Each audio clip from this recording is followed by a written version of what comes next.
Audio good, Jilly, yeah?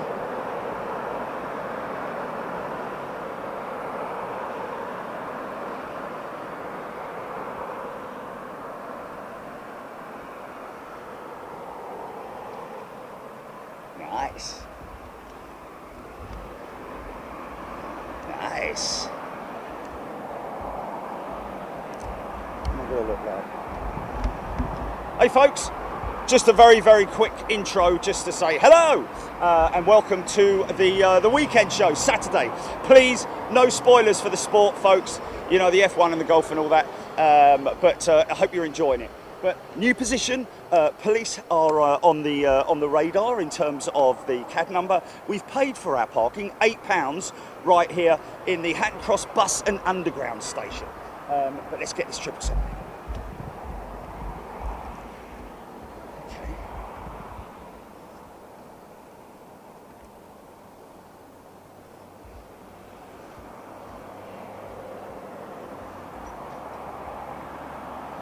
It's a pretty decent shot, actually.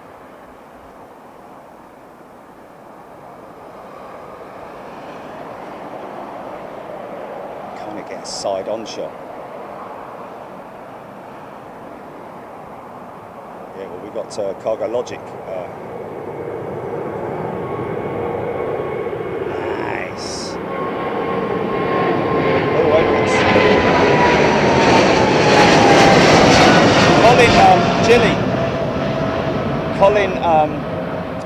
Colin with Cargo Logic. He told me he's going to Atlanta today on the Cargo Logic 747. I don't know. I don't think it's in yet, is it? No. Don't say anything, mate. Don't say anything. Even if it's a joke or anything like that, you know. It's because my mum used to say, "Oh, you wouldn't. It's no point watching it." I'm like, well, you've just given it away. I want to sit there and watch it in the peace and quiet with the cat and jump up and down and all that. Yeah, no, exactly. Yeah. But we have Qatar. I don't know if that's their Qatar 777-200 freighter. Let's hope. So they are. If they're going out that low, this bush is kind of in my shot, long range, which is a little bit of a. Just I've got a clearer shot of the airfield here. We can see what stuff's going on. Anyway, we'll try it, see how it goes.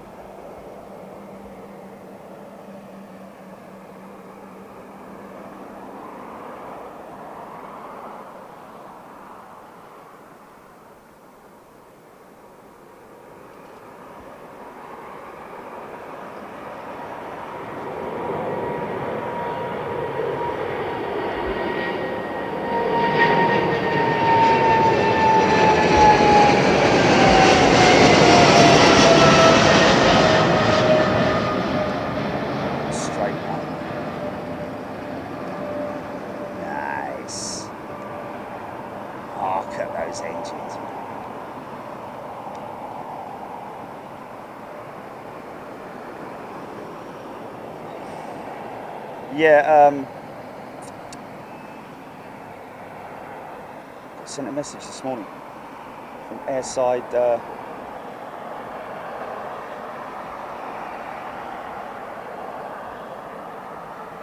Yeah, not in the paddock, folks, just because I just wanted to test this out and see what it's like. Plus, I get more of a.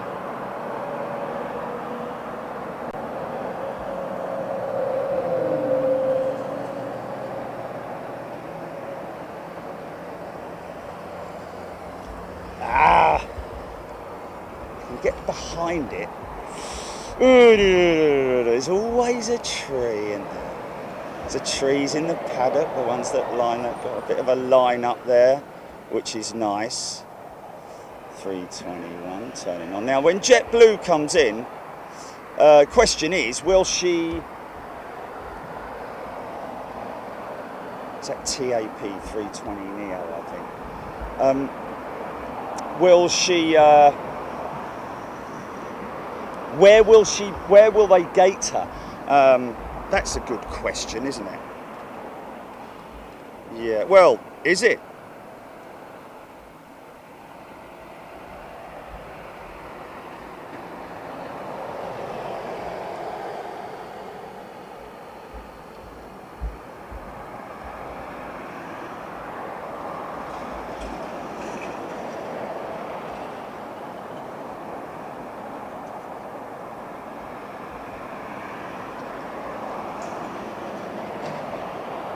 Get more of a sort of side-on shot here as well, which is a bit more appealing. Get to see more of the airfield as well.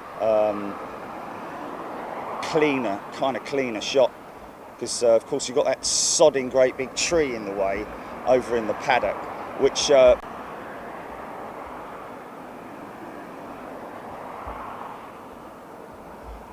north side would be top of Terminal 2, would it be, or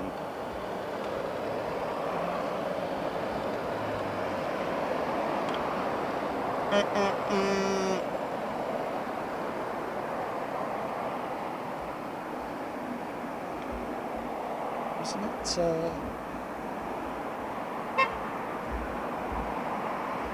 It is Roger who told us about what time. Roger Slater sent us a message. Where did he say that? Where did he say that?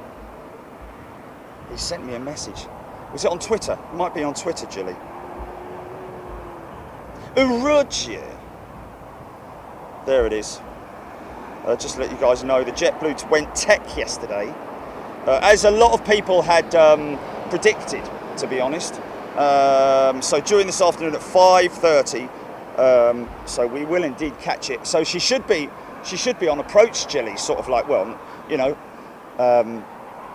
you should be able to see her on radar, really.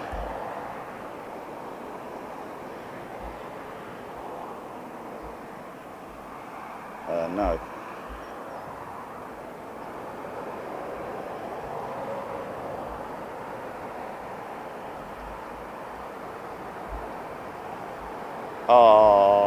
Oh, bless.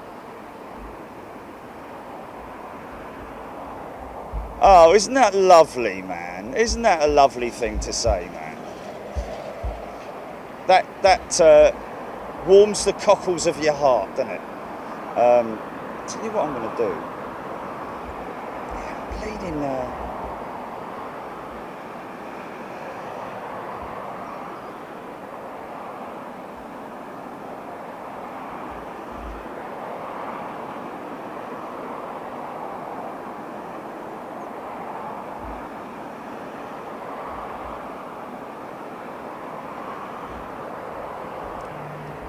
Just testing out this position, folks.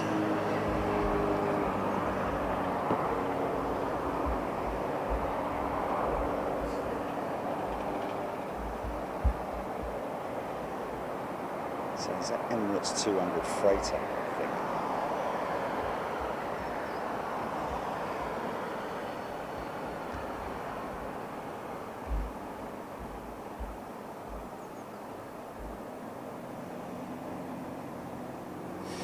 So there we go. Good day to you, John Grinham, Lee Davis, Ian Snelling, Philip Thorley, Darren Graham Photography, hello my friend, Linda Beattie, Keith Cornell.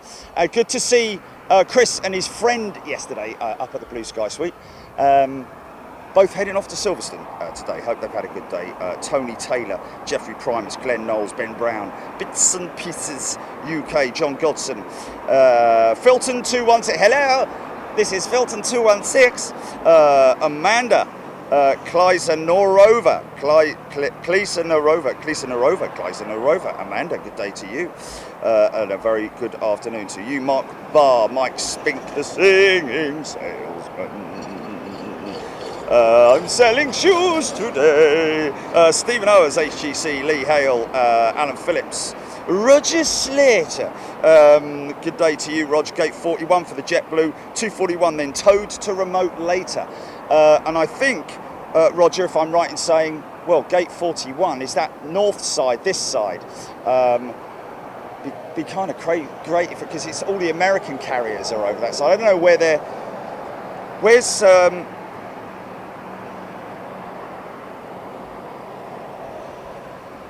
Oh, seriously?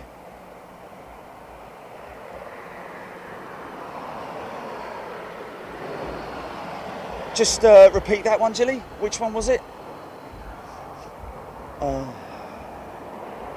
They've cancelled their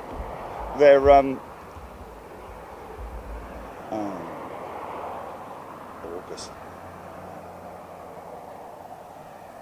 Yeah.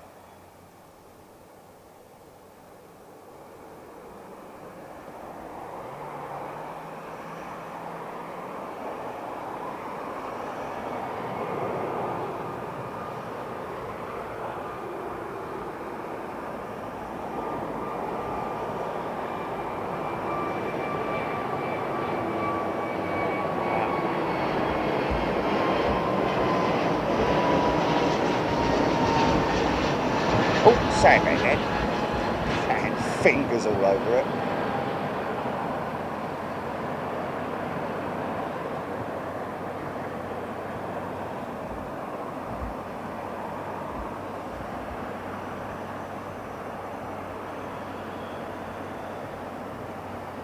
So let me just check and see what time Cargo Logic is due in then, because they may well go rogue.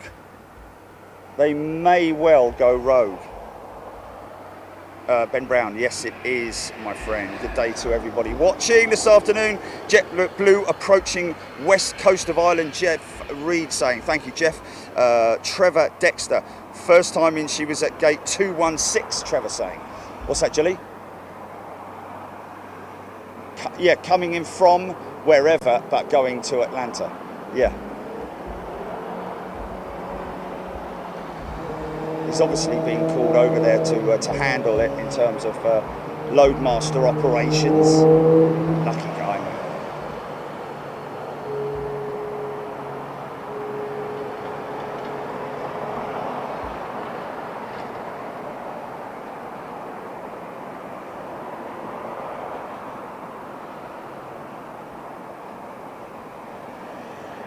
Great dust.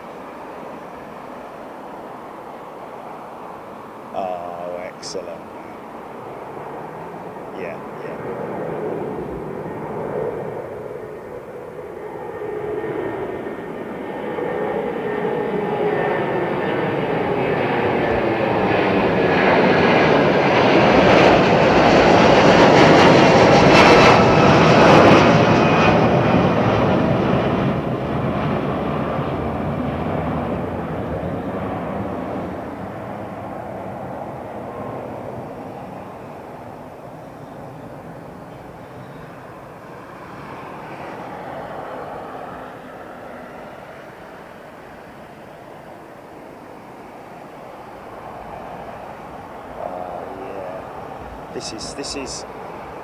This is interesting. What am I going to have to sacrifice here if I take that tree out of the equation? Okay, let's have a think about that after the next couple of aircraft. Moving to the left would probably be. However, I do get to. Hold on a minute. Let's just. I think this is the. Wow! Look at that wing flex, man. Bit of brake dust off the wheels, off the brakes. This is the Royal Jordanian Dreamliner. Big favourite amongst a lot of people.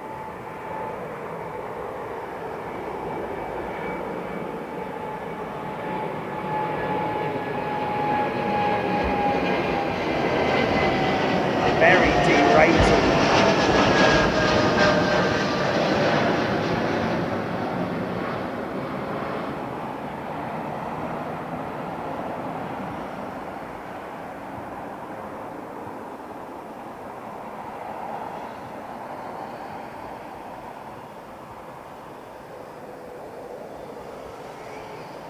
Look at that wing. Look at it. Wow, next one coming already. Here we go.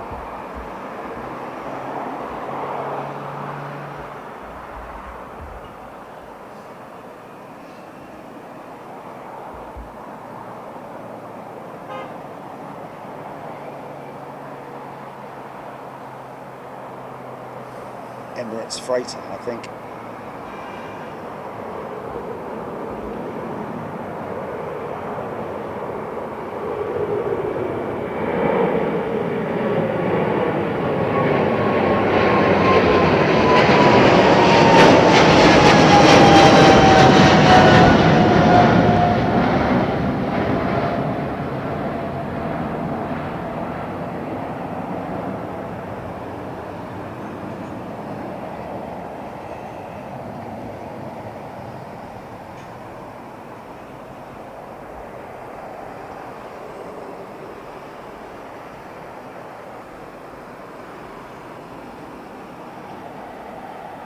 Nice.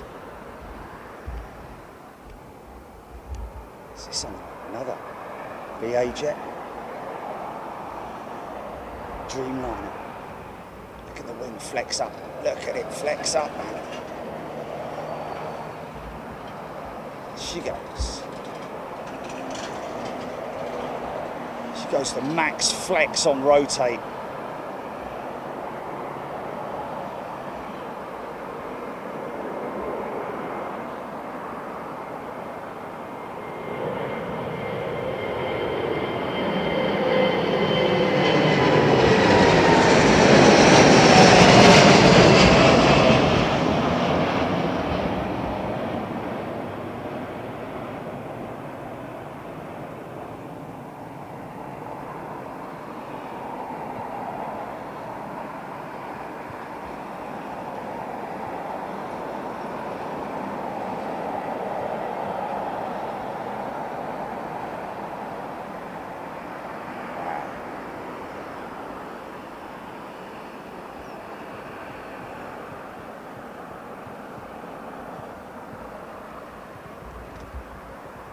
Her up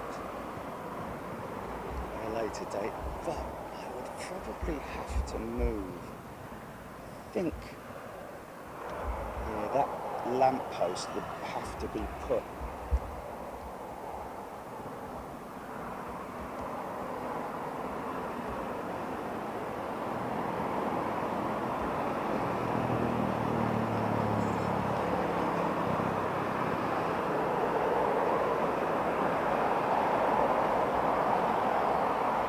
Wow, she's still low, man. That's crazy. How shallow the departure is on the Dreamliner, or appears to be. But it's a steady climb. I mean, they'll be up to 38,000 feet in about 15 minutes. Singapore, what? Okay, okay. What's that?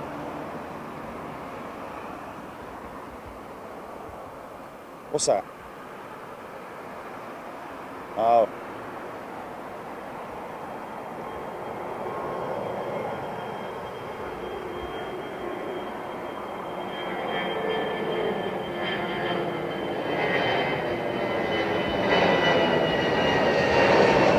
Sometimes, as a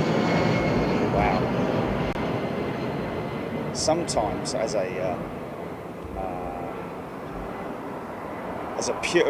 as somebody new to aviation, but who knew the 737 like Mark 1s, you know, the 100s with the big tubular, long tubular Pratt and Whitney engines, can sometimes be mistaken just from a quick glance with from a silhouette like that with the A320 CEO with the long IAE V2500 engines. Looks a bit like an old 737-100 because the engines are quite long. CFM56s on this one, much quieter.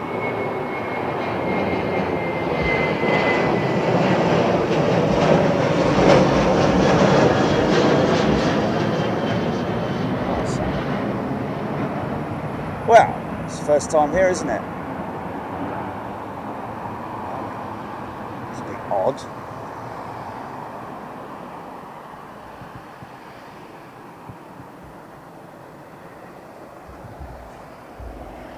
wishing all our friends in Holland and Germany a quick and swift recovery. Very sorry to hear about the loss of so many people over there as well. An absolute tragedy, and people not being allowed to go back to their homes at the moment, which is even worse for them. So wishing you all the best out there in Germany. And well, large parts of Europe, I believe, have been hit by swathes of floods, and it's just terrible. Don't need it right. Don't need it any time, let alone now, in the midst of a crisis.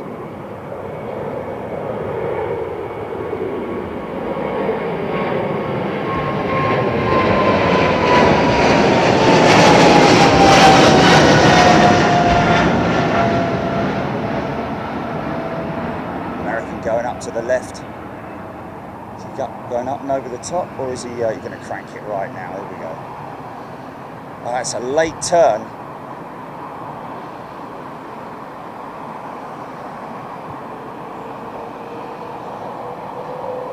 But great for us to get a good side-on shot of her. Look at that.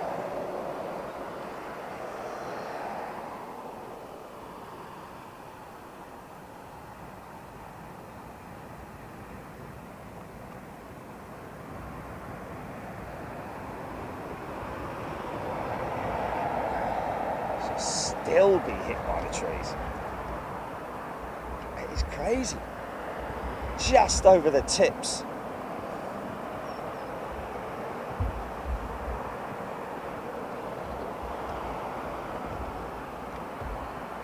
So Singapore 747 inbound as well, yeah, Jilly? And did we find the Cargologic? Sorry, didn't find it. Oh, right, okay. It's coming in from Frankfurt, right, okay, so 2 747s then. Right, okay.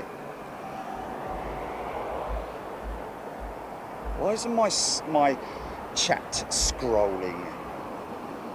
Ronald Coles sending best wishes to Belgium and Netherlands from Germany. Will Wright, good afternoon to you. Fantastic show yesterday. I've had some unbelievable feedback from everybody concerned, both viewers and also Air India. The pilots, and Nivedita herself was overwhelmed. I mean, we were overwhelmed by her personality, really, and had some wonderful feedback, and also had some great feedback from Pilot Mike from Cathay Pacific yesterday. Read that out in a bit, well, parts that I can anyway.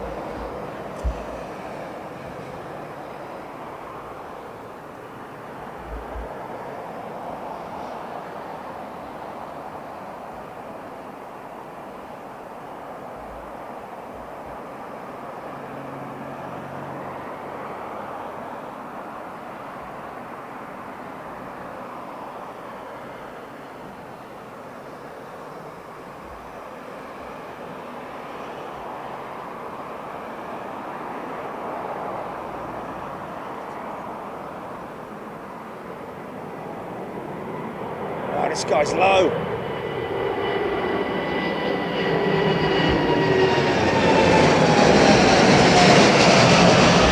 Yeah.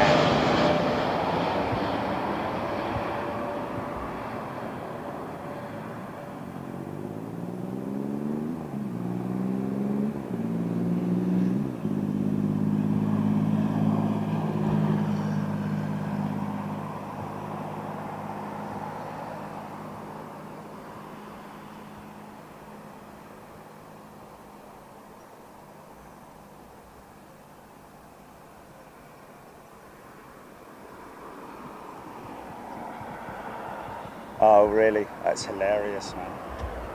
That is fantastic. Another one.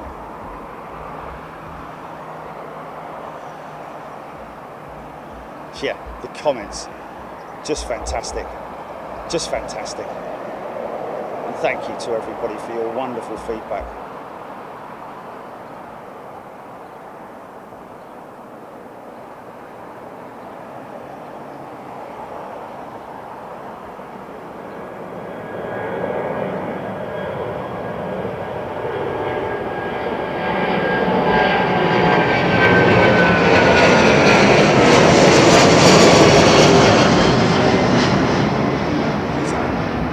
He's eastbound, I think, this guy.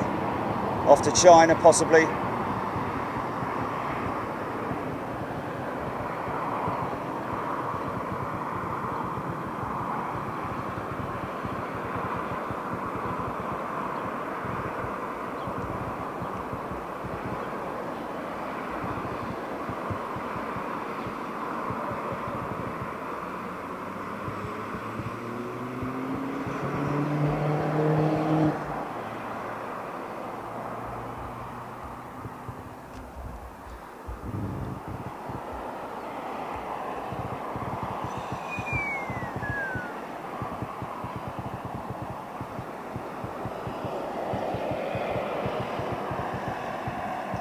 Not a Ryanair Max, is it? Just in case. Probably not. Highly unlikely, I would have thought.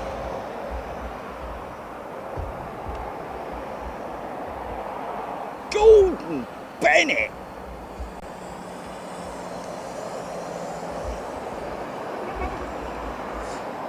Mark V8 Man is in the house. Good day to you, Mark V8 Man. High Fly, what was that? High Fly 330 900 inbound. Chip has 990. Is this possibly it here on finals now? On short finals? No. That's an old banger, is it? Okay.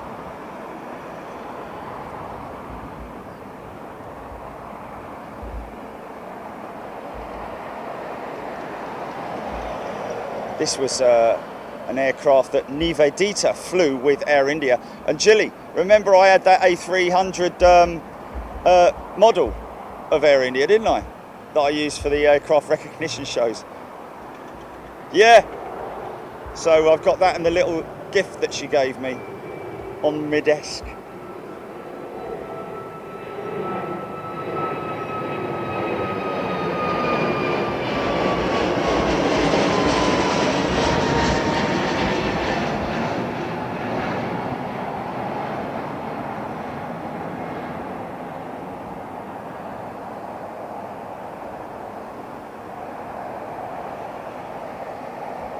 No more than sort of 10-15 seconds before the engine sound has gone on that aircraft. I mean, obviously she's very light, not using a lot of power, probably low thrust settings, but even so, it just does go to show how clean and efficient those engines are, those new types of engines.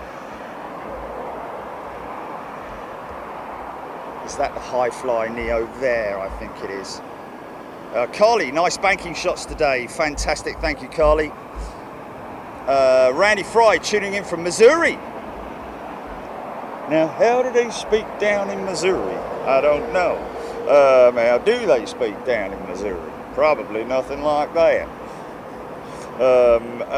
Brian Longmuir, you haven't really spoiled us this week. You have really spoiled us this week.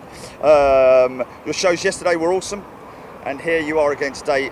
Take a rest, you two. Thank you very much indeed, Brian, Martin Smith, Mark Brooks, Jeffrey Phillips, Rob747. Good day to everybody watching.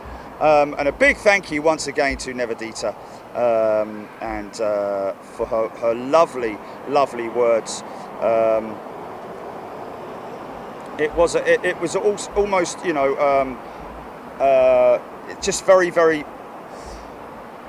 hearty to know, you know, that these guys have such heart and passion for what they do, you know, and all the much like when I said to them last night when I was messaging these guys, I said it was great to work with yet another friendly airline, and the others that I referred to, of course, here at Heathrow have been Virgin Atlantic, who've really turned on the taps for us, but also the operations guys as well. Mustn't forget the operation teams at Heathrow for accommodating us yesterday, for driving us around and putting us in some awesome positions as well. And that drive alongside was just awesome.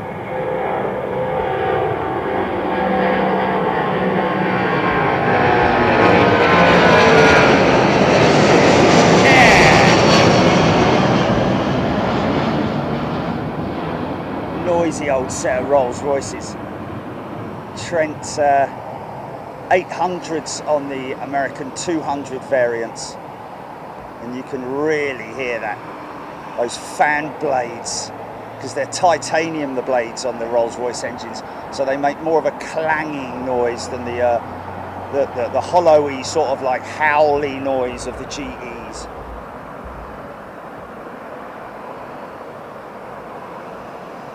Tell you what I am going to do very, very quickly, stand by. This could resolve one of the issues. Just see how far up we can take that. Sorry folks, just stand by.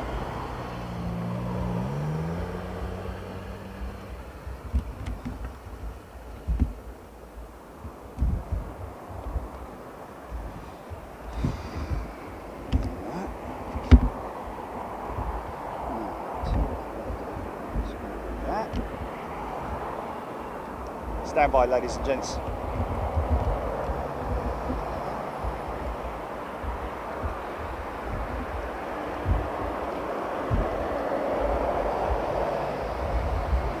Let's just have a look and see. It's more at my eye level. See a bit of Concorde, a bit better.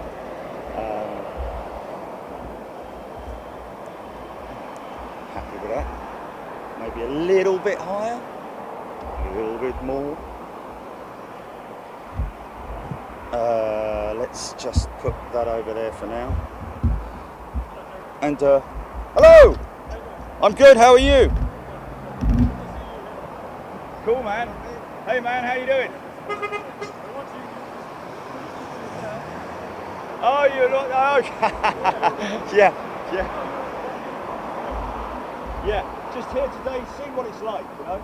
Yeah. It's good. This tree's sort of like a problem in the back shop, but I know where to position myself next time. Do you want a couple of stickers, man?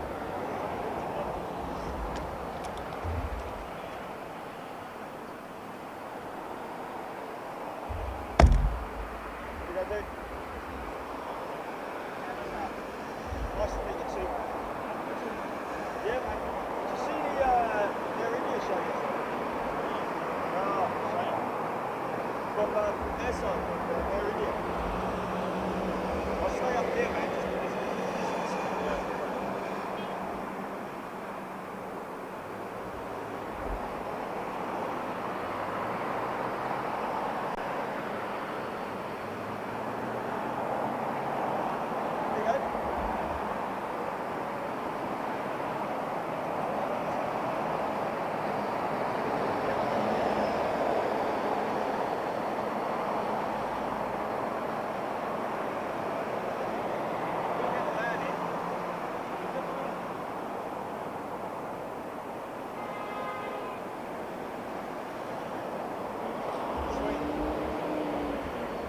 Enjoy your afternoon, man. Take care, thank you. Okay. A couple of fans. This away, fellas.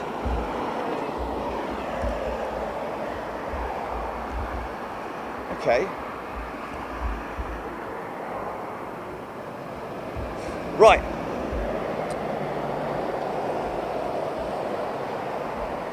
So, I think, to be honest with you, just because Nivedita forwarded this message to me personally, I think it's probably better not to read it out. But she was just overwhelmed, and I basically wrote back to say, "Come on, you're the real star."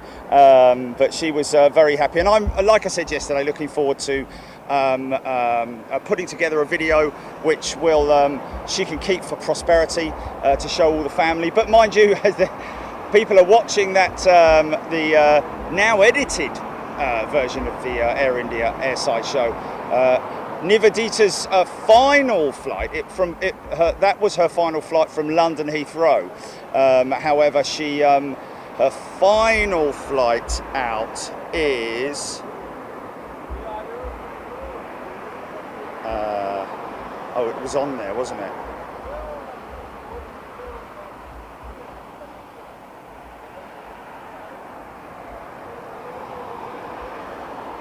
My last actual flight is on the 20th, Delhi, Calcutta, Delhi. So there we go. That we'll have to track that on the 20th. GP, can you just make a? Actually, I'll tell you what I'll do. I'll just. I think we should track that on the day. Delhi, Calcutta, Delhi. If it's within our time zone, if you see what I mean, if you know what I mean.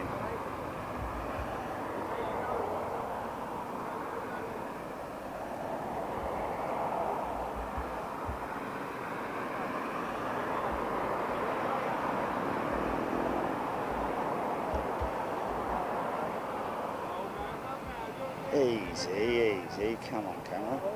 Struggling a little bit with that heat haze, man.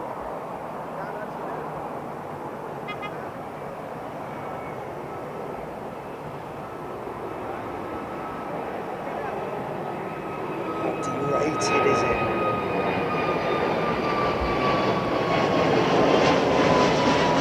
Should see,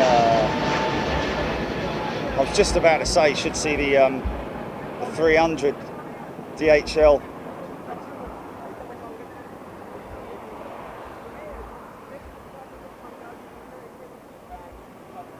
The old bang. Doing. Ding. Classified as one of the best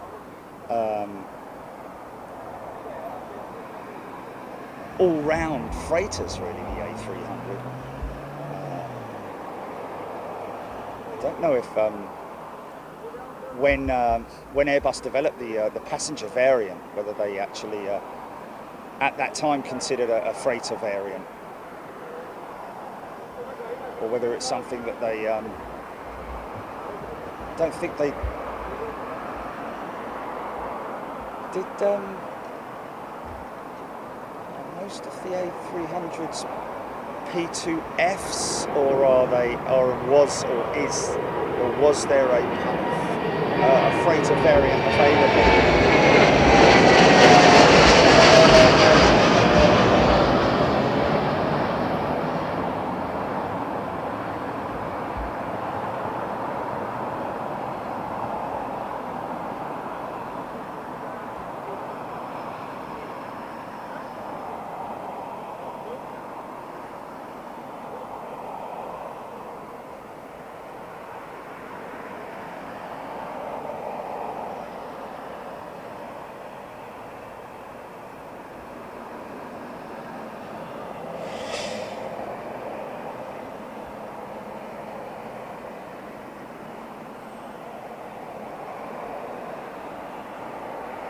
Saying what?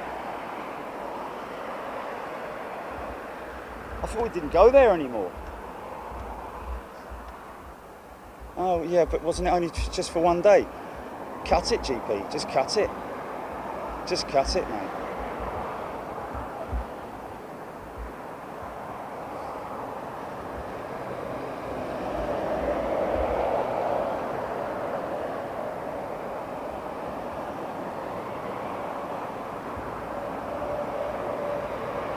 Wow. Wherever you're going to be, you're going to get a very heavy heat haze on a day like this, that's for sure.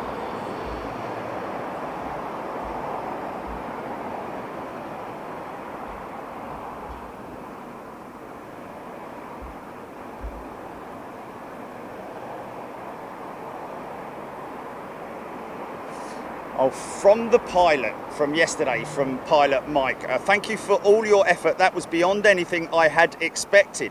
You were really informative and descriptive of all things 747. Helps to do your research. But it's great to learn that kind of stuff along the way as well, isn't it? And he said a huge thank you, and his whole family were really happy about being able to watch it live on Big Jet TV. Mike, it was an absolute pleasure. Please come back again. Let us know when you're next flying out or in or whatever you're doing, and we will hopefully. I did actually try to reach out to one of my contacts at Cathay Pacific, but I don't know if she's still working there anymore.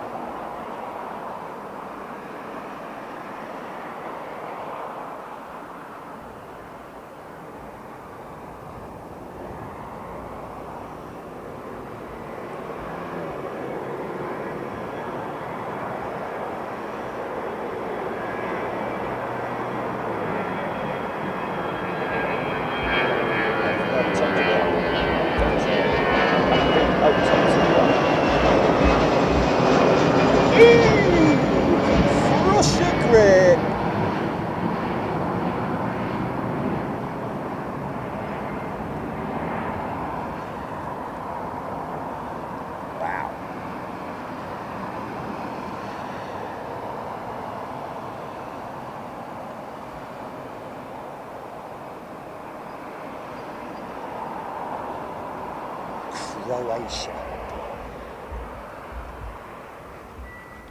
Oh, hello. Hello. Has he just landed? He's going down to freight, isn't he? He's a cargo jet.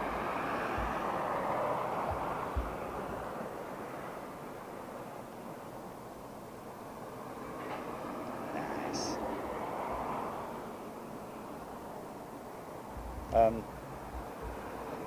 Got messaged randomly by someone from ANA yesterday, Gilly. We love your stuff from ANA. So, and he's in IAH, which is Houston, isn't it? I think. And that is there's a sort of like 3 major airports within that area or something like that. But anyway, he said that they're now flying the Dreamliner into and out of Houston, I think. Whether it's a new service there or whether it's a new aircraft that they've put on in place of the 777, I don't know. But something that we do definitely want to examine and do something with IAH when we can. But I did message him back and I said, don't you dare get rid of all of your Star Wars jets, because we've got to do they've still got the Dreamliner, haven't they, Jerry? Yeah. Yeah, I did.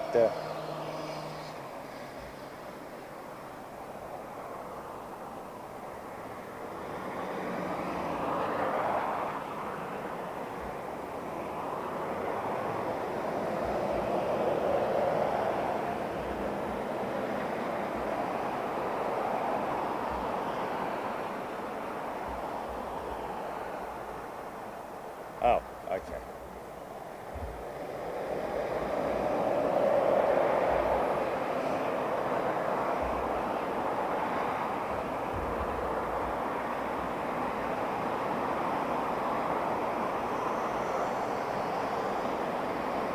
See the other side, you can't see this shot, can you? 737-100. Except it would be making a lot more noise than that.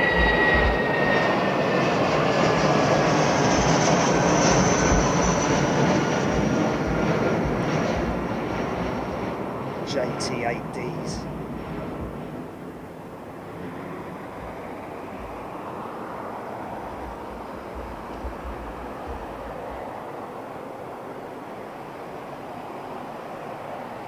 Steve Jeff Lamppost look like War of the Worlds. They're doing away, didn't they? Oh yeah, they're the big. He's right, isn't he? The War of the Worlds, Gilly. Look with the pachow, pachow, pachow, with the lasers coming out of the sides. Yeah, anyway, that'd be there. Pachow.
Jeffrey Primus. They're obviously talking about the 380 that's still on radar. He's saying that thing gets around more than I do. Sonia Keenan, BEA Retro, been to Faro today. Rab HES. Jeff Bezos's Blue Origin rocket looks like something from an Austin Powers movie. He's very right in saying that. And that's a nice way of, a funny way of saying it. Yeah, Ben Brown, Boeing 737 MAX 8s, fly Dubai, Oman Air, fly airlines to Okay.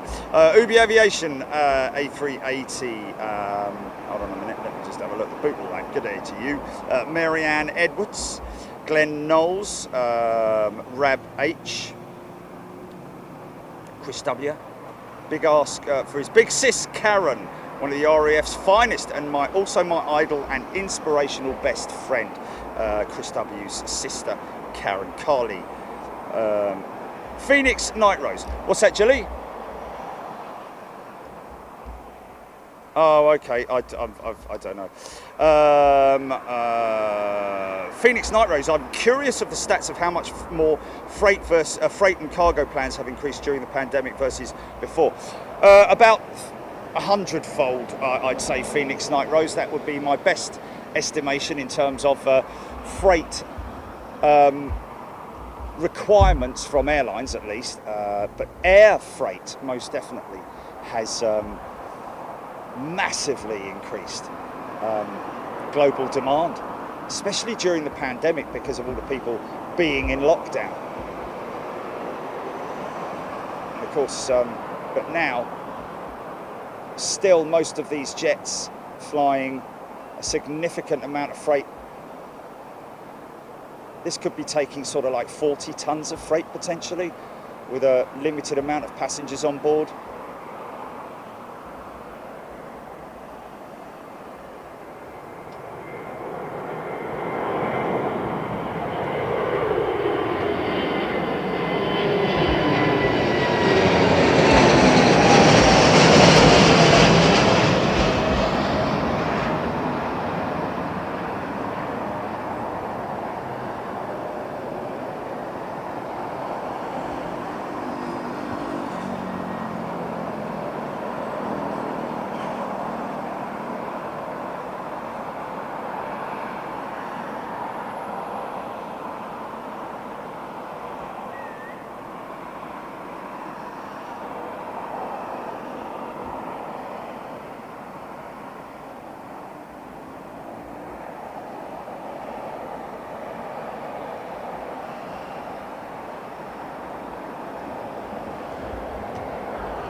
Now in gate, or at stand, should I say.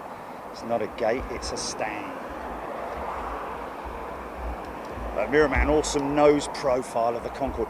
Yeah, I thought I'd give you guys just a little look at that, because it's not every day you see that on a stream, is it? You know, the front end of a Concorde, the aerodynamic profile. The probe on the end of the nose, I think, was to indicate it was a heat sensor, I think, right at the front, the very tip of the nose, I believe, because obviously the aircraft, when I think it was Mach 2, went through a serious amount of friction, so the outside of the aircraft got extremely hot.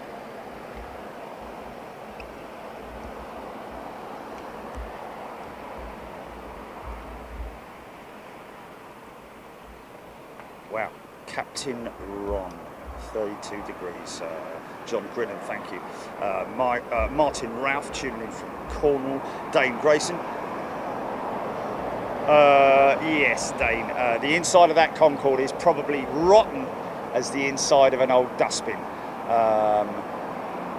You know, because I think they've stripped her out completely. It's absolutely pointless having any of the seating in there or anything, purely because she's never going to be used again as an exhibit in terms of people going on board it. So as you know, when you leave something like that without any apparatus to remove moisture, you're going to get a very wet interior, and as a result of that, everything's going to rot.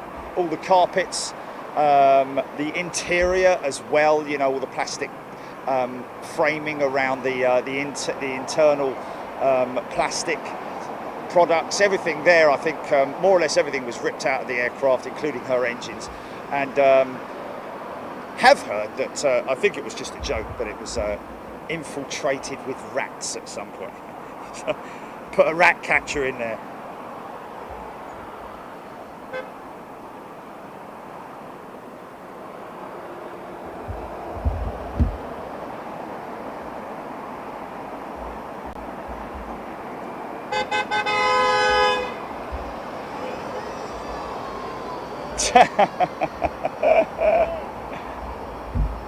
All right, mate. There's just lots of people driving past and saying hello, which is lovely. White Audi, yeah. White Alan. Oh right, okay, that's why he's got a personal plate. Alan. Dan. It's a good name. It's not Dan, isn't it? Dan. Hold on, let me in a minute. Dan. Dan. Dan. Dan! And one more time. Dan!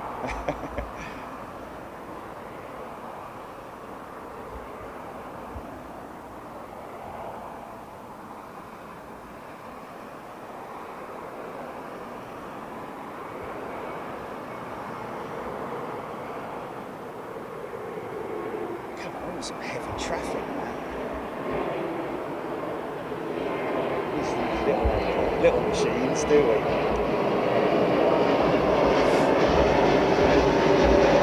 Okay, that's good. That'll be a left turn, Clyde. Just make sure that's not.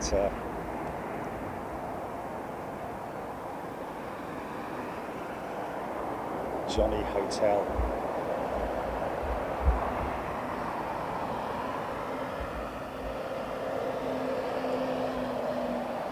Do like the winglets.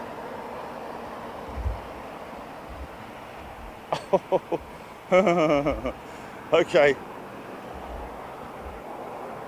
Stuart 314, there's a spare Concorde nose on display in the BA lounge at T5. We can rebuild her. The bionic plane. I got to be honest with you. I mean, all hats off to whoever tried to organise it. But that nose cone, I mean, they've probably displayed it a lot better than what it was. But BA, when they did a little sort of like a nice little promotional piece just to say that that it's in there. And the thing is that they didn't take a picture of it when it was fully installed. They took a picture of it when it turned up on a pallet with a load of plastic at the bottom, and you couldn't quite figure out whether it was actually on a wooden plinth or whether, but it was stuck in the middle of the floor and just didn't look. It looked very out of place, put it that way. You know, the new kid at school in the middle of the playground, sort of like, you know, all on his own, and it's like, you know, what's that doing there? Oh, it's the nose cone of Concorde. Oh, that's what it is it? It could have been anything, but you know, it's just a shame. I thought they were going to put like the front end of a Concorde, like, you know, with the cockpit and all that. Sort of like when you have those at restaurants, you have the car coming out of the wall. Maybe you have the Concorde sort of like coming out of the wall at an angle or something like that. But then again, that involves a lot of hard work and graft, and it's difficult to get the staff these days, if you know what I mean.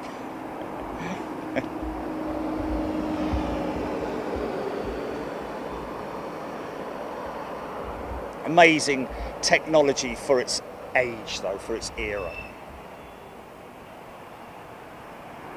Graham Bessie, most definitely not, is the answer to that, Graham. For so many different reasons as well, and there are a lot of reasons why Concorde will never fly again. Spoon Meat. Bootlight, Les Esk, John Godson, Rab H.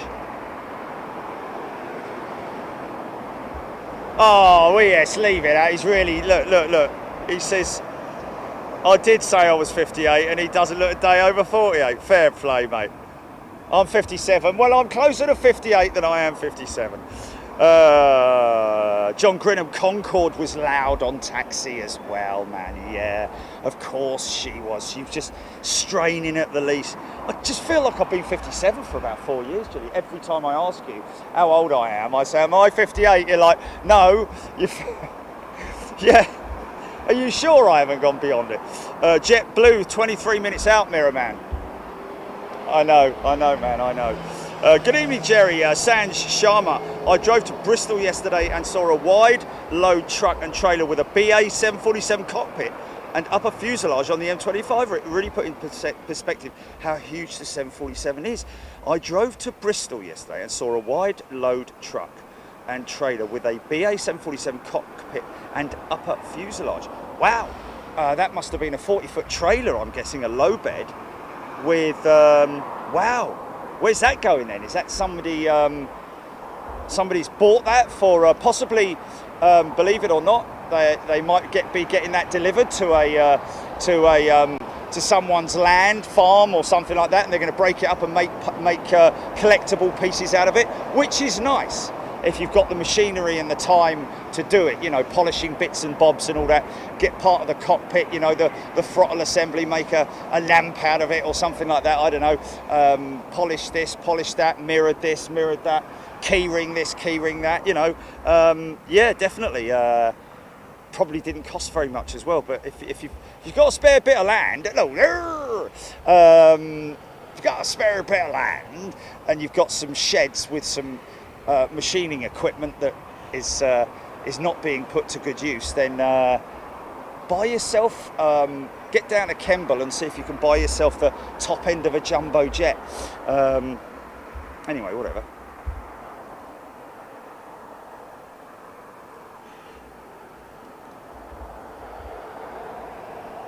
Where are the places to spot at Gatwick, Abby Garvey saying? She does look like she's on a stand, doesn't she, with that lamp? So JetBlue, that's not it on approach, is it?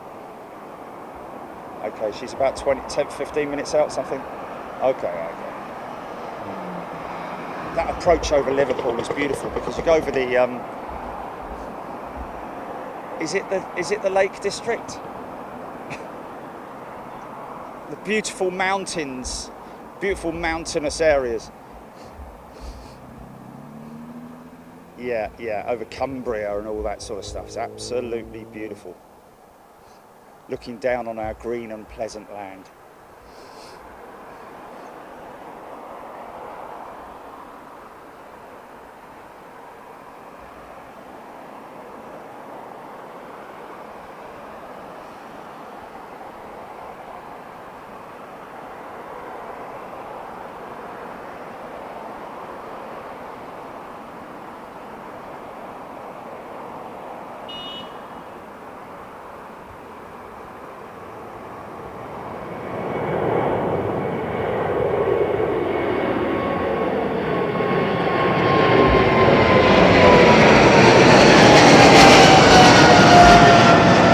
Turn, Clyde.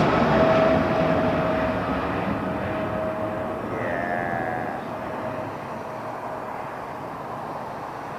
Look at that flapper on going, man.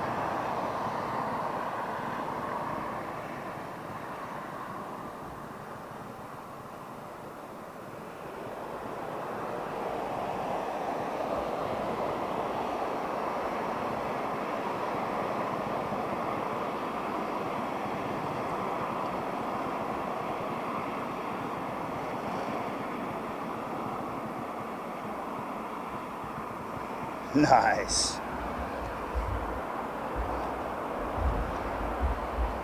That was pretty cool, man.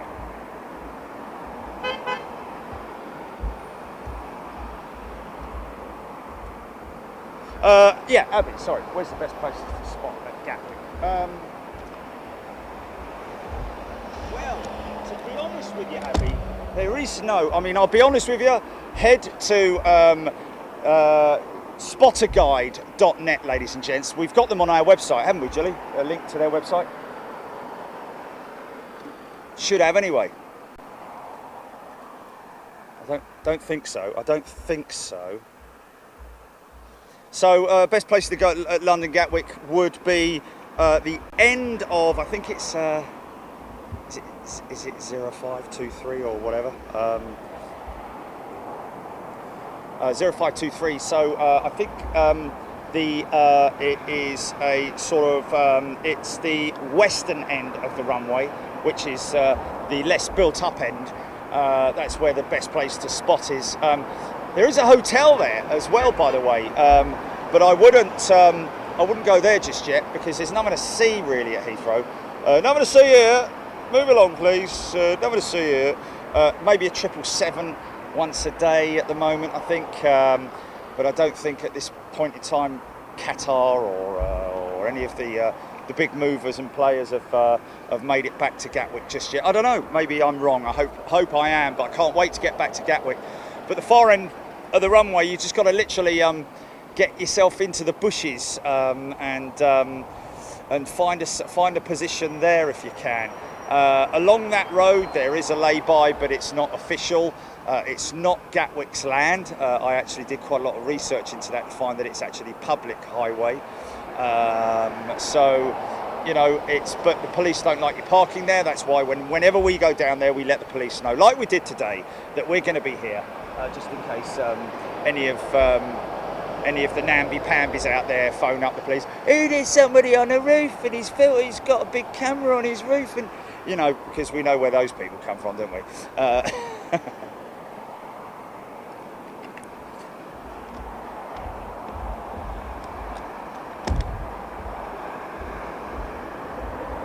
But yeah, make sure you let everybody know what you're doing always when you're going out and doing anything like this. Unless, of course, you are just in your car, parked up somewhere. You can park along the runway. There is a very long lay-by there, folks, that you can park in and walk down to the various spotting places on the verges and stuff like that at Gatwick, where they line up on the western end of the runway, which is pretty spectacular sometimes.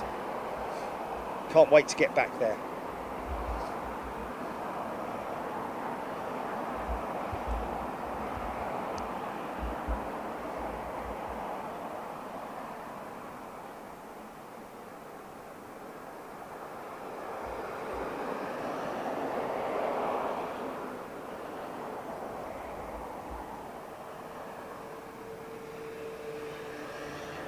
Always a pleasure to work with the Heathrow police as well. Oh, hello, Jerry. You want a cad, do you? Yeah, right, here you go. Where are you today then, mate?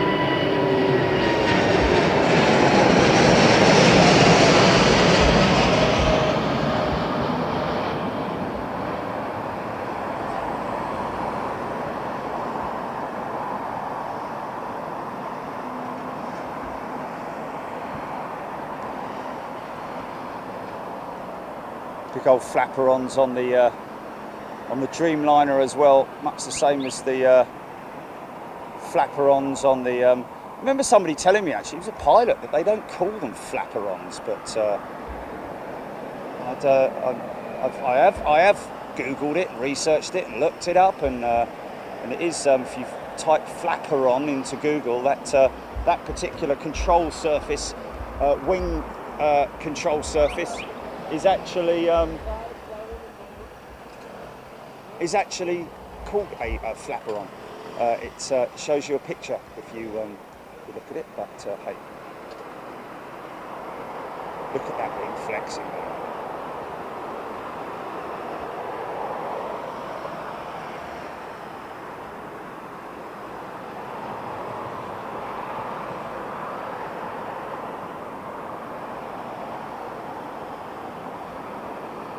Yeah, that's a great shot, man. Sort of like Artie, innit, when she comes out. Still turning. Now she can straighten up.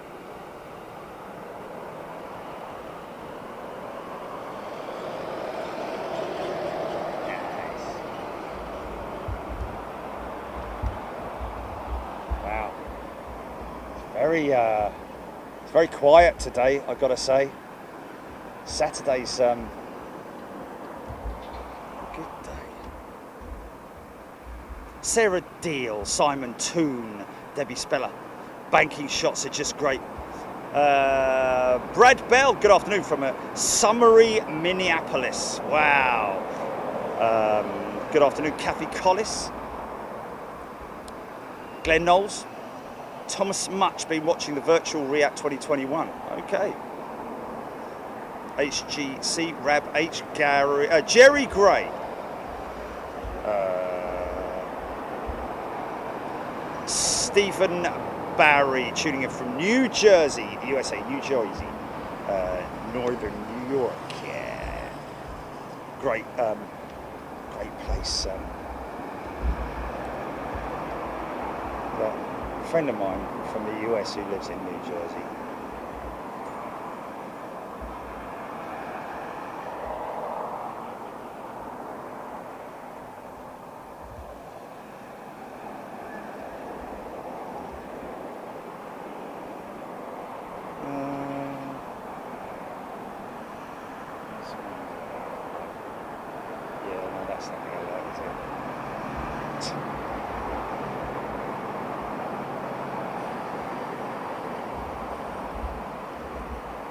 Thea Love, good afternoon to you.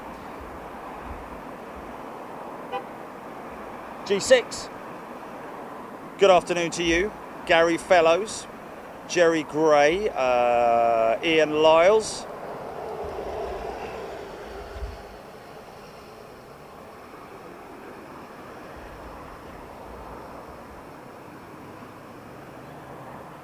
Ian Lyles, is that a viewing area? It's not. Well, I mean, a lot of there's quite a few people here watching the planes. Yes, it's actually a paid-for car park, which is it's not used very much, to be honest with you. It's never been a busy car park here. I've paid £8 to stay here for the whole day on a Saturday. So you've got to pay your dues. There's actually no sort of like, well, there are cameras here actually, but I wouldn't risk it for a biscuit, if you know what I mean.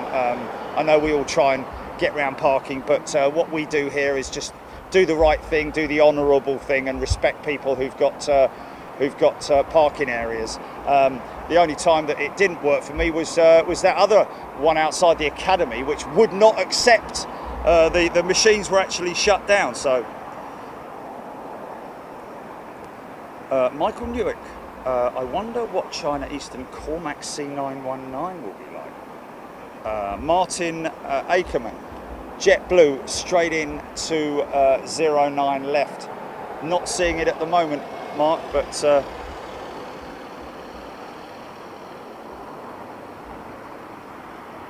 just past Aylesbury, Darren saying thank you. Matthew Etches, good afternoon to you.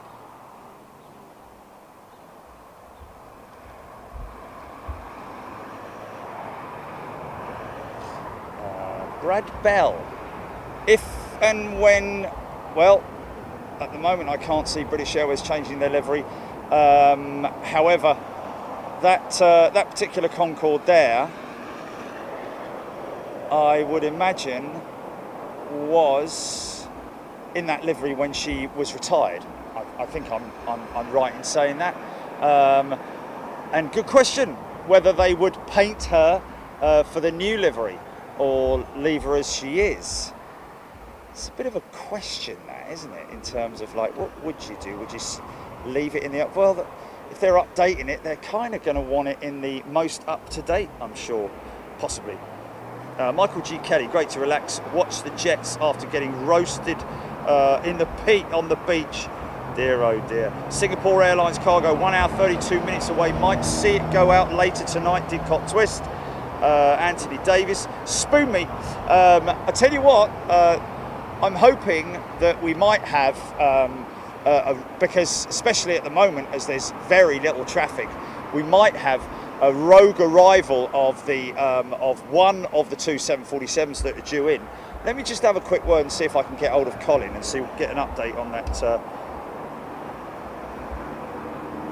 Didcot twist saying, leave her be.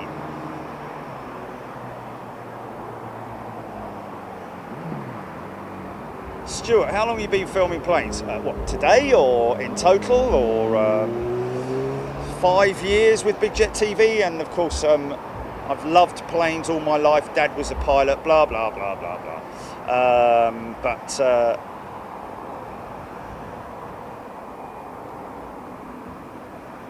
Phoenix Night Rose, no, they won't be doing a water cannon salute. This is actually not a scheduled service. This is another test for them to test out the route, make sure it works okay, and also to whether they're going to bring any passengers in on it and do a dummy run for getting the passengers off, getting them to the gate, la la la la la, familiarising themselves, because obviously they've had to bring new staff in, I'd imagine. They're probably British staff, which that means that at least some folks have been lucky enough to get jobs over here working for JetBlue, which is fantastic news, I'd imagine. That's nice. Big old lawn dart there. CRJ, the longest stretched variant I think there is. Probably wrong, because I always am. Invariably. Is it 380? 380? Did I just see 380? 35 minutes away, currently over the Netherlands coast. Ian Norris, Norro, thank you for that. So Emirates 380, just over the Dutch coast.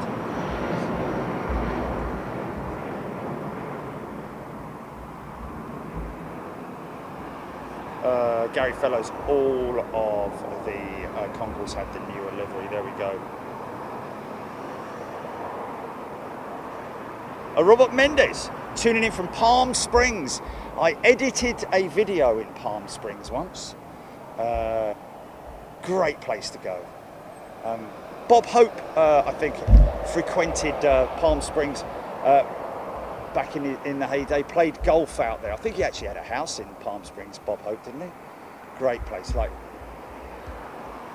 going back in time when you go down to Palm Springs. Bleeding hot.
Draw a straight line from the wingtip to the fuselage, folks.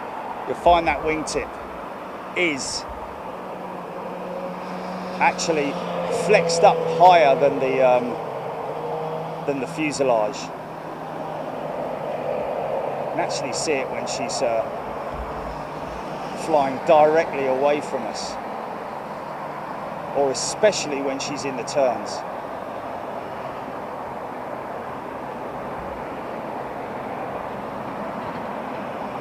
There you go. You could almost join the two wingtips together if you attach them with a piece of string. But the question is, how long is a piece of string? I hate that saying. I don't flipping know. How much string have you got? And whatever it is, measure it. This is the JetBlue, is it? Is this JetBlue now, Julie?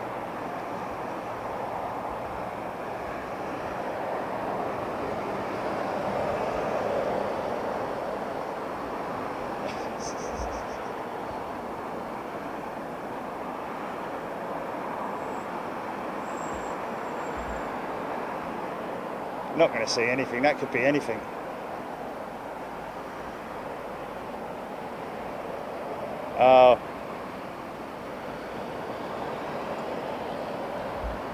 See anything there.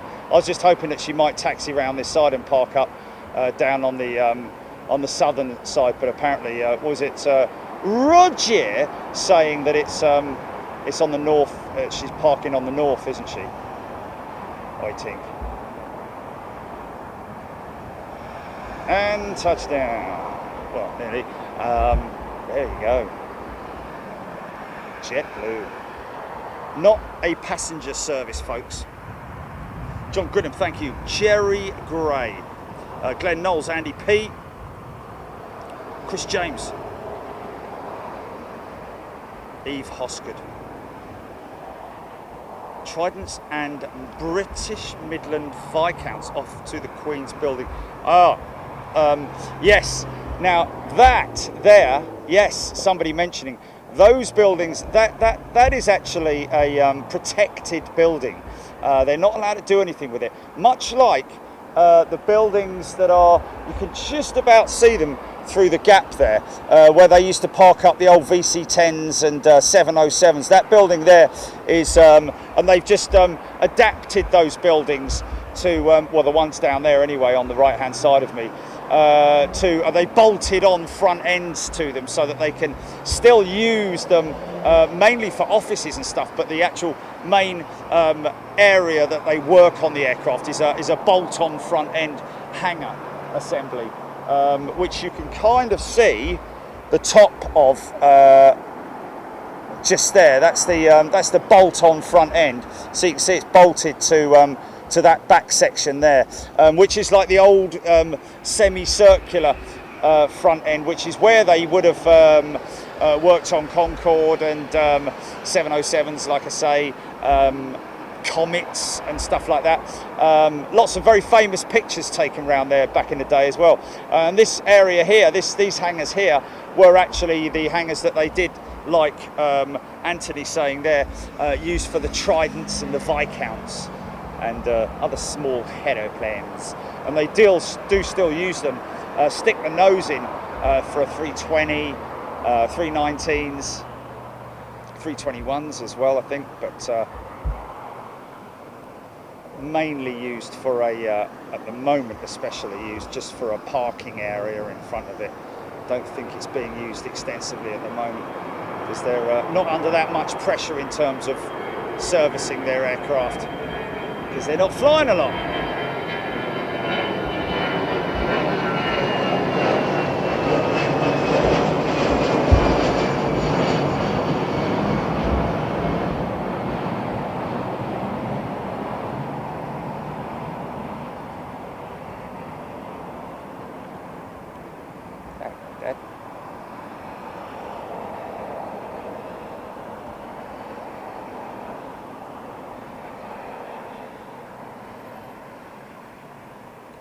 Masts on his roof, isn't he?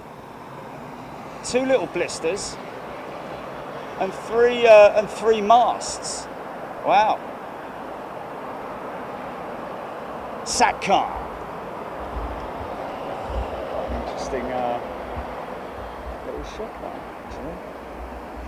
See how far back the Satcom blister is on that 350. But then and I look over at that jet there, yeah, there we go. Mast, mast and mast, but no Satcom blisters. So that's quite interesting that that particular aircraft with Aer Lingus.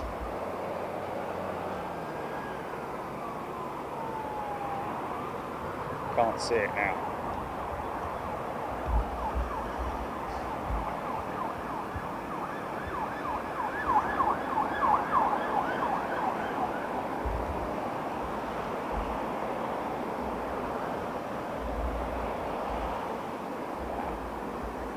Filthy dirty. Mark Lambert, is ETOPS awarded to an airline or an aircraft engine type? ETOPS is mainly, well, it's given, the aircraft is given an ETOPS rating, but the engine is the most important part, you know, in terms of how long it can operate on its own. So, for example, I think at the moment, did you copy or have I cut you off? Oh, okay. I think currently the ETOPS record is actually held by Rolls-Royce with the XWB. I think it's, let's just see how many, definitely,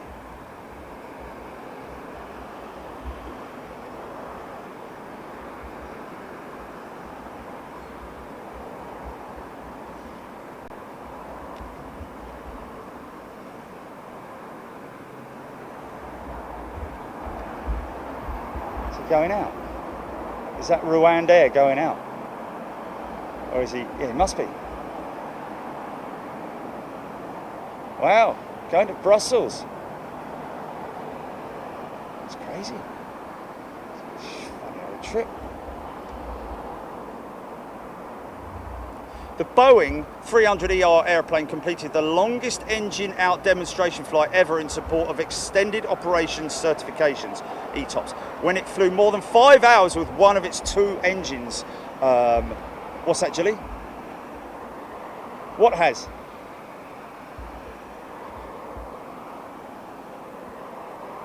Is that it there? Is that it there?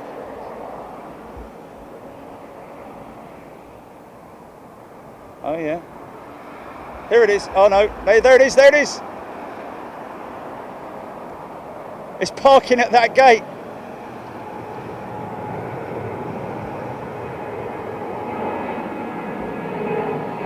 We did get to see her. Yeah. It just makes you think of America, doesn't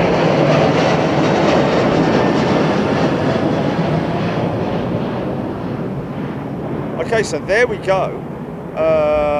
Boeing 777-300 airplane completed the longest. So that would be, I'm guessing, is that with 330? That would be a General Electric GE115B, I'd imagine. I thought that the XWB had performed or was certified the longest, but obviously, how long ago did that happen? 15th of October 2003. Okay. Has the XWB exceeded that since 2003? Maybe. It's because I'm... Oh, he's lost, Julian. No, is he lost?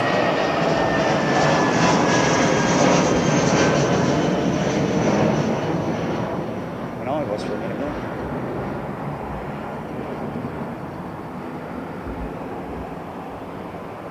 No. He's parking right there. He's turning left and parking right there.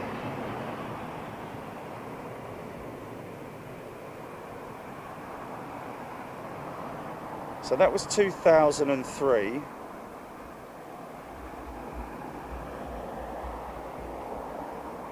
XWB, let's just see what that brings up. EASA certifies 350 XWB for up to 370 minutes ETOPS commercial aircraft. Okay, the EASA, the European Aviation Safety Agency, has approved the new A350-900 airliner for ETOPS, extended range twin engine aircraft operations. In other words, if one engine fails, how long that aircraft remains in the air.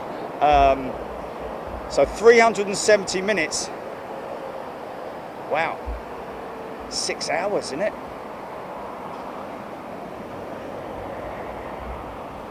It's about 6 hours.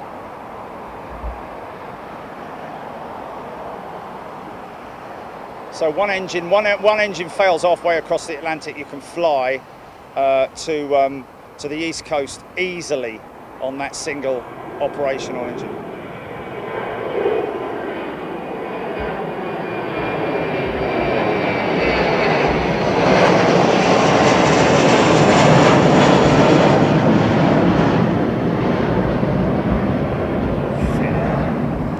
Disappeared into thin air, that fella.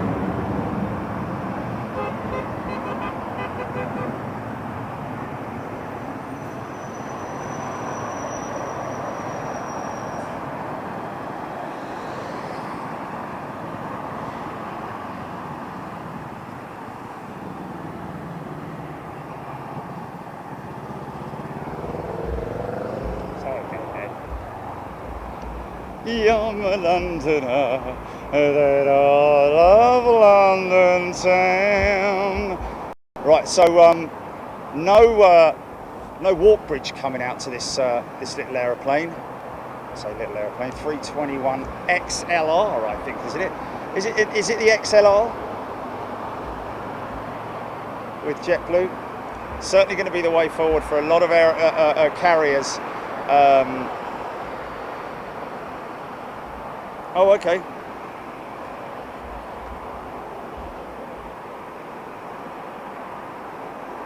Sabira, very good question. Yeah, make sure your window blinds are up for landing. Why? Anybody can enlighten us on that?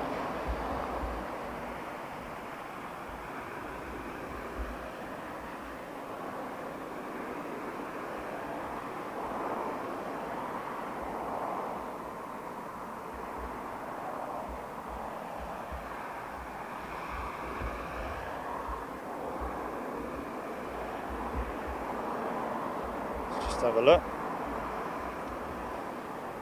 It's for your own safety, it says. If anything happens during takeoff and landing, the most risky stages of every flight, then your eyes will already be used to the dark or the light outside. That's very interesting. Oh, okay, there goes the walk bridge now. There we go, there's the reason. So that your eyes can react very quickly. And they dim that's right, they dim that's why they dim the cabin lights as well, isn't it? So your eyes aren't, you know, if you have to evacuate uber quickly. And that's one of the big parts of preparing for a flight. At the beginning of a flight, they have to go through the evac exercises, and was really interesting to be on the flight deck with Nevedita yesterday when they were talking about the evac procedures and which exit they would take in the instance of an engine failure or anything else for that matter. You know, the procedures, even though she's done it hundreds and hundreds and hundreds and hundreds of times, it's like, you know, they have to say that what they're going to do, the procedure, throttle back, you know, immediately, brakes if necessary, and who's going to take control of what, they're going to turn that off, evac procedure on or off, and all that kind of stuff. So yeah, that makes perfect sense now, and is a good. I'm glad you asked that question, because that ties the whole thing together now of why they dim the lights for landing.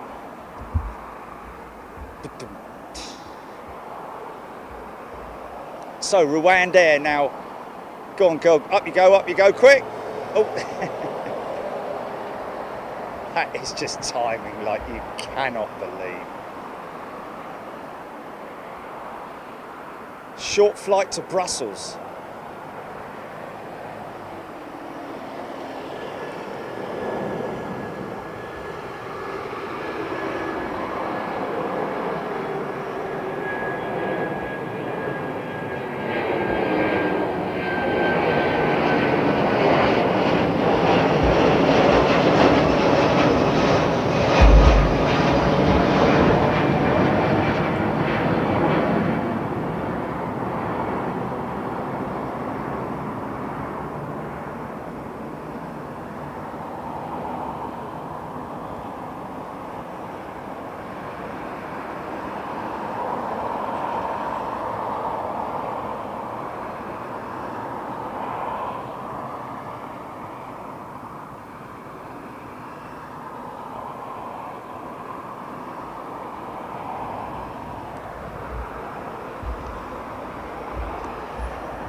I've got to get some donuts to the ops team next week.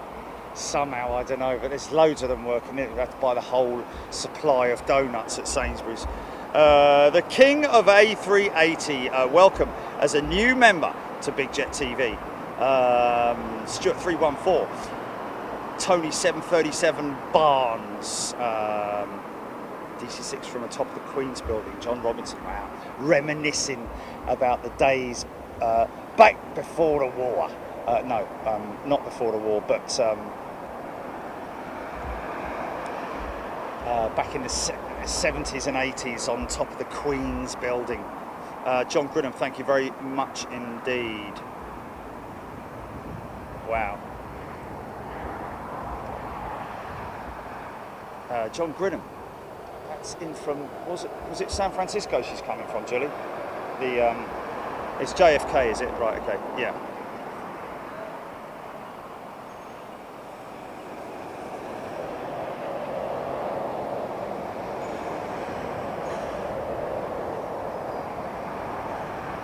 Stephen, I was going outside to watch the 380 pass his house. Okay, so where is she now? Where is she?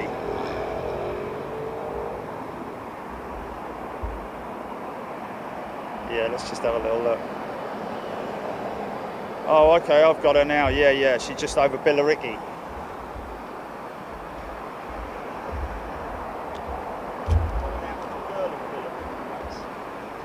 That's about all I'm saying. They've got a Billericay. Essex, isn't it?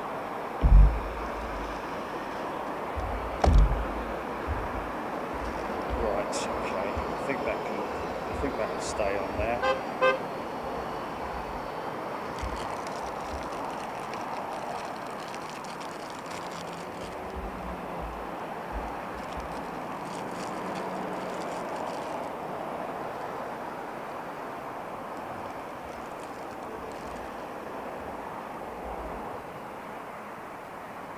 Blimey, Ben, I wish you'd put a little note in there just to say where you get your information from, because nobody in this world would know that to tell it off the top of their head.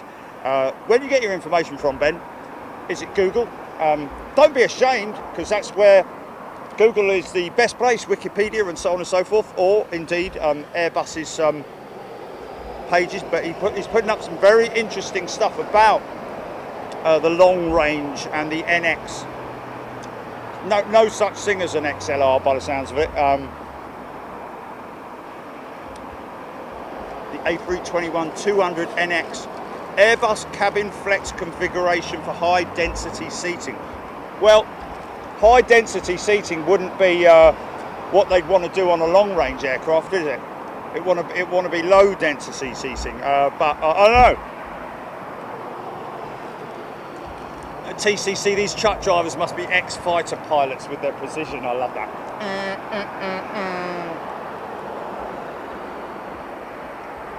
Aviation Gamer. Janine Kelly, Airbus.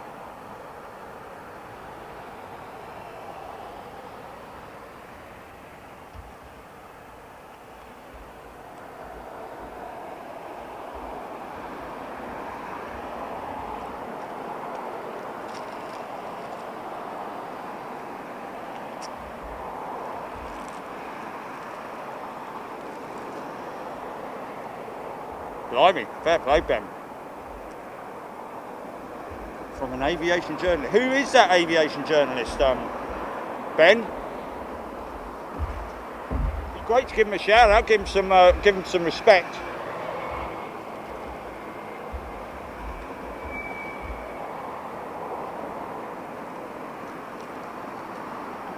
David Edwards, good afternoon to you.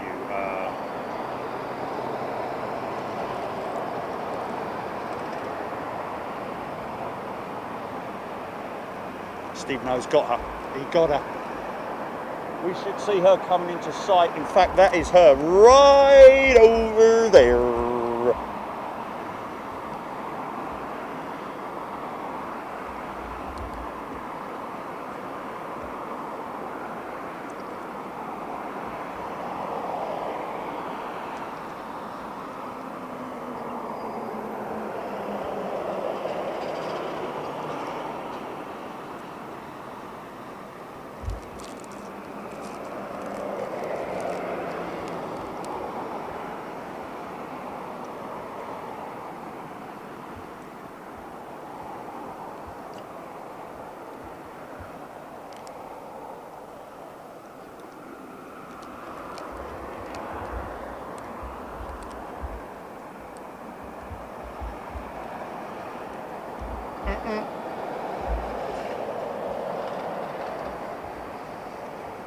So I'm wondering whether they did bring over some passengers. They need some baggage, you know, just to make sure their whole check-in system works. You know, they've got their barcode systems in place. You know, all so many different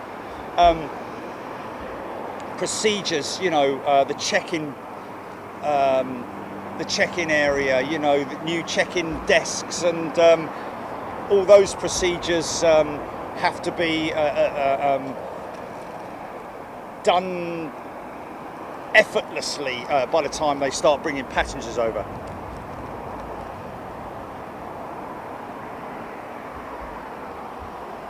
Jeffrey Phillips is the same 380 that came in yesterday.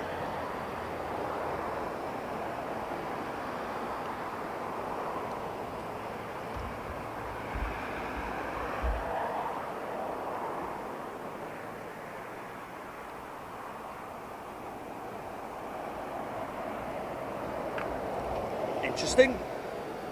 Martin Smith, Galactic have a Mach 3 supersonic passenger plane on the drawing board. I think we've seen quite a few sort of like mock-ups of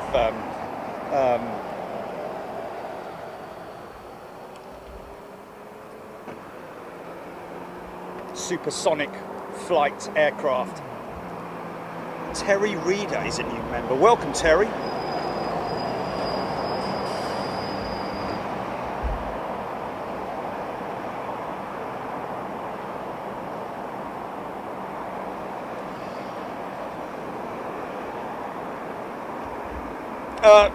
Ben, yes, Max Kingsley Jones. I think I've met Max before. Yeah, follows me on LinkedIn and all that kind of stuff, and I follow him and all that sort of thing.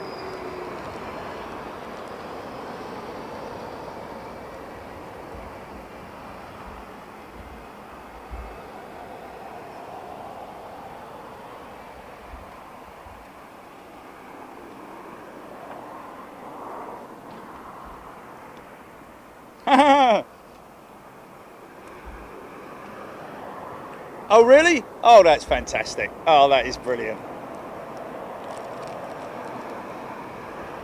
And when's she due out? She's going to go to remote, isn't she? She's going to go to remote and then go out tomorrow, isn't it?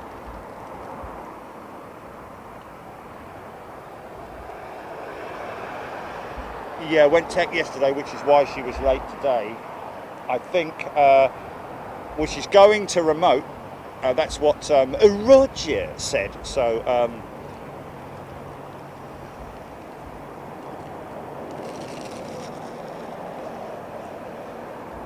Helen Twigg, nice shot of the Concorde there. Third Concorde in 3 days for me now. Saw the last one that flew at Bristol Aerospace Museum on Thursday. The second prototype Concorde 002 at Fleet Air Arms Museum. There we go.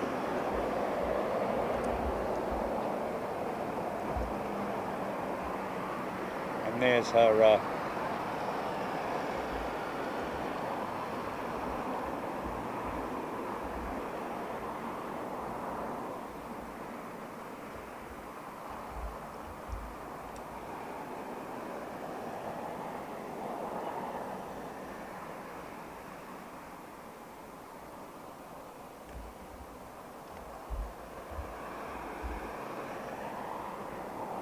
Andy P, Kenya Airways on radar. Thank you, Andy. She will taxi past our position here, I have no doubt.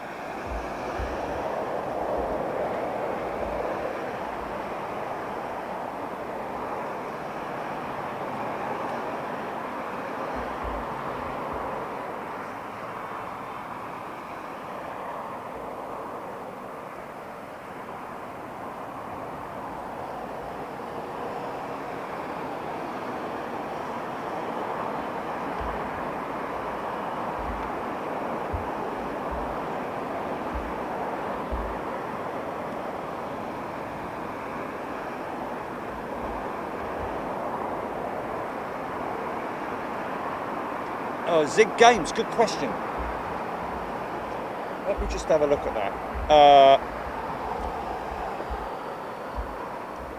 Please stand by, folks.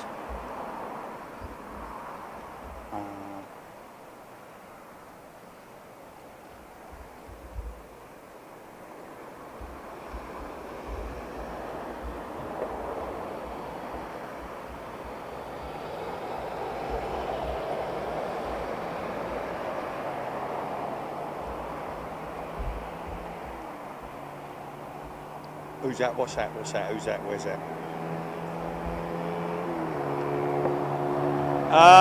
Okay, yeah.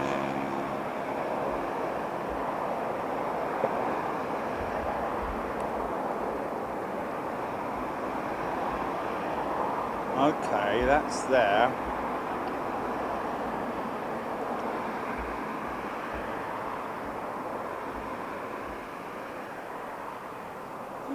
Oh, there it is. I got it now, yeah. Okay. Okay, not there. Yeah.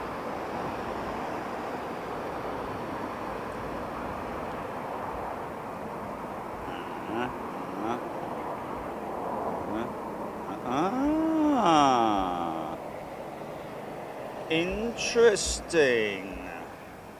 Let me just see that from a distance. Is there a tree there? Yeah, there are trees there. What's that down there? Bloody trees there and all. There's trees everywhere.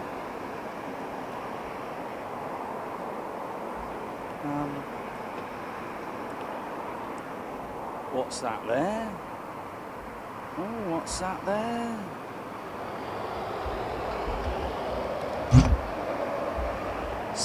Sorry, bear with me, folks. Sorry. I'm not, just... Okay.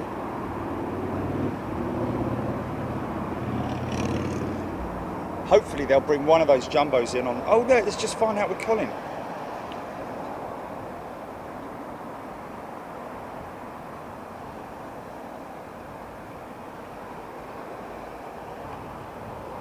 A 6:05 departure, 4:35 arrival.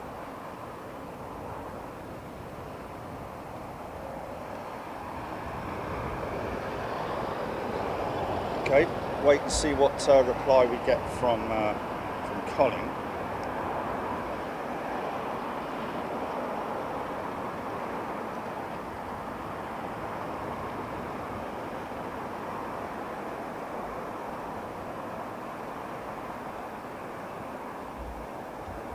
Okay. Oh, she's just got airborne from Frankfurt. There you go. And there's the 380 now.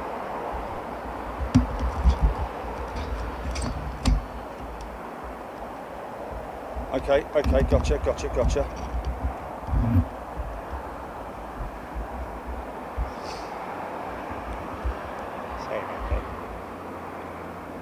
Come on. It's the glare that's doing it.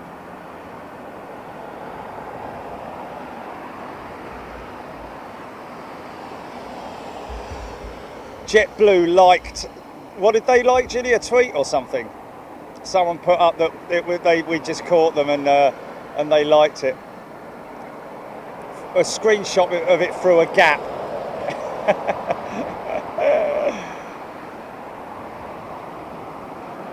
Okay.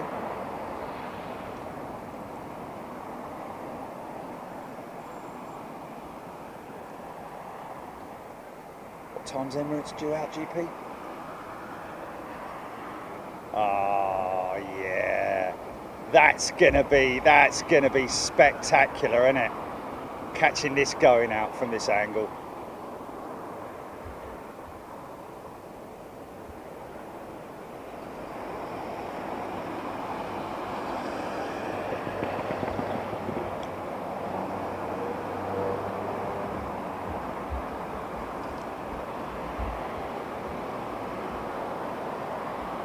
Oh. Oh.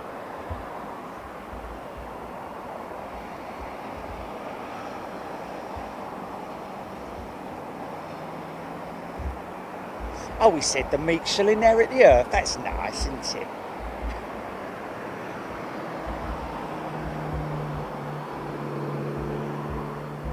Can't hear a bleeding word he's saying because a big nose over there. I think he said, blessed are the cheesemakers. Ooh. Rosalind Matter. Did anyone fly on the shopper's flight? Sun Country did a regular flight between Stansted and Minneapolis because of the Mail of America really good price. Didn't know that, Rosalind. Didn't catch that. Marcus, don't see many 380s these days. Not at the moment, Marcus. But let's just be patient and, you know, hope that all this dilly-dallying over, you know, oh, you've had the Pfizer vaccine and we've had the AstraZeneca, so you can't come into our country because you've had the wrong... Look, just talk. Bang your heads together. Get something sorted out and let's all work together to bring global economies back on track. Not just our individual ones. Let's think of the tourists when you're thinking of what you're doing for your country. Think of the tourists and the tourism and the people who've been patiently waiting to go on holiday, and you're not letting them, basically at the moment. Anyway, whatever. Just seen this, Jilly, might be worth a visit because I'm up to the air base tomorrow, aren't I? Oh, sorry, Monday. I can't get over it being Saturday today. Oh no.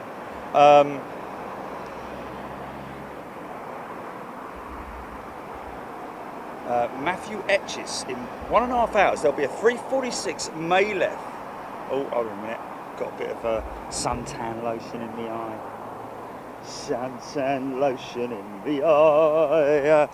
Suntan lotion in the eye.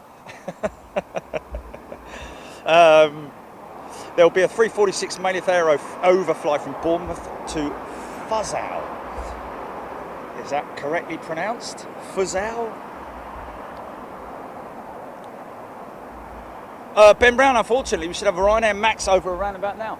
We did see a Ryanair 737 a little while ago, but where's this one going from and to, Gilly? I mean, should I be able to see it? Approaching the normal, on the normal sort of track that it normally does.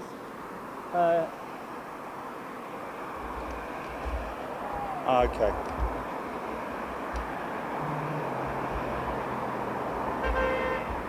Andy P, Aeroflot pushed back.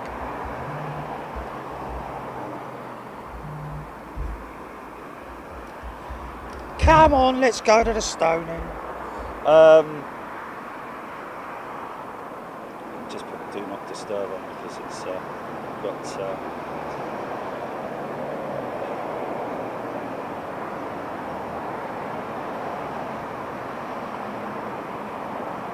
Champagne Charlie is me name.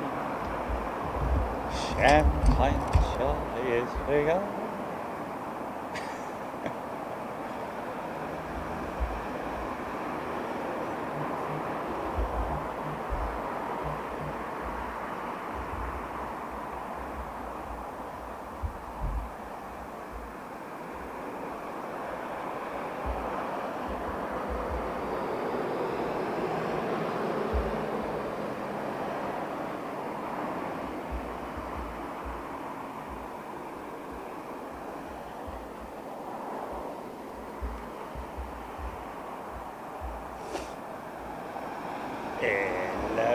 Hello.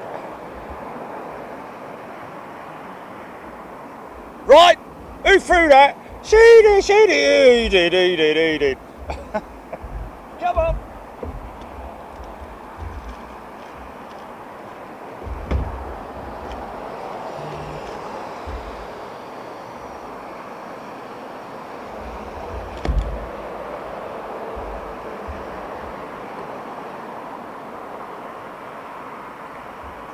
Yeah, I think Norwegian is back on the scene again, but only with a much depleted fleet of Maxes. I think all their Dreamliners have gone. Niall Connolly, my apologies. Niall, good afternoon to you. Very warm welcome, Big Jet TV.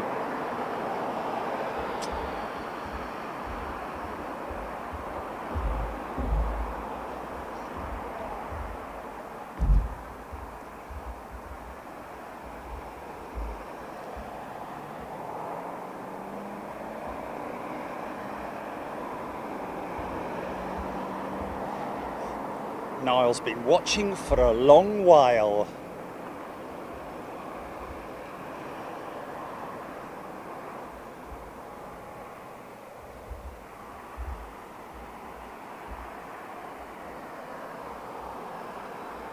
Sri Lanka's 3:30 also on radar, so we should see their noses popping through. Shut up, big nose. We should see. Right, you cool.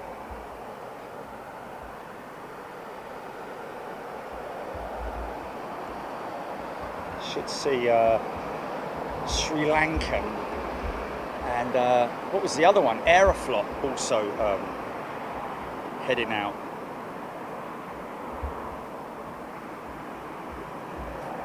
Aggle?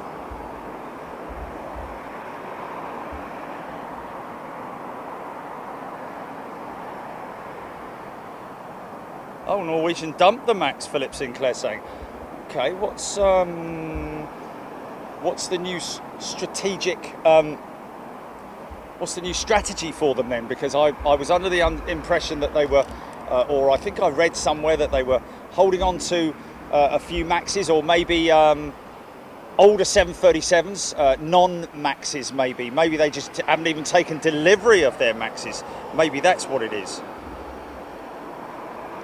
Anthony Davis, Norse Atlantic are planning 787 transatlantic flights with 787s again, strangely similar to Norwegian. Yeah, what was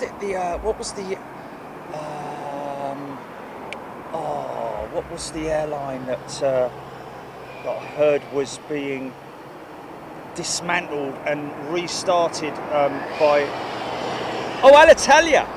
They've gone bust, haven't they?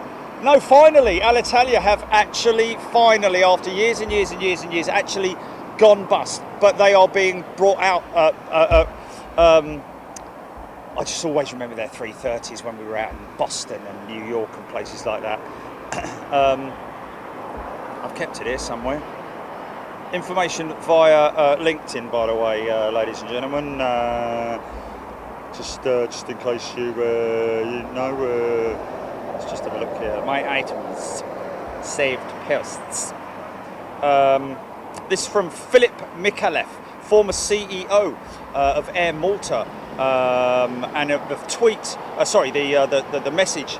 The post was from Dylan Shah, the CEO at Aeronews X, Italy's flag carrier. Alitalia, Società Aerea Italiana, SPA. Jimmy Greaves will finally be replaced by the NewCo EITA in preparation for some time now. In preparation for some time now, as previously reported. Okay, will finally be replaced by the new company. I'm guessing that's what he's meaning there. ITA in preparation for some time now, as previously reported. October 14th, 2021, Alitalia will cease operations a day later on the 15th of October. ITA will be inaugurated. A reduced fleet, a revised network and a brand new organisational structure. I look forward to seeing what's next for Italy's revitalised flag carrier. You can read all about it in my latest article on Aeronews X, and that is from Dylan Shah, ladies and gentlemen.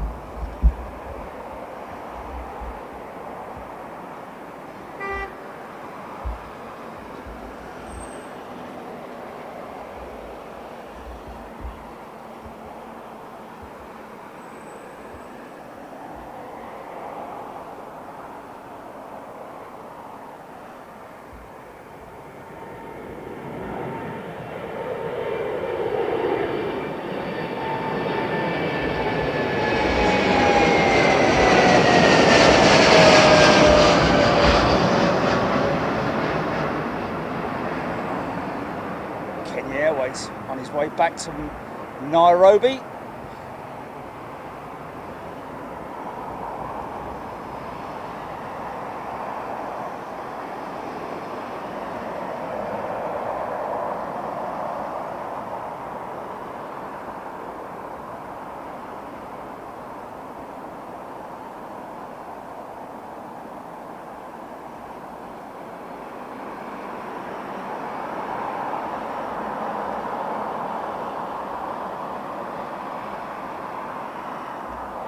I don't believe it!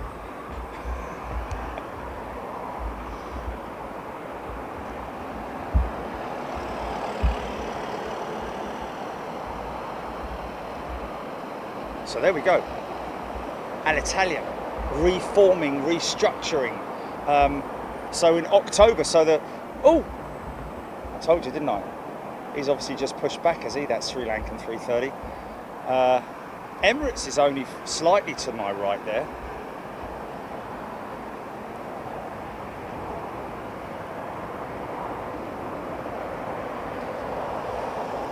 Alan Tonkinson, yes, dual operations. Not that you would think at the moment it is absolutely necessary,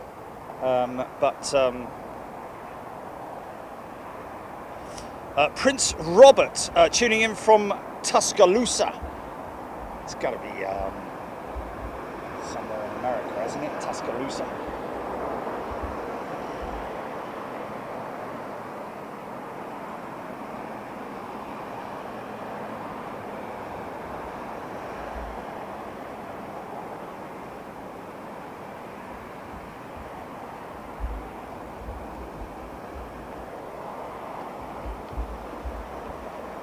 For Denari for me life story.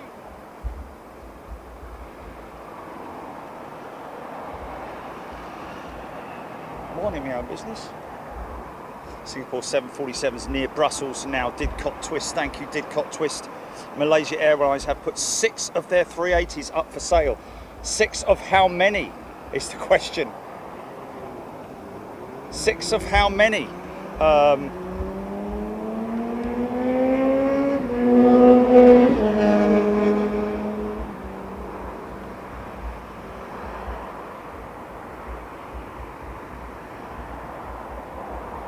Can't be that much more than that.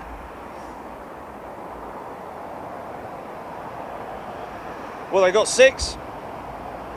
They have got 6, so that's it. So all of the Malaysian 380s have been put up for sale, but we oh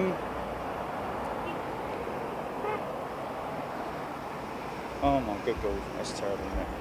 So I mean, it is funny, isn't it? I mean, it's not funny, it's bloody tragic, but when you say they've been put up for sale, who the hell's going to buy them? Hey.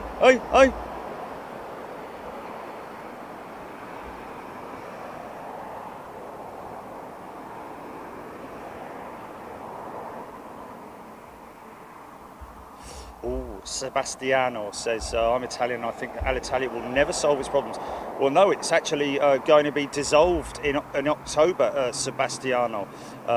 So a new concern with obviously completely restructuring it, new management, downscaling the number of aircraft. I think this might be Aeroflot possibly, downscaling the number of aircraft on its fleet. Probably, I think the biggest aircraft that Alitalia had on its fleet currently were the 330s anyway, weren't they? So.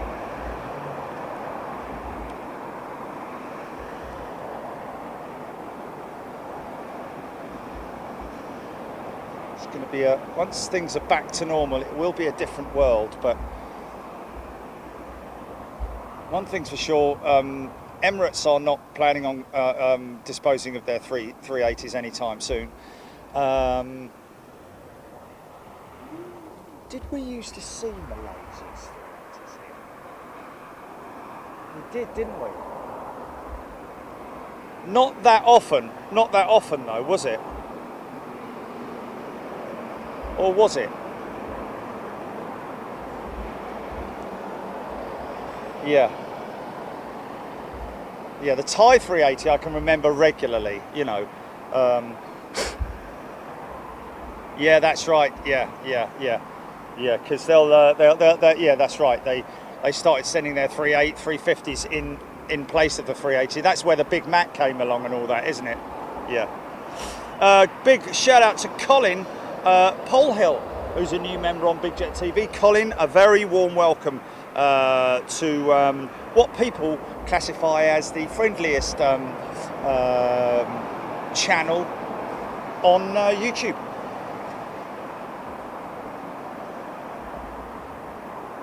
Gunslinger 41 minutes. Cargo Logic 45 minutes, Rob's saying. Thank you for that, Rob. So we'll have two 747s arriving in the space of 10 minutes between each other, wouldn't it? 4 or 5 or 10 minutes. Spacing, hopefully one or two of them will come in on Rogue.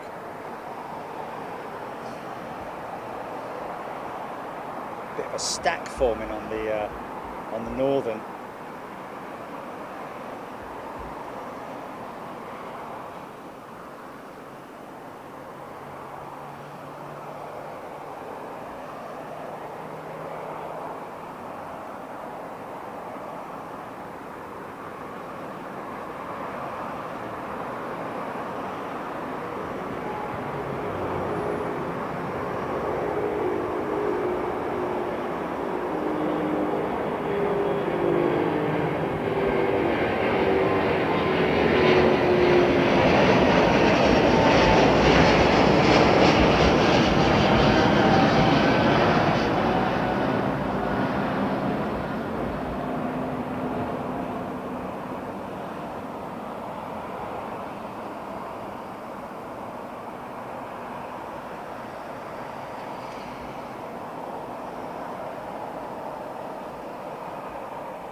The pit cap. Yeah. Yeah, remember that, yeah. Oh, gutted, yeah. Who's that? What's his name, Jilly? Tim, yeah, I'm gutted it didn't arrive. Didn't we refund him or something? Yeah. Oh, and the replacement didn't arrive. Ah. Tim, that's a real shame. How many? If you're at Silverstone and you've got a Big Jet TV merchandise on, take a selfie and send it to us at contact@bigjet.tv, or I guess that's the only place they can put it, isn't it, Julie? I'd love to see it. We were actually going to create a collage page, weren't we? For people with, we've made one and we started it. So if you want to get your picture in there, folks, and you've got merchandise and you want to appear in that on that page, then I think it's on the website or on the shop or something like that, isn't it? It's on the website. Yeah, we were waiting to collate in. We never actually got it going, did we? Never cranked the engine over or turned the key on, or turn the ignition on. But yeah. If you've got merchandise and you want to, what did we create an email for it as well, Julie?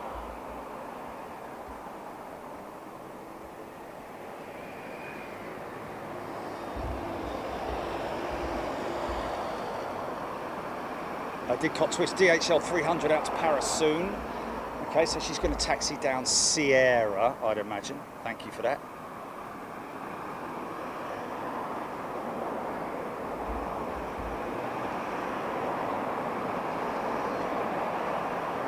Martin Akerman, interesting information. I remember Alitalia DC10s. Do you remember that? They had DC8s as well, I think, and DC9s.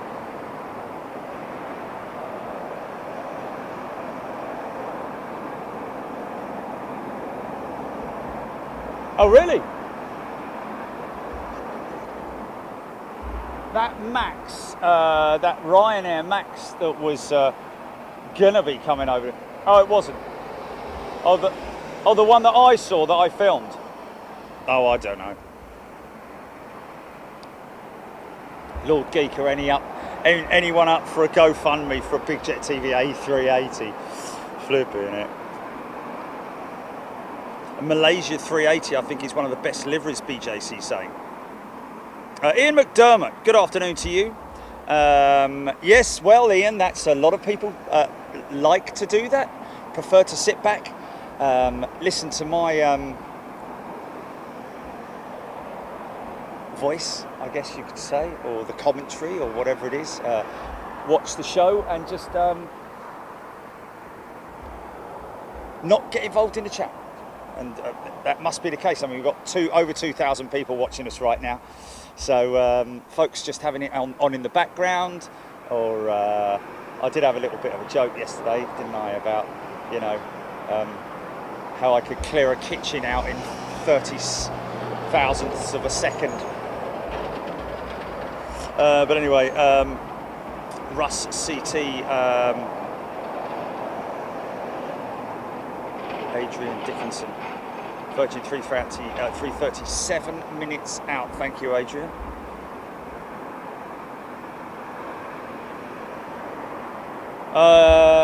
What was his name again, Julie? It was Tim Hatton. Yeah, Tim. What a great shame, man. So sorry about that, Tim. That's our fulfillment company. Not they're normally very, very good, I have to say. I cannot tear into them too much, but even one order that goes astray, it does annoy me. I mean, I've had stickers getting, oh, it's out of stock still, and okay, yeah, right, yeah.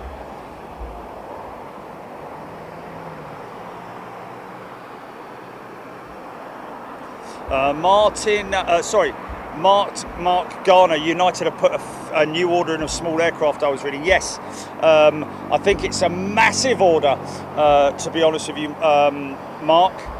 A huge order for, hey, it's ANA, there we go. A huge order for 737 MAX and A320 aircraft with United, I think it is. I think I might actually have that in here somewhere. There we go. United Airlines orders 270 Boeing and Airbus aircraft. It is a huge order, and one which will create jobs and also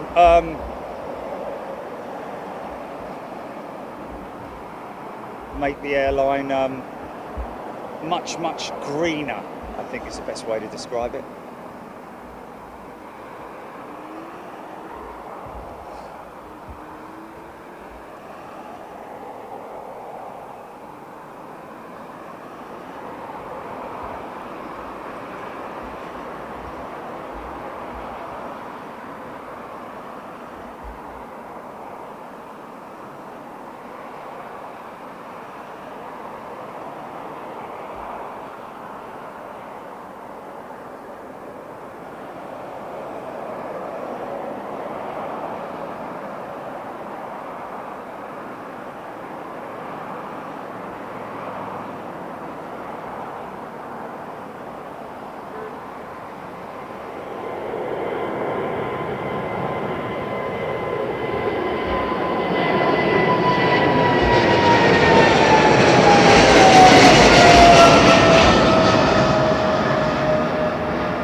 I think the 300's gone intersect.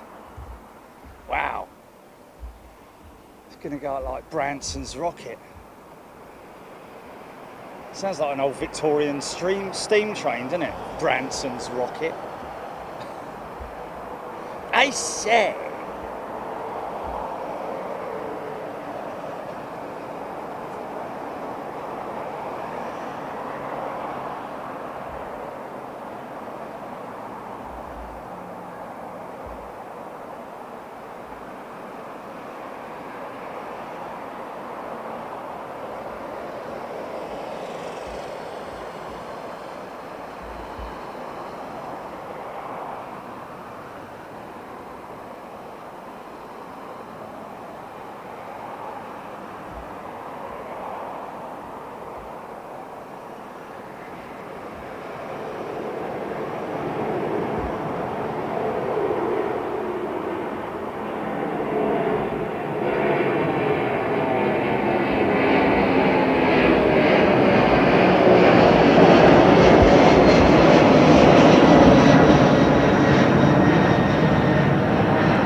massive flaperons on the A300.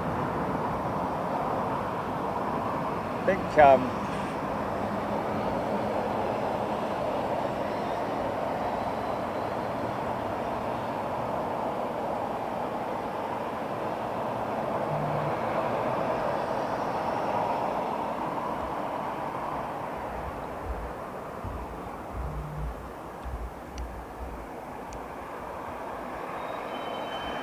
hello.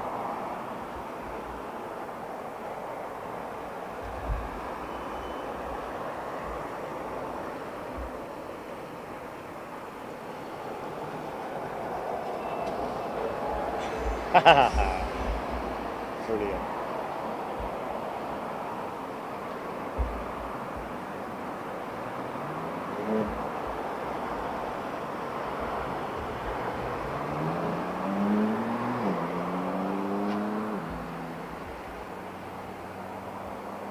Watch for the brake dust, folks. There it is. Yeah.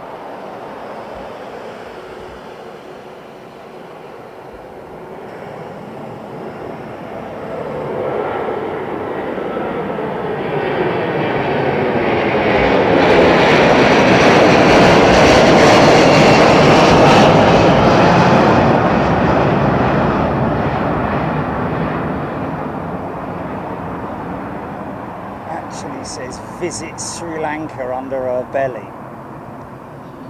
Nice.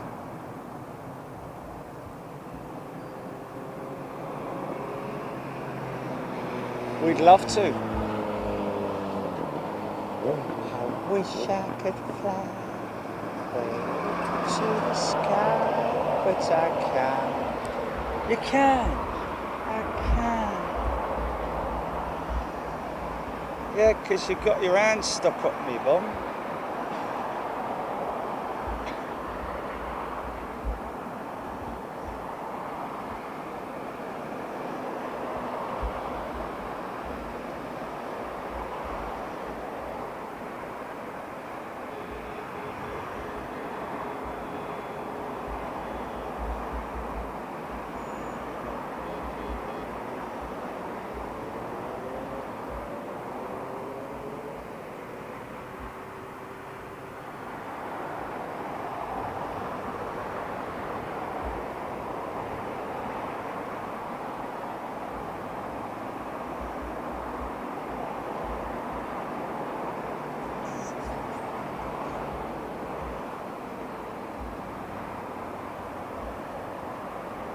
Oh. Sitting there minding my own business this morning, and guess who walked in the house, Jilly? The next door neighbour. Not the next door neighbour, the next door neighbour's cat. Hello, what are you doing here? Oh, sorry. Yeah, just came in a little explore, yeah. And she's just texted me to say, because he didn't come in, didn't he? Chance he would not come in. He knew I was trying to get him in. He wouldn't come in with a cigarello or anything, you know. He just knew I was going to grab hold of him. Yeah, he's getting... He knows the drill, doesn't he? He knows the drill, yeah. So she just messaged me. I asked her if she could check in on him, make sure. Because I said, I guarantee you, if you go inside, he'll be sitting at the glass doors out the back, like, you know, like a little weeble, looking like a little weeble, because he's got a bit of a fat bum now, you know. And he was there anyway, whatever. Qatar CEO says he probably won't see the 380s again as they are too expensive to fly. Well, they are. They are a very expensive commodity, the 380. And the only time that you're ever going to put something like that to work or earn your money is when they're full up. And at the moment, that is not going to happen. Although saying that, when you look at the number of services that they have with Qatar into London Heathrow, you would imagine that with their, you'd probably be able to half fill a 380 at least. But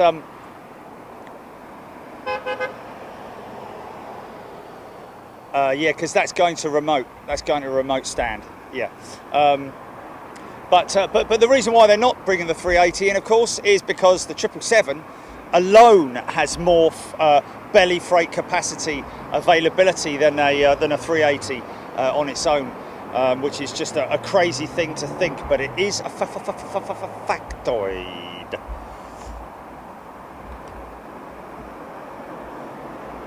Ben Brown, this is the ex-test bed 350. Was that the one that just went out, that Virgin 350 that just went out? This is all Nippon's 777.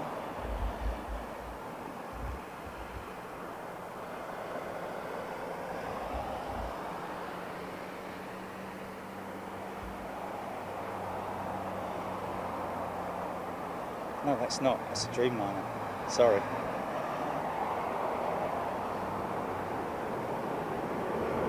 It's not.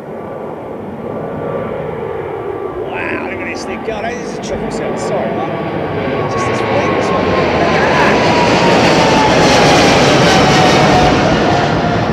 Wow, it was just her wings were so flexed up.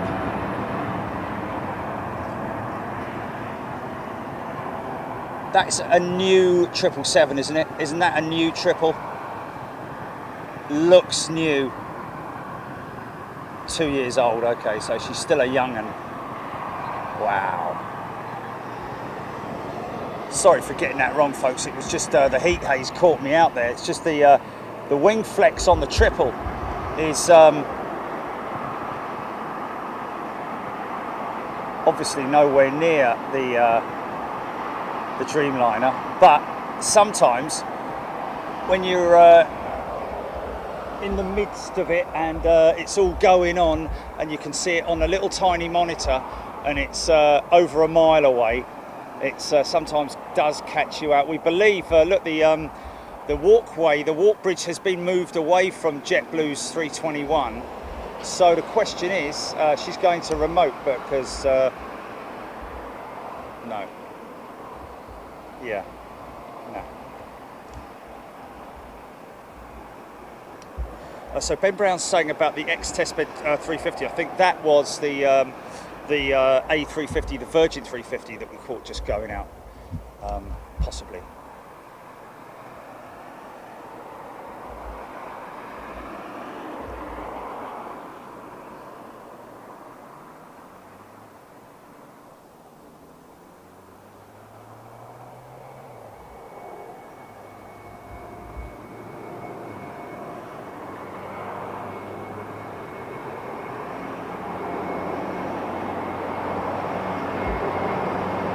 So any moment, well, quite soon, I'd imagine. I don't know if Roger's able to let us know, but that Korean freighter main deck cargo door has closed, I think.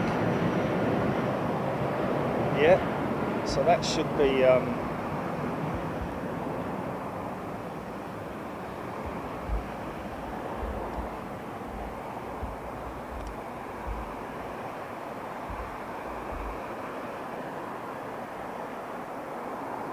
Philip Sinclair, United took 20 EasyJet 319s. Brandon Planespotter says, if the 747 is delayed by another 7 minutes, it will land at 7:47 p.m. Look out for that, Jilly. If the 747 is delayed by another 7 minutes, Petros, yes. Alitalia did indeed used to operate 777s. Caravels, Leslie Donaldson, Caravels on charter flights. Yeah. Marcus saying Air France have placed an order for 50 A220s to replace the 318, 319 and 320s. There we go. No surprises there. And look yonder, down end of runway. Is that? No.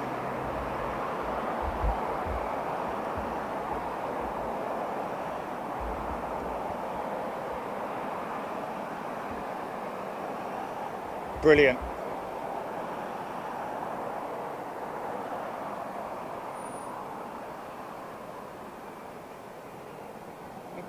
Okay.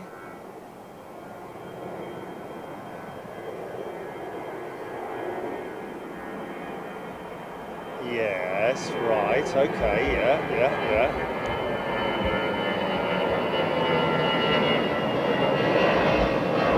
No, exactly. Yeah.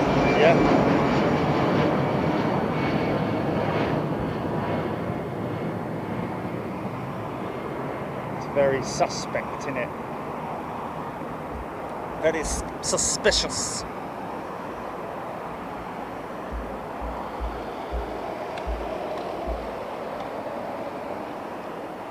Colin Polhill.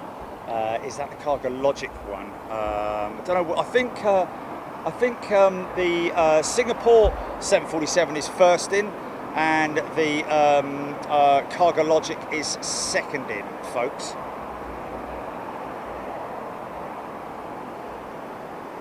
Alitalia 319 off to Milano.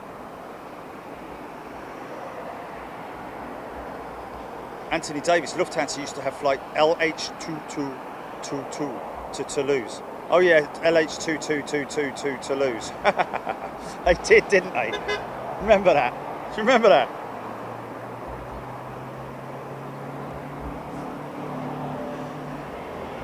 Random fact is it once landed at 2222. This is Alan Rickman. Hello, Alan. This is Alan Rickman. Please remember to take the chicken out of the freezer and put it in the fridge. That way it will defrost more quickly. Thank you.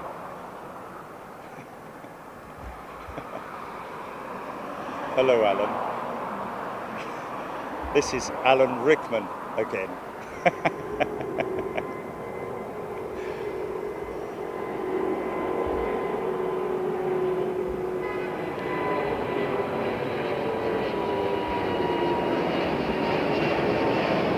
D-rated or what? I can't look up with this bleeding headset on, so it falls off.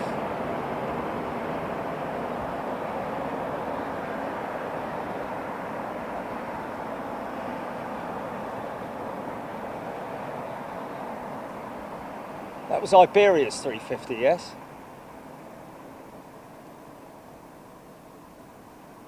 Hello, Alan.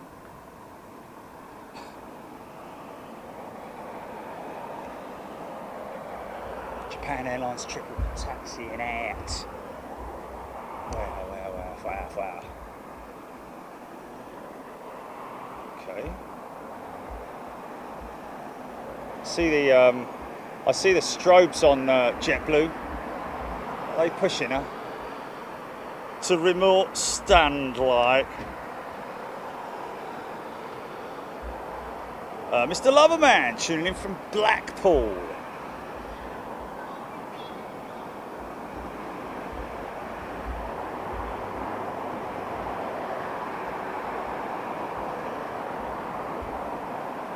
Can't tighten the headset.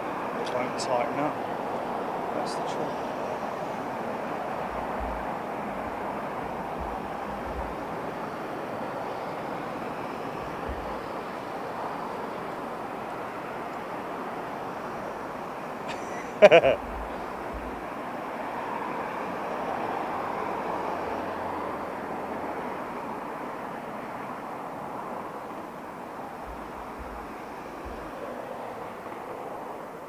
Sanj, logging on during my cousin's stag party in Bristol.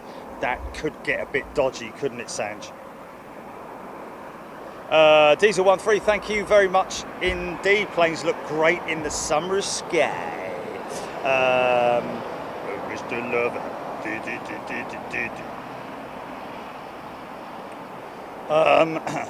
Ben Brown, Ryanair Max over top in just over an hour from Mallorca. Hello.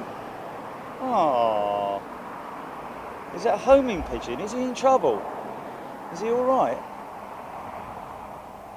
That's not right, mate. That's not right. Lance, no. Oh, he doesn't look very. It doesn't look very healthy.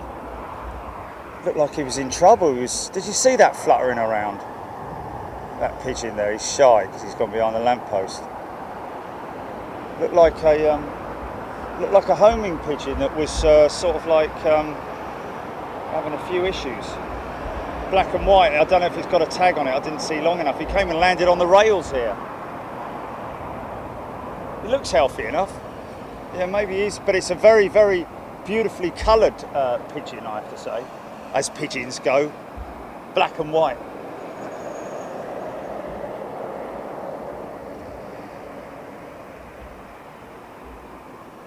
Alan Phillips, Singapore 747, just flew over North London.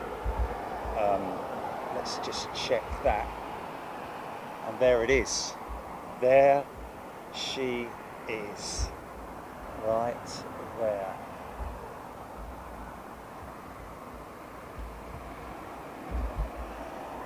Shabba.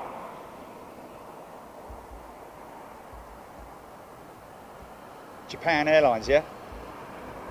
Triple.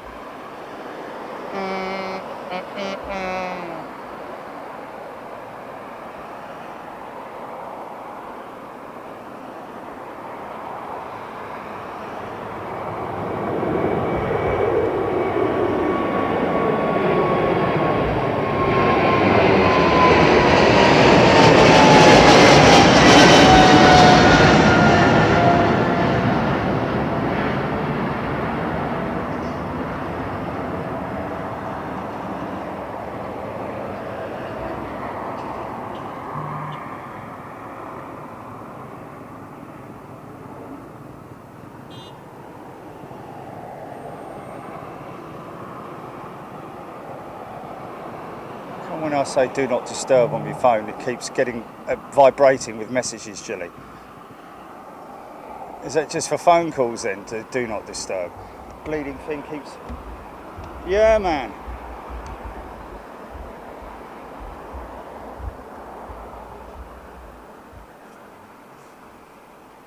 Ah.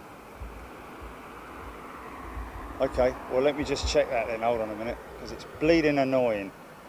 Our Telstas.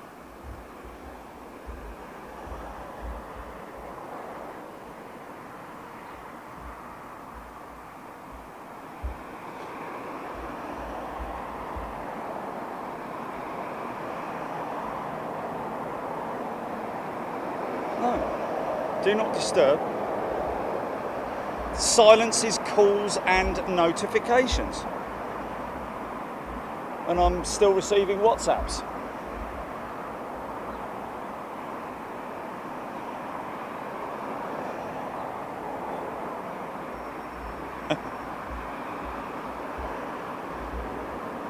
No, hams all the time, man. Hams all the time. It just it doesn't do it properly. Basically, doesn't do it the way I want it to do it.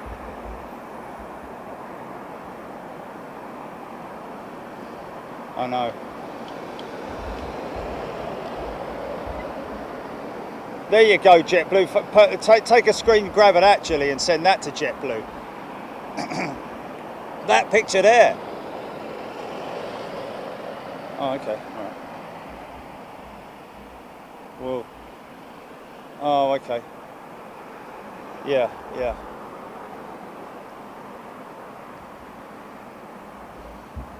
See what I'll do. Take it off my phone.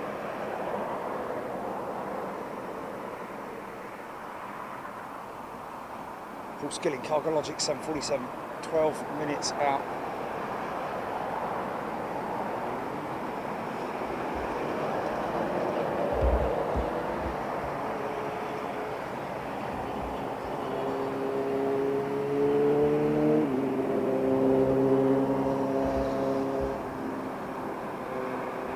How do you stop, how do you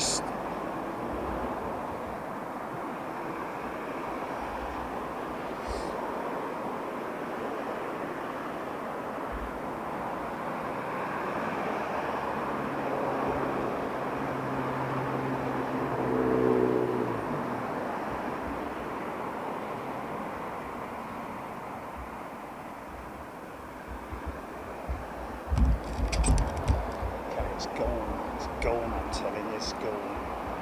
Okay, what have we got? Oh, look at that turning into the back there, man.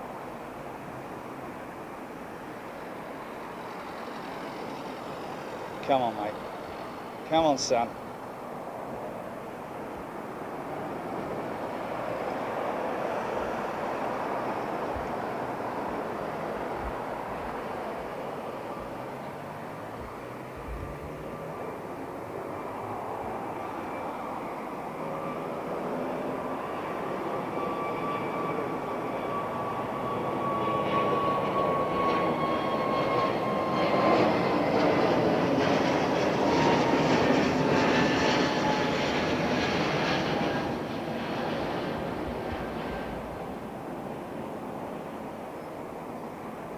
Great if he just carried on going and didn't turn left onto the northern runway and vectored for the southern runway, but he's not doing that. He's not doing that at all, is he? It's that just there below him. It's running approach, isn't it? Yeah. So that's him there.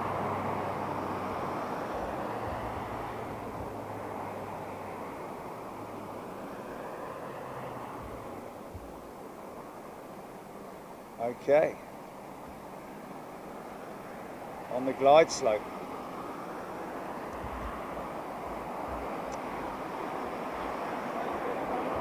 Sorry, folks. Alright, easy, son.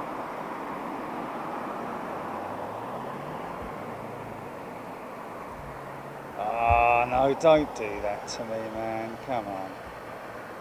It's just the sun glinting off him, innit?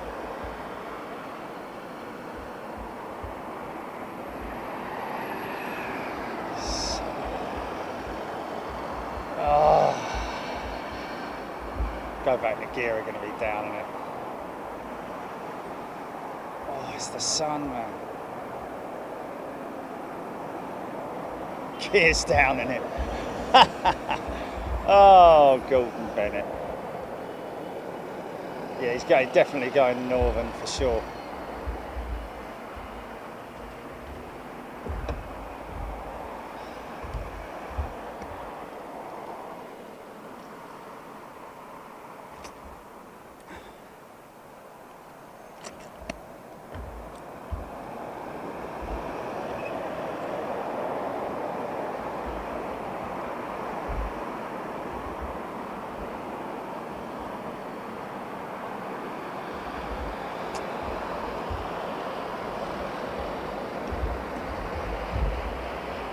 Does a man work down the chip shop, swears he's Elvis? Do do do do.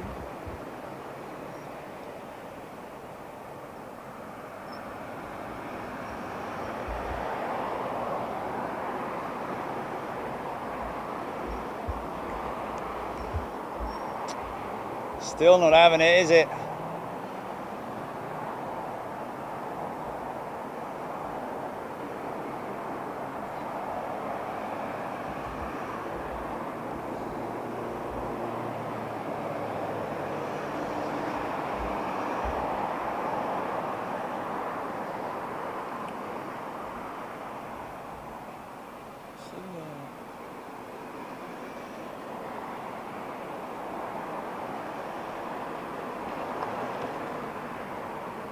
Scotty Topley is in house. Yeah, that pigeon's still over there, man. I don't know if that's a...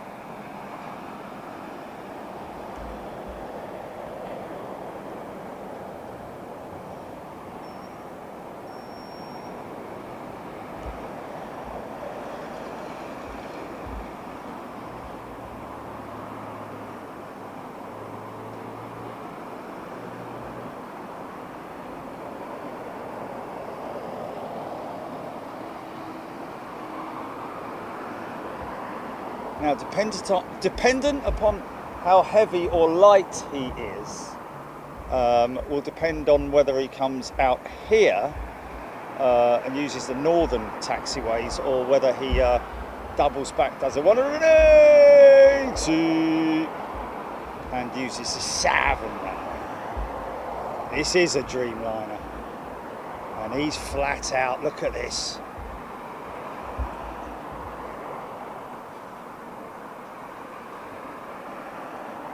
big beefy undercarriage on the 787, isn't it?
See him, look, actually. You can see the back end of him there, look.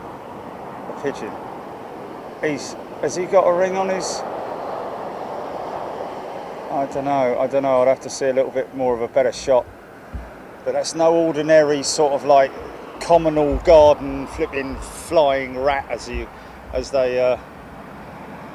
you know what I mean? It's not a wood pigeon-y type pigeon, is it? That looks like a racing pigeon, and maybe his radar's he's got to reboot his app.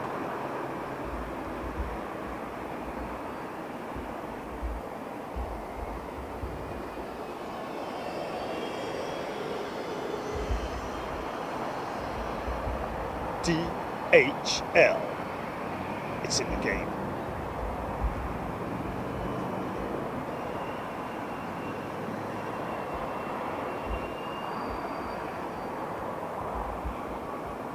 So this is just an easier route for them because they'll cross the active runway here, I think, or no, maybe not. He's going to taxi down.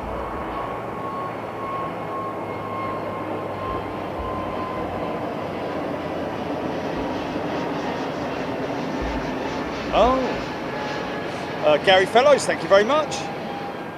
Andrew Ryder, I love the head-up display on the 787. Yes, it was quite interesting yesterday when I was on the flight deck with Nevedita and her lovely co-pilot.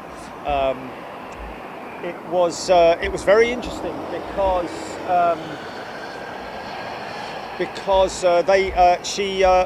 she turned her headset, the head-up display on, activated it, pulled it down, went through the different switches which give you different parameters. In other words, you can decide on which instruments you want in your head-up display, which are there for you to obviously read without having to glance down at your instruments, which is really obviously very beneficial. But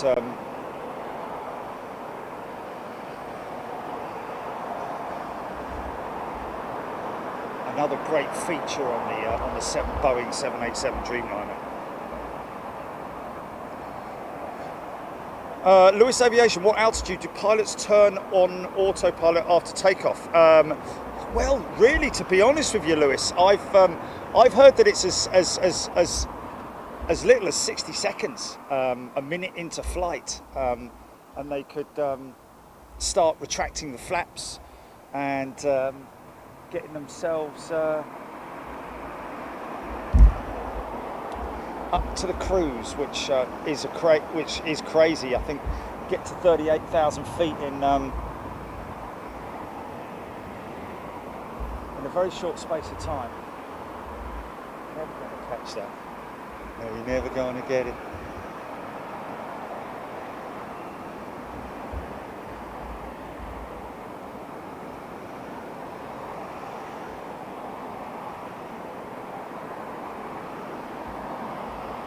Hey, is this 737 Max coming out? Nope, 320 Neo.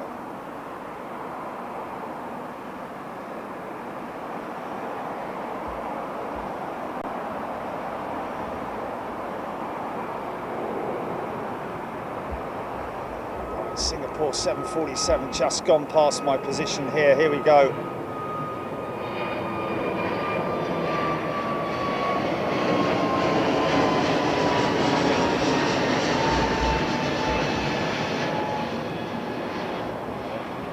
Both going to have a go. Are they both going to have a go, or is he going to try and cross there?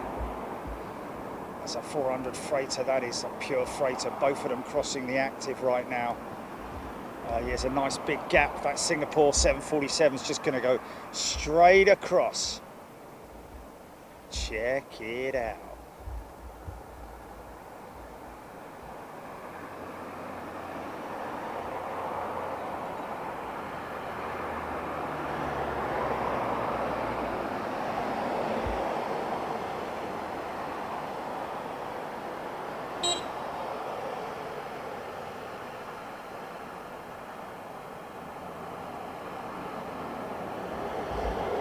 Gaggle of freighters.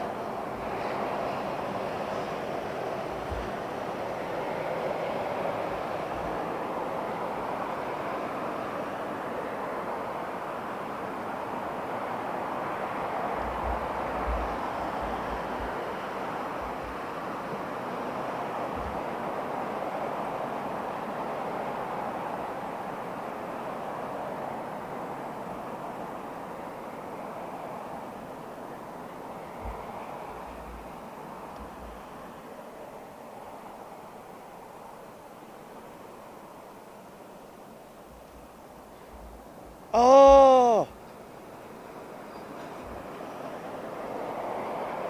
Oh, Donna, and is that Donna and her husband up there at the Hyatt? Okay, great to meet you yesterday, guys. It was yesterday, wasn't it?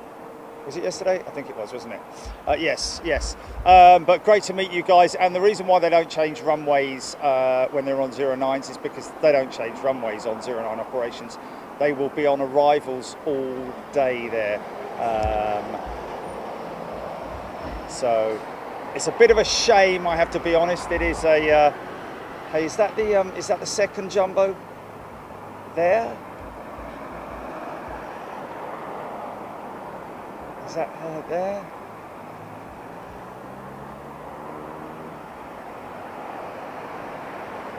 Yeah, that's Cargo Logic, isn't it?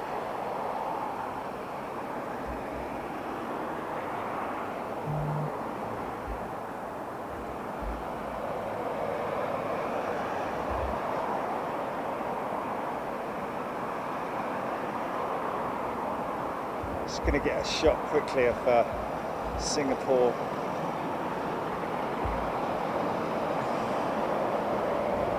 That's it.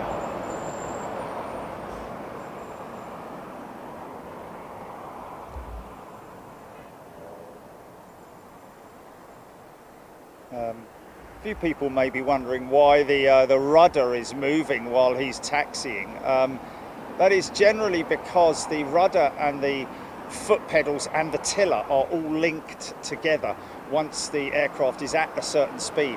Once it reaches about 80 knots, it unlinks itself, detaches itself from the tiller, and is permanently on the rudder pedals. But a lot of pilots prefer to steer using the rudder pedals and don't even use the tiller, and others preferring the other way round. So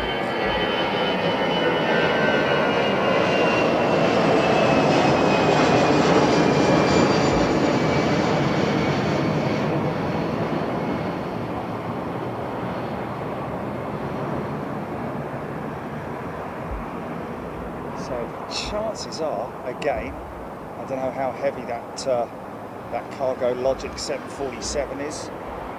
He may come up this way. Ben Brown, Singapore coming around the back with Azerbaijan Dreamliner just in front. Did I miss the Azerbaijan Dreamliner taxiing? I think I may have done. But we'll certainly get it going out.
right to the end of that stand there.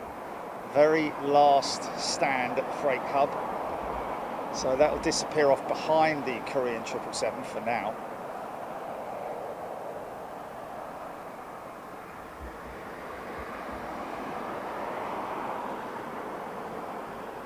I think.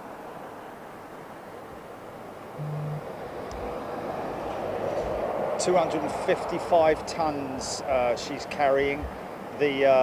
So she's pretty heavy then, that Cargologic 747. Thank you to Colin for that information. Carrying 255 tons from Frankfurt.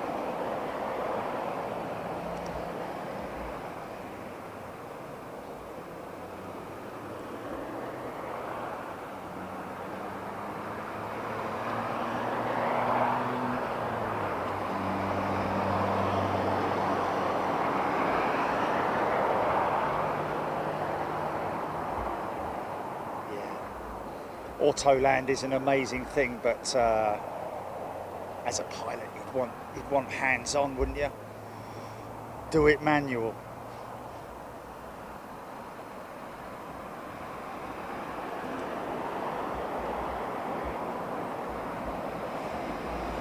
Not sure yet, Paul. Looking like we'll possibly do a military show as early as next Wednesday. Just watch this space. Obviously, we'll update you as soon as we know.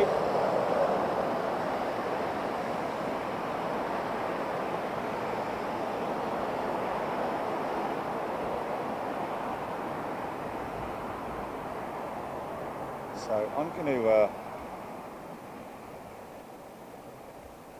actually see the light coming through the windows of Concorde there, can't you? See, she's got weepy windows. Did it. Dirty from the steady heat. Weepy windows.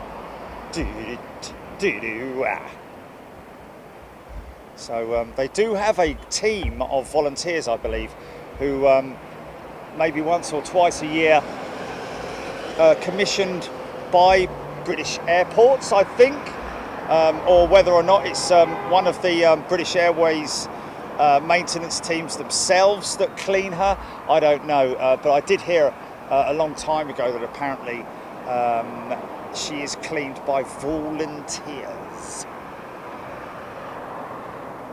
Eve Hoskin of Cargologic's call sign Firebird. Didn't know that. No idea that was. Wow, that's a pretty cool call sign.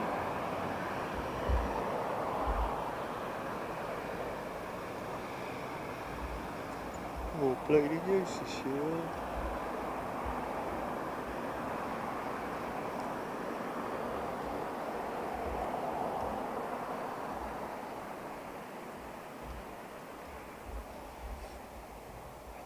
I know it's steamy windows.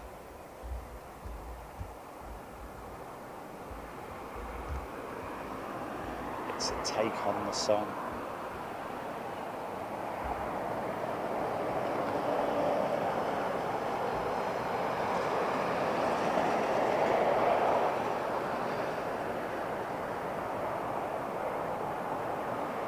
That was gone up steep, flipping heck, that was a late rotate, man.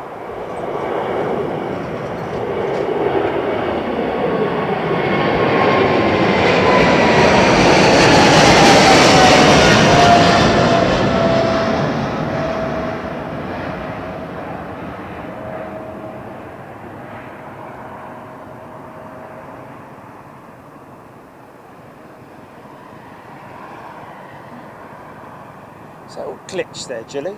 I just saw.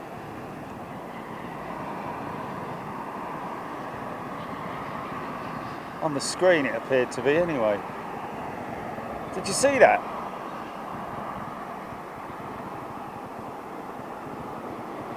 Oh. Well, that's got to be some kind of friction related type glitch then. Because the screen actually pixelated for a fraction of a second, yeah. It went bing.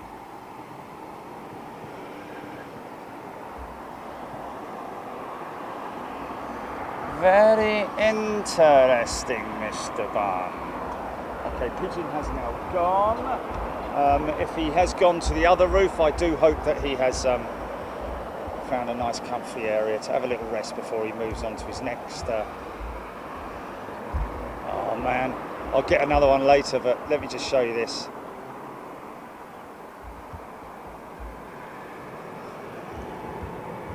Sacrifice for a queen. Who's that? Biman? Oh no, it's Azerbaijan, isn't it? I'll get a shot of him. Hold on, let me just get a quick shot of him banking. I'll get that jumbo in a second. Yeah, stand by.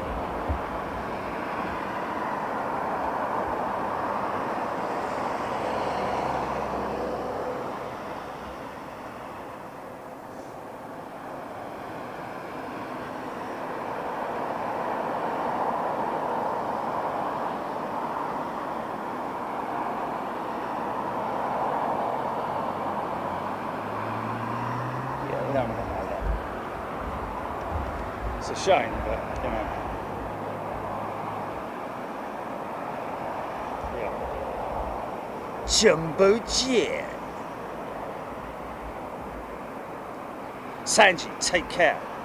He's off for his brother's stag do, isn't he? It's going to get messy later, Sanj. Take it easy, son. Oh, is he? Ha ha! What? Colin Holhill, my absolute favourite aircraft. I think there's millions of people around the world who agree with you wholeheartedly, lead Colin.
Delhi-bound Dreamliner. Off to Nivedita's neck of the woods.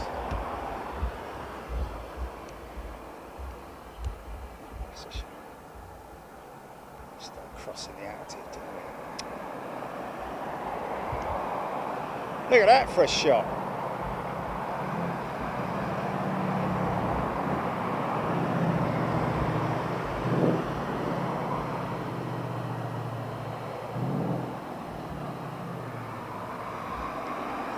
Martin Akerman, A340-600 on its way from the south out of Bournemouth soon.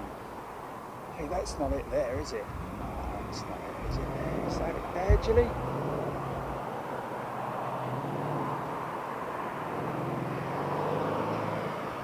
No. Yes! That is it. There it is. Look at that. When's the last time we saw an ex-Virgin A346?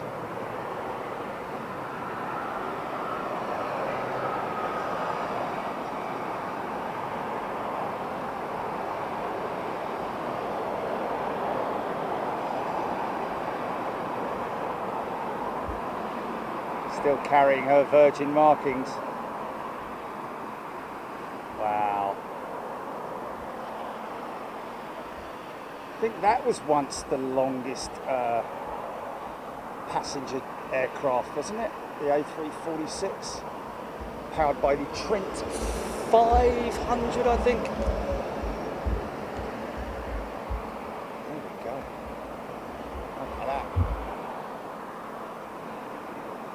And that,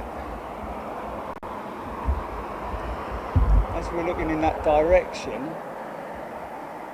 it's not the max there, is it? No, I'm not going to get either on that to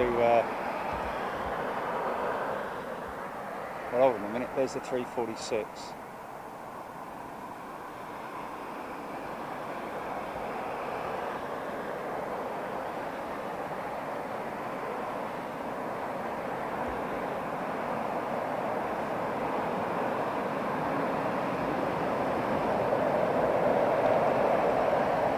Just north of it.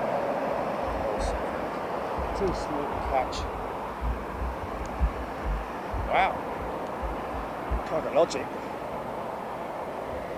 And right the way down to the end of the stand. Paul Skilling, lovely, the position is brilliant. Max Thompson in the house. Good day to you, Max.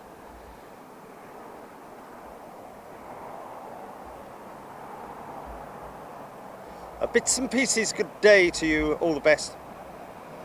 TCC, lovely location.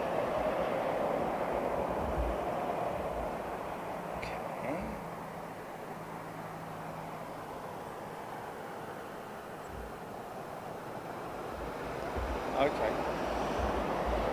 Saft, I think.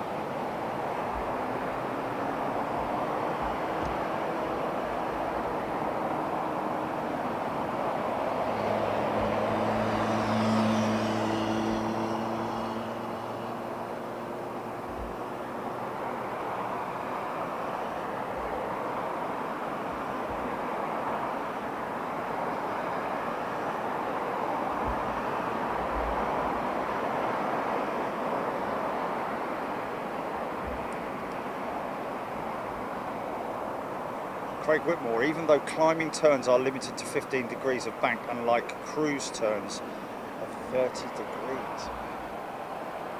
Cruise turns? I thought it would be the other way around. Oh, thanks, mate.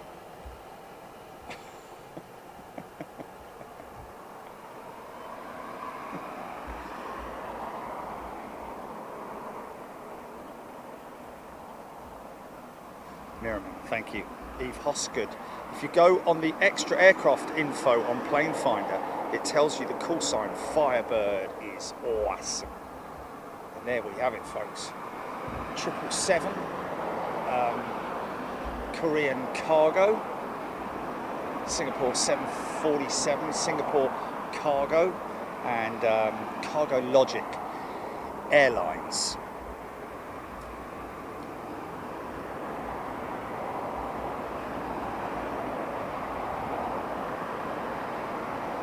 Mark Wallace, absolute pleasure.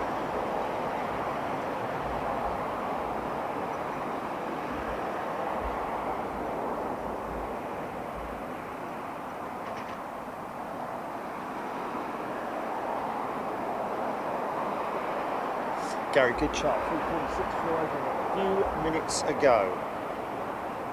Chipaz, probably through till the 380 goes, I would have thought at least, or till we run out of run out of daylight, really, isn't it? Couple of hours more, isn't it? We've got to do a couple of hours more, haven't we?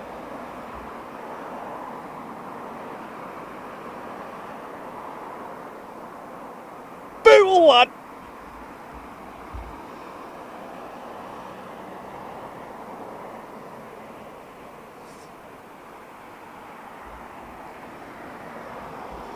Andy P, thank you.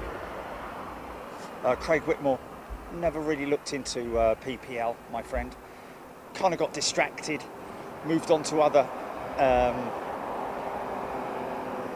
career options. Bainzer, he's here. What perfect timing. Headed back to Hyatt and 747 Singapore flew overhead. Yeah, no F1 spoilers, please. Thank you, Bainzer. Hope you had a good day up there. And who was it who was with him? The guy that was with him, I think he met him there and they went up to Silverstone together on public transport, which is a good thing. I don't know if that makes it any better or any worse, because if you're on public transport, you're in a coach, do they give you special dispensation in terms of coaches arriving instead of getting hooked up in the normal traffic? They had some great... Oh, whatever. I don't know.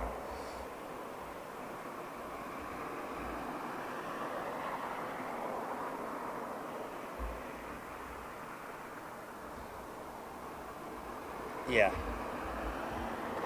The old Camaro.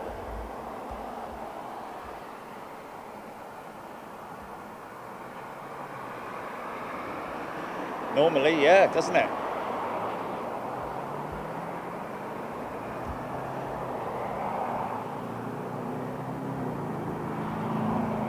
It's pretty much on time normally as well. Yeah, with any luck.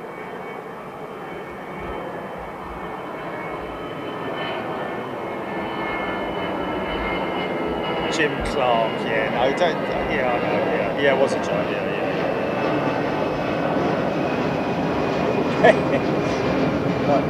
That's all right. What was I looking for here? Oh yeah, that was Colin who was telling me.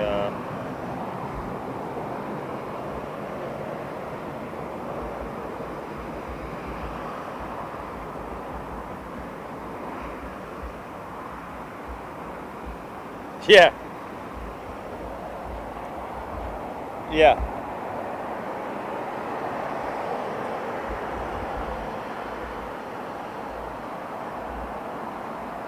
Just trying to get a new ETD out of Colin.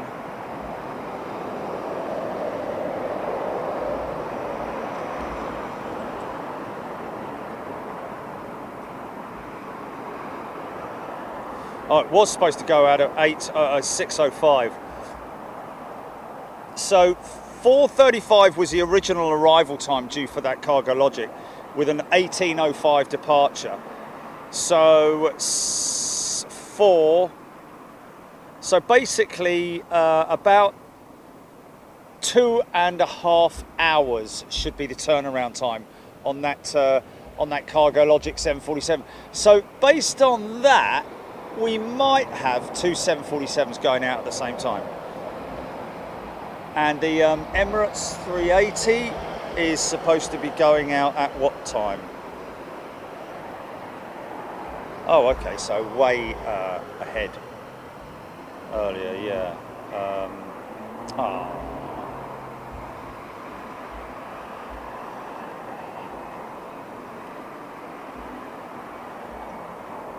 Have a yeah,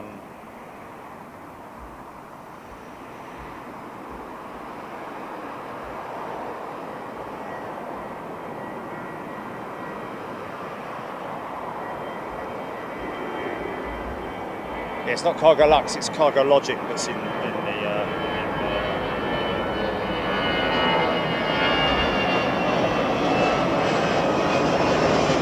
905, yeah.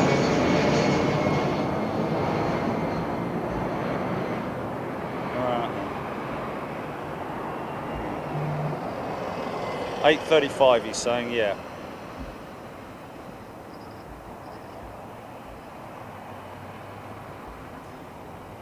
Well, it's 8:35 Zulu, so that's 9:35, isn't it? Is Zulu BST or GMT? Zulu's GMT, isn't it? So it's 9:35, or is it 8:35? I don't flipping know. Yeah.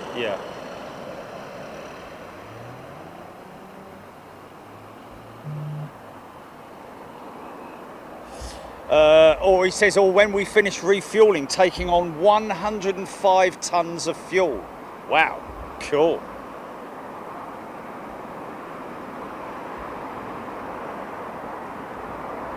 I say.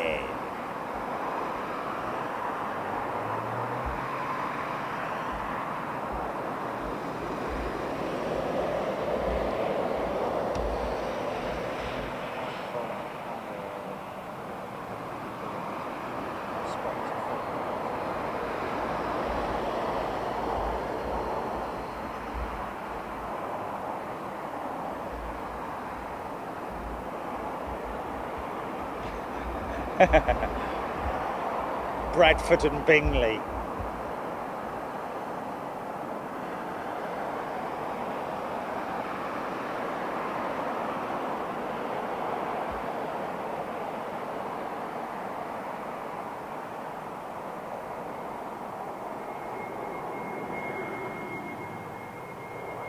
Something like that, yeah, just have a little look and see.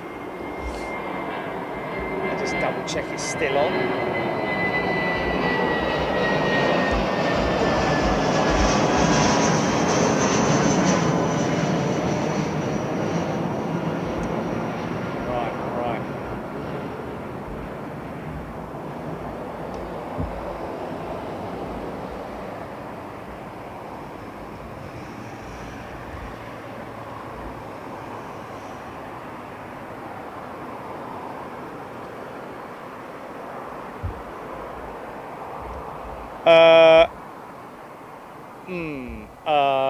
Let me have a think. Yes, I can, because it's on the way back from there, isn't it? Yes. So yes is the answer to that. So busy day tomorrow then.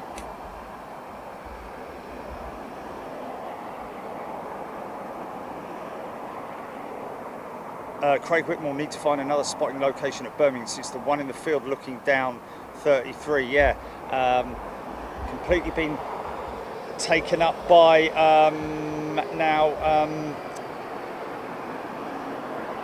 construction for a bypass, I think it is, isn't it? Something like that.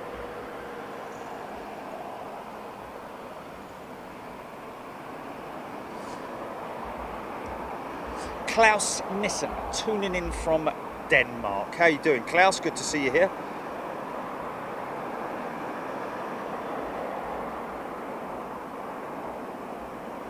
Yeah,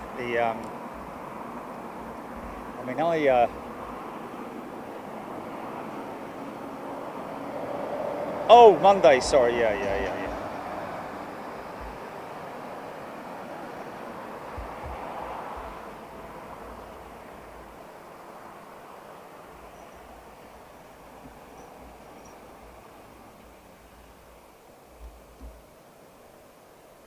Marcus used to go to Hatton Cross many years ago, parked down Myrtle Avenue. Well, I've paid £8 for my parking here, folks. Not that there is anybody here checking for tickets or anything like that, but I just feel right in doing it and not trying to blag it, you know. I mean, sometimes you can't help it, like that other one over the other side of airport by the academy. The machine is actually not even working, so oh yeah.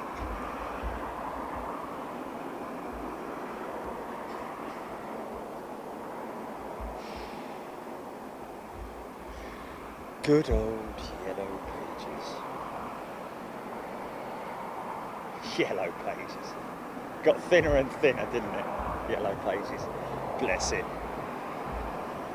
Well, I don't think they do them anymore. It's yell.com, isn't it? Or something like that. Barry Matson, where is the best place to plane spot? Where, Barry? Where are you talking? Talking about Heathrow?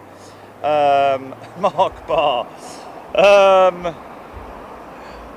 Well, Mark, if you're offering, then and there's a Costa over the road there at the gas station, so you need a mini roll delivery.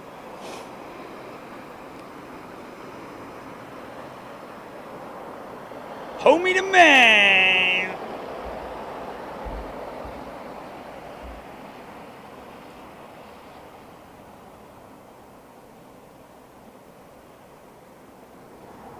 Yes, all liveries in the old Milky Way, Boost. Yeah.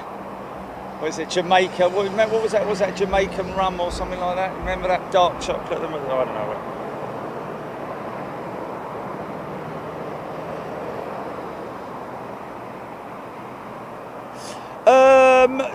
Yes, it is monitored. It's monitored by cameras, Darren, but there is no. You don't have to put your registration into the machine. It's one of those ones where you just pay They're not able to tally your reg against the machine or anything like that to know whether you've paid any parking. So I think, to be honest with you, you could blag it. There were some people here earlier on who hadn't got tickets, and you can see people coming in and out. I think sort of like a minimum 20-minute or something like that. But I don't think they monitor it to the point where you get fined, because there are cameras here. Don't get me wrong, but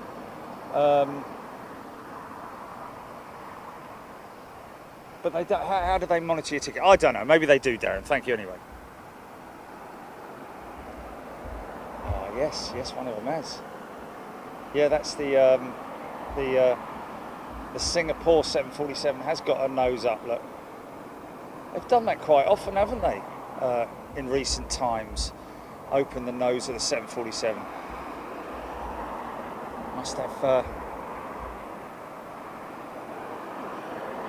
Imagine, to be honest with you, it's probably not long pieces coming out of that. It's just that it's just as easy for them to open the nose and remove stuff from the front and the back. But obviously they need to make sure that, due to weights and balances, because I don't think they use the jack system here, as far as I'm aware, unless Colin can confirm it. But some of these freighter aircrafts, like we've seen with the UPS 747s at Heathrow, at Cologne, was where they use almost like an acro support at the to stop the tail from dropping on the ground, because obviously if they take all of the freight out of the front first, then obviously it's going to fall on its bum, isn't it? So obviously they'll remove what freight they need to out of the back of the plane first, before they start taking what is out of the front, unless of course it is all coming out of the front. I don't know, but the systems that they use, the scissor lifts that they use, will be the same for the main deck cargo door as they would do for the nose load. Harry Toolboys, nothing at the moment for Gatwick, Harry, just because there's just not enough going on down there, I'm afraid, my friend. It's pretty sparse, but we will be back at Gatwick at some point, I can assure you. Obviously, love to get back down there. Great guys down at Gatwick. One of our good friends has actually retired, one of the police officers down there. Probably have to re-establish connections down there in terms of people having been furloughed or moved on or whatever they might do.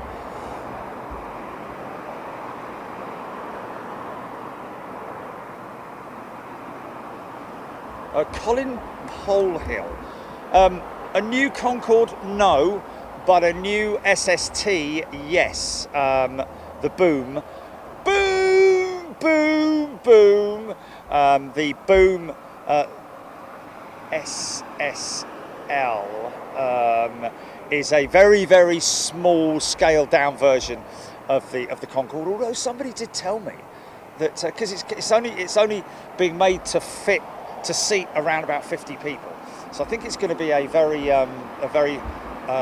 luxurious way to travel across the Atlantic, much like it was, but probably a little bit more affordable, because I think that they're going to be using far better, more efficient engines on the boom. Boom, boom, boom.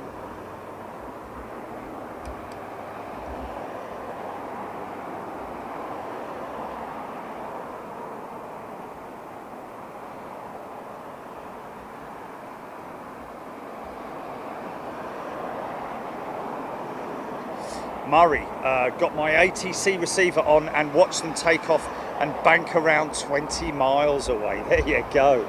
Fantastic, Murray. Click take off. 09 right. Winds are calm. 777.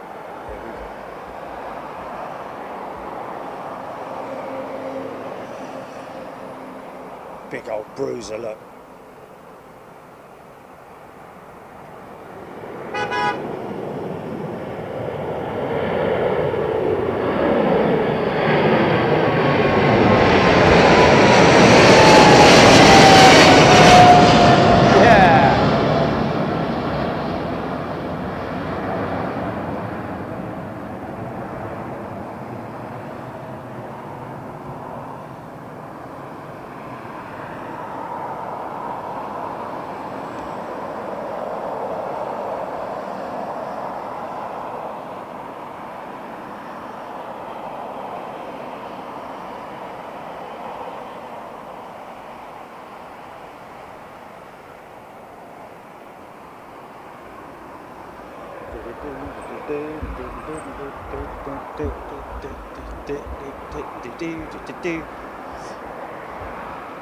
Gonna have a bit of a sunset, I think, folks.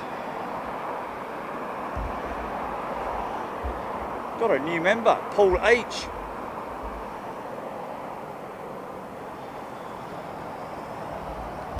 Well, hat can come off now.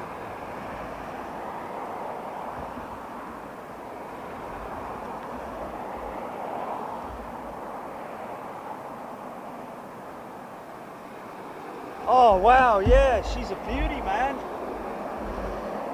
I have indeed, yes, yes, yes. Let's see if we can grab them. There she is. Boink. Come on, Sam. Going to Chicago. Cargolux.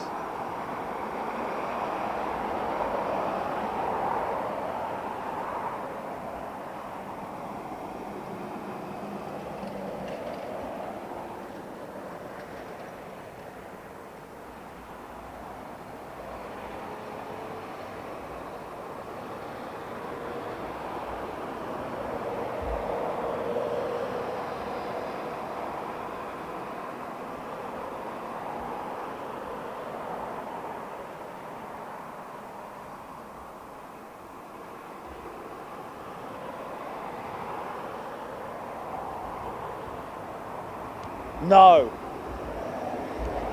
definitely not. Not even on the agenda, I'm afraid. I'll tell you what though, I do definitely need to put that hat back on. Let me grab my other hand.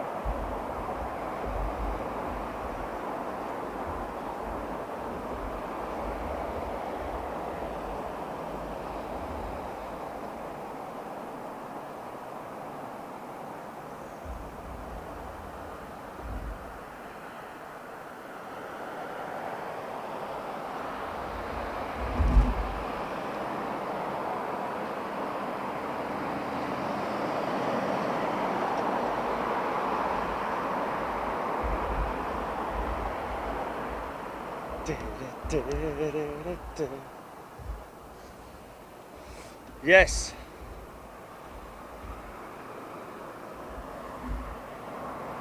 Panaka, good evening to you. Colin, yeah, I don't even know if it's worth calling it the new Concorde versus the old Concorde. Totally different thing altogether. More like it's going to be more like a private jet on steroids, if you know what I mean. You know, like it's only going to seat 50 people, so it's. I think we had this discussion quite a few weeks ago about the fact that I was under the impression it was quite short, but somebody mentioned that it was as long as an A320 one or something like that, which about sounds right. Or no, didn't they say that it was about the length of a Dreamliner or something crazy like that?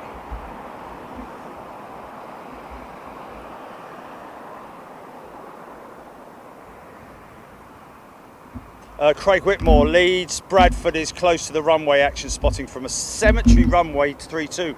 Yes, you're absolutely right there. We went there, didn't we, Jilly? Up there by Leeds, Bradford. There were Nout going on.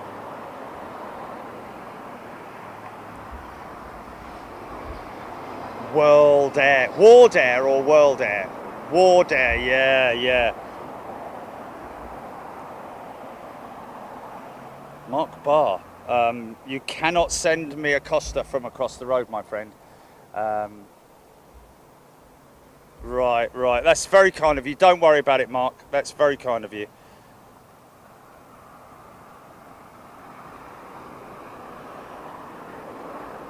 Sandy Humby, please do a Saturday show on the 22nd of February.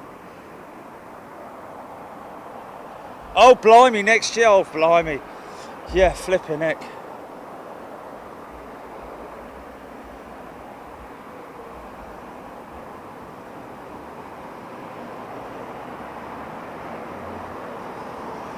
I wrote a poem, sir,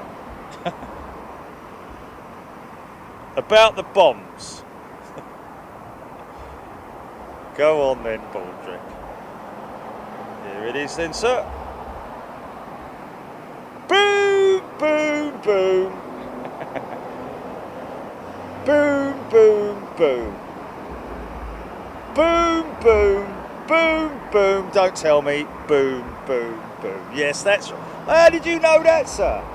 Well, yeah. You had to be there.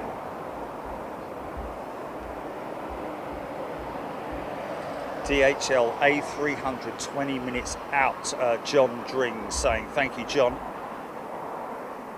Bootle lad, no, nothing will match the Concorde. Nothing, especially when you consider the era that it was developed in. You know, we're talking about, I remember looking up to the skies when I was a young lad. 76, I think she first flew commercially, I think. But, you know, an aircraft that was conceived in the 50s, I think it was. Glenn Knowles, remember Wardair at Prestwick, DC-10s and 747.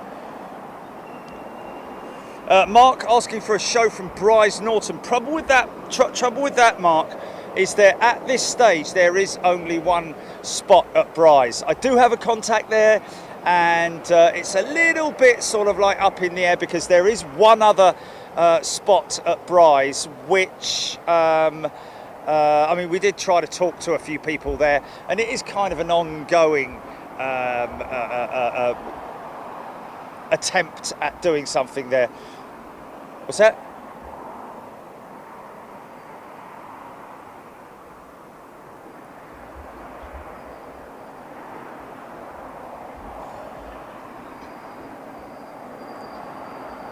Let's fly away. Good day to you, Tim Bell.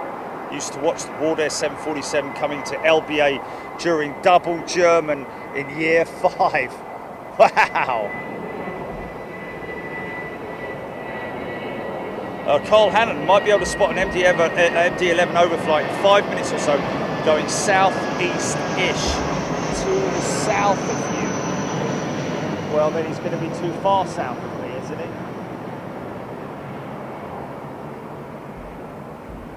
I think.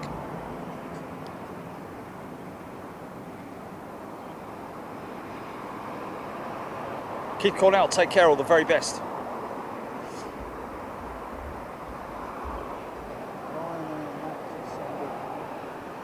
21,000 feet.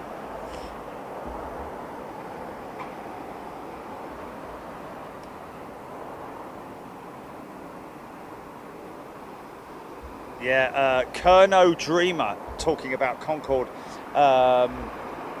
basically hitting max power and going supersonic sometimes before it had cleared Land's End, and some of the pilots were given a bit of a ticking off for that.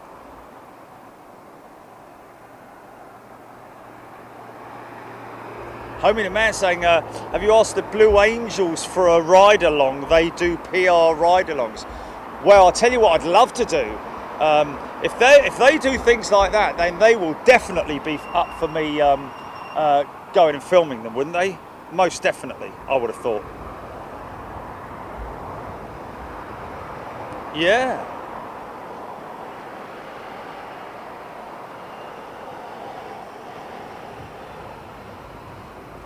Andy Sokolau, yeah, I know you're not trying to be, you know, nasty about it, but I'm still optimistic that BA will operate their 380s, even be it on a very reduced schedule initially, but hopefully later on. I mean, don't forget they are a national flag carrier, so one would expect that they would.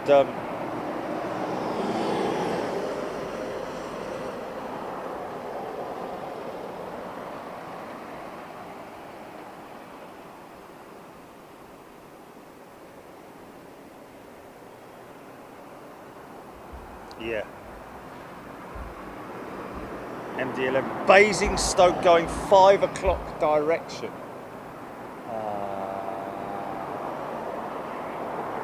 Let's get 5 o'clock then. Attention, going over here, couldn't it? possibly. I don't really know.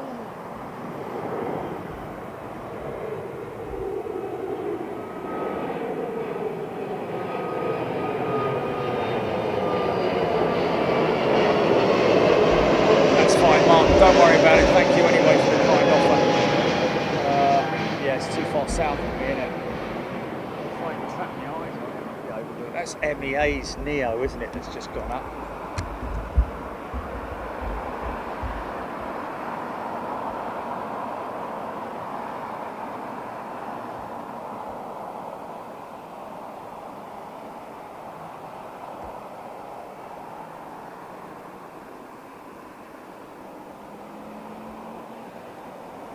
Okay.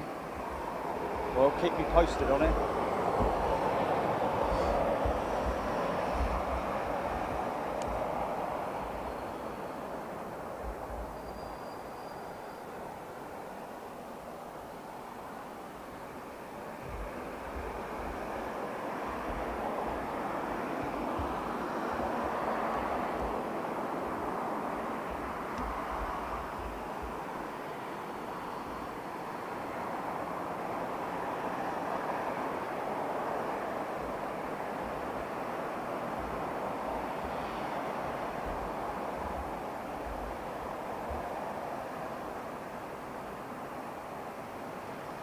Philip Jones, my daughter is married to a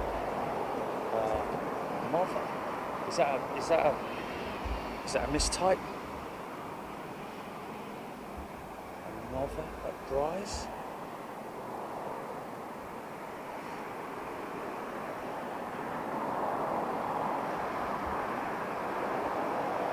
Wow, Sandy Humby managed to see all of the fleet of Concords at land and Heathrow.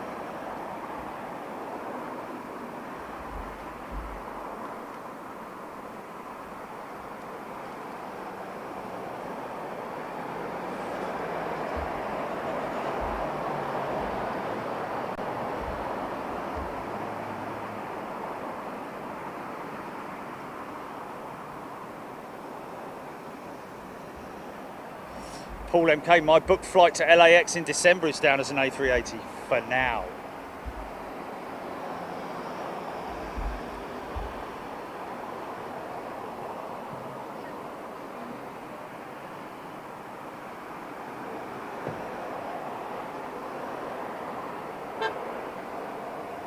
There's our friends. Whoop, whoop, whoop. Thanks, boys. Giving me a hoot and a holler.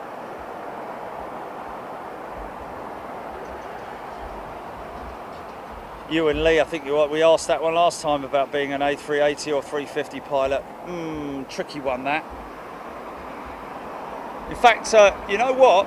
See you, mate. Thank you. Give us a wave, fella. Jelly. Cheers, mate. Yeah.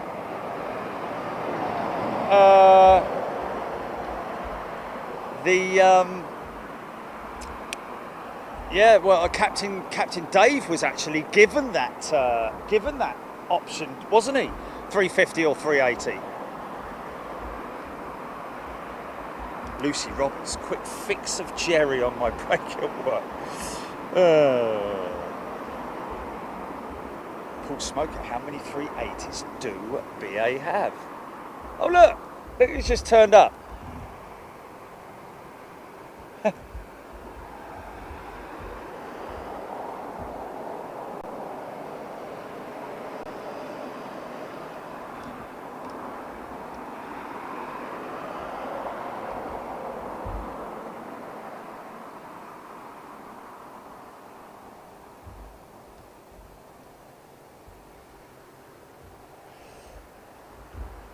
Martin Smith, with today's technology, an up-to-date Concorde should be possible. Well, that is exactly what Boom is slated to be, Martin.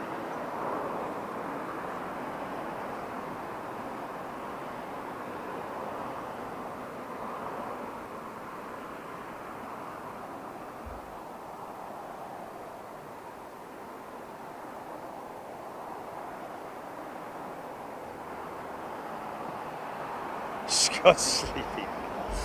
That's interesting. Homie the Man, the Concorde used for the movie Concorde Airport 77 is the plane that unfortunately went down in Paris at CDG.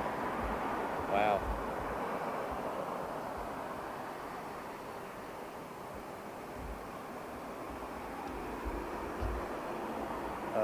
ASL 747 freighter to the north heading southeast. North heading southeast. Is that too far away from me, I think?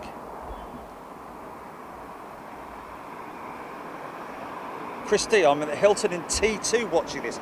Could just look out then window, but easier and more entertaining like this. He's at the T2 Hilton, fair play. What's it like up there, Chris? Baines, I think the Korean may have a tug getting attached. Baines must be watching it from the Blue Sky Suite because he will see. We can't see, but apparently the Korean 777 freighter has a tug attached and imminently going to be pushed. Jack, anyone heard if Juliet Bravo will be repaired? I think they're keeping that very, very hush-hush at the moment, Jack. Not sure where she actually is, and wouldn't want to sort of like try and speculate where she is because obviously British Airways must be a little bit embarrassed about that, I would have thought.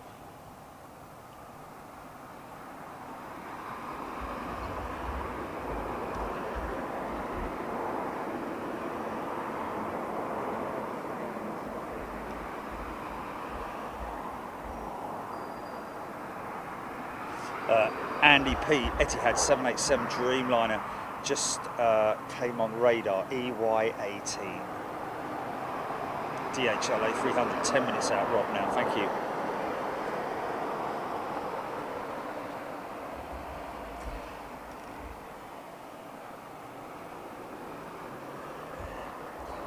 I don't know about that, Jack. I don't know who is the longest Big Jet TV member, because we have to go all the way back to pre-membership days of and when we had the what were we doing? We did Patreon, wasn't it, and all that. Yeah, I mean, blimey.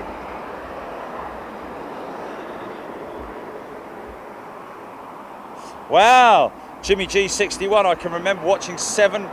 Yeah, I was the first member on the first paying member, wasn't I? Because we had to do it for me. I had to test it, didn't I? Jimmy G61, I can remember watching 7 Concordes returning to Heathrow when they were recalled. Amazing sight. It was on a roof. I was on a roof of a car park at Heathrow, probably gone now. Wow. Glenn Knowles, good day to you. Norbert just flew Papa Juliet in the simulator. Hey-oh.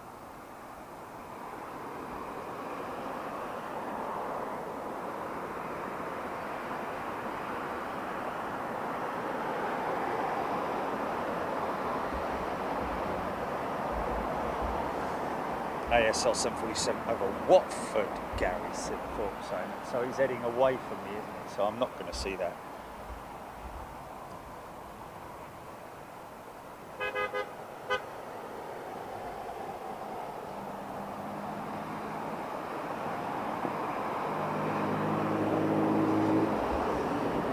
Craig Whitmore, yes, very interesting. The old analogue days of without computers.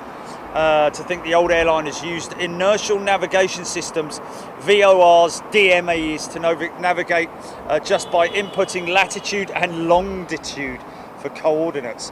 I remember seeing my old man inputting some of that stuff with his DC-8, and I was like, blimey O'Reilly. You know, even back then when I was young, I was like, what if he gets one of the figures wrong, you know? But I'm guessing that they, yeah, I don't know, they obviously checked it and double-checked it like they do always, you know. The captain will always have the co-pilot double-check the fuel, the weights and take-off weights and all that kind of stuff. It's absolutely vital, obviously, that all of those figures are correctly inputted into the flight management system. Cheshire Guide, good afternoon to you. Andy P, Kenya Airways. Again, another Kenya Airways 787 on push. Andy P, thank you. Just got a new member. Dawn Tomlinson is a new member. Welcome, Dawn.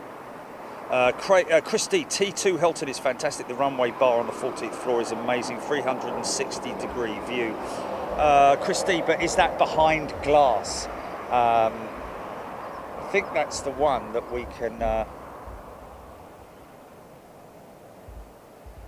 Anyway, I've already spoken with the Hilton, and there is no live streaming. There's no filming on top of the Hilton roof. If you want to go up there and take pictures, you're more than welcome to.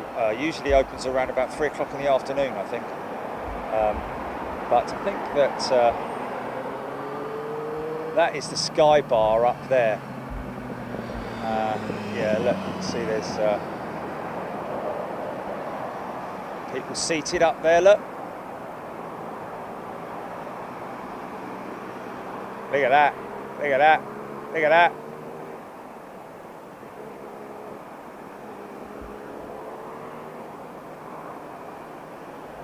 Now that is my concern. When I was going to go up there, but obviously I got the word that they're not having any filming up there, which is understandable. You can't, when you've got a public gathering area like that, obviously it's a little bit difficult for me to be up there blabbing on when people start trying to have dinner or have a drink. But also I'm just a bit. Remember me telling you, Jilly, that I think it's quite far back set from the edge of the building, and that's how far it is, so you can't see down onto the runway. Do you know what I mean? So therefore I think you do get amazing views, don't get me wrong, and also as you can see there, the height, look at the height of the paneling up there, the glass surround, yeah, so that would be almost impossible to film from. So but yeah, what an amazing place to go and visit if you get the chance, folks. Absolutely free of charge. Yeah, it goes right the way round, so you get to see stuff like that. Yeah.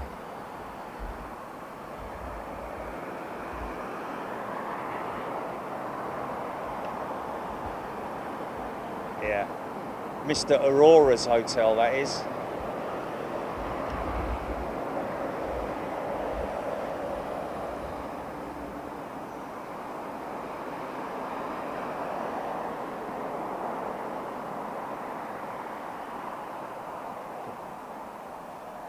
When are you doing that, Julie? Have you done that yet? Yeah. Oh, okay. So, okay.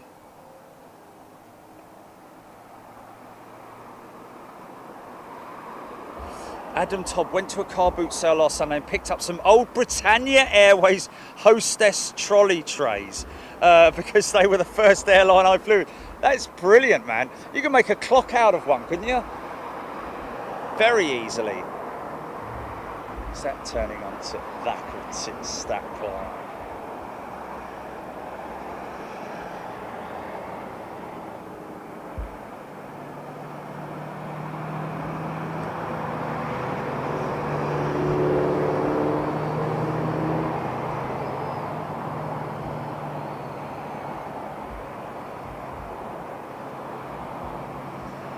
By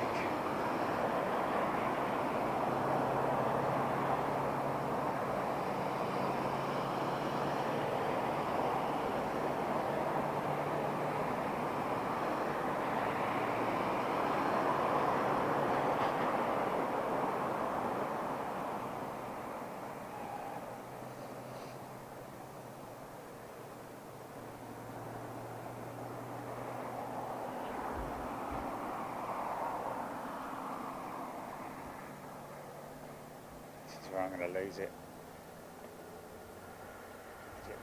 Oh, sorry about that. It might not be so intense as it was. Here come the lights now. The camera's going to fail. Come on, son, keep it going, keep it going. No, it's going to flat, it's going to fail, it's going to go, it's going to go. It's trying it there. Oh.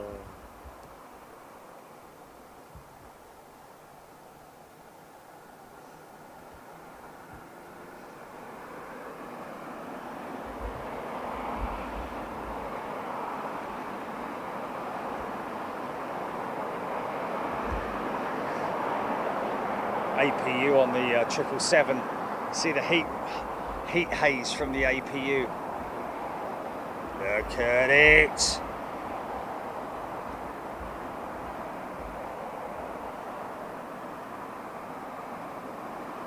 Dawn Tomlinson, very warm welcome to you.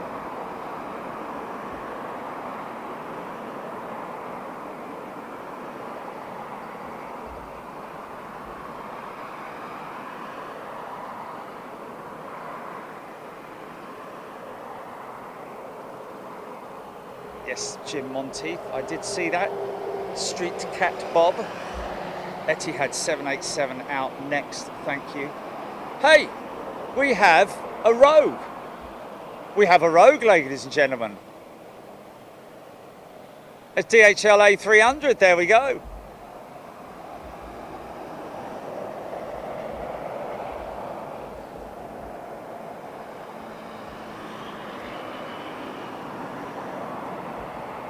Yeah, I think I might change to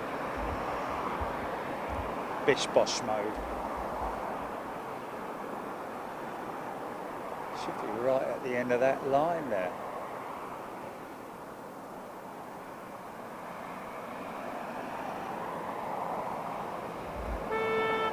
Mind that.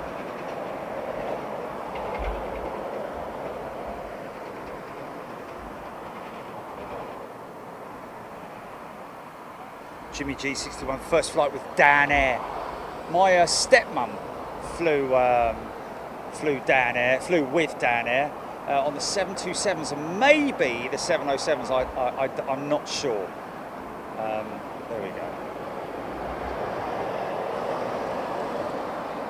Jeffrey Phillips got a salt and pepper shaker with a Concorde pattern on it from Concorde. So there you go.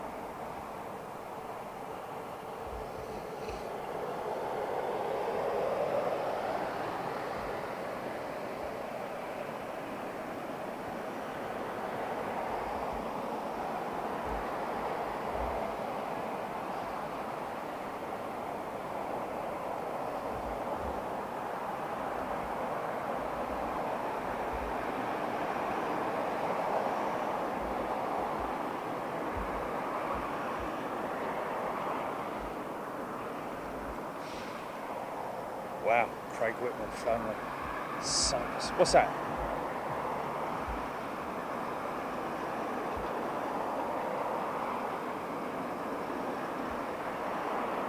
Which one? Oh, that'll be a quick turnaround as well, won't it?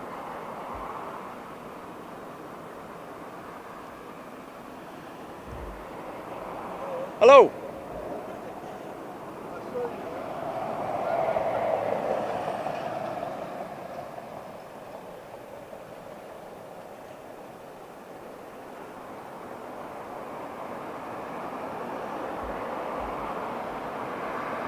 What's that, man?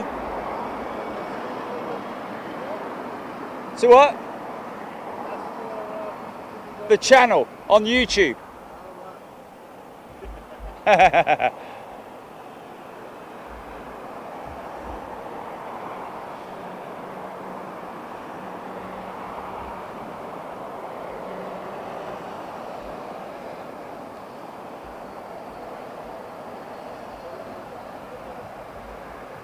Four freighters in there at the moment then. Okay.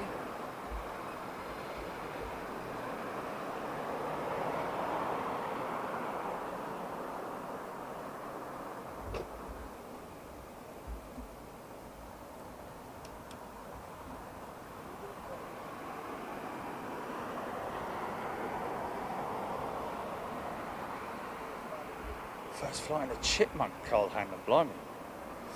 Homing and man, first flight was Braniff, Newark to Dallas. Wow, Braniff. Was that on one of their pastel, beautifully coloured pastel jets? Probably, if that was internal, that might have been a DC-8 or something like that, or 727 actually. I'm going to say probably a 727. What was it, homie?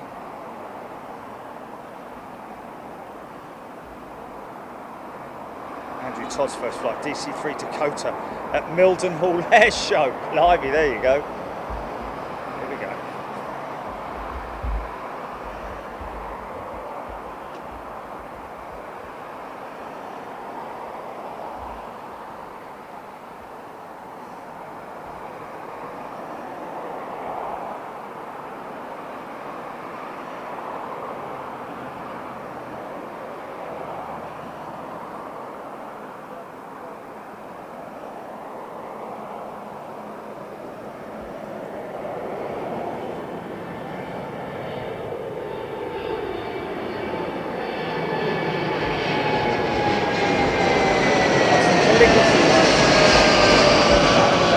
Colours on that one.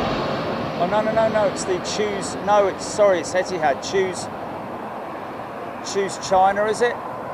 Oh wow, look at that. Look at those colours, man. Choose Thailand, right? Sorry. So we got there in the end. It's not Saudi Arabian calligraphy. It's Etihad. It's not Thailand. It is Thailand. Sorry. I'll get me coat. Just film the planes, mate, and shut your mouth.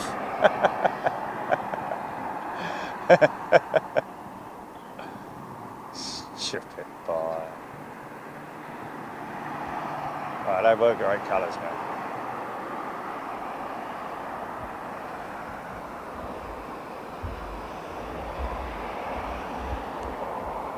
Oh, 380 coming out. Big Daddy.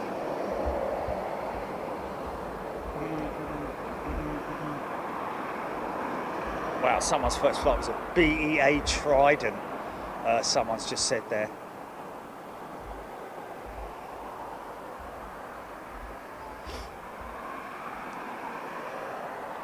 Runway animal? Did somebody say there was an animal on the runway? Was there a rat? No.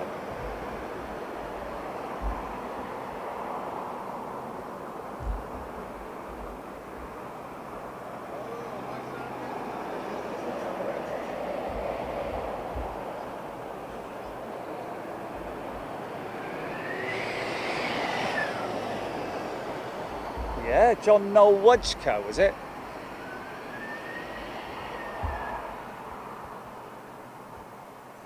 Yes.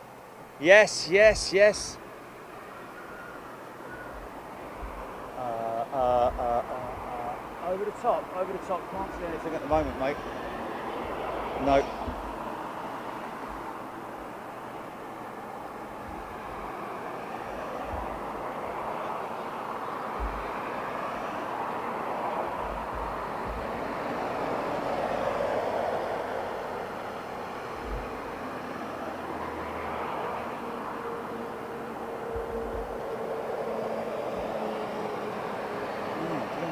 They would have had a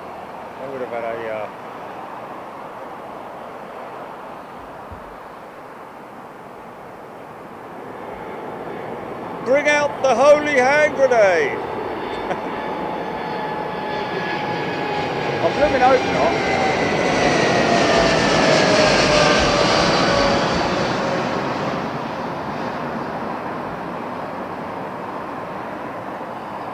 I know.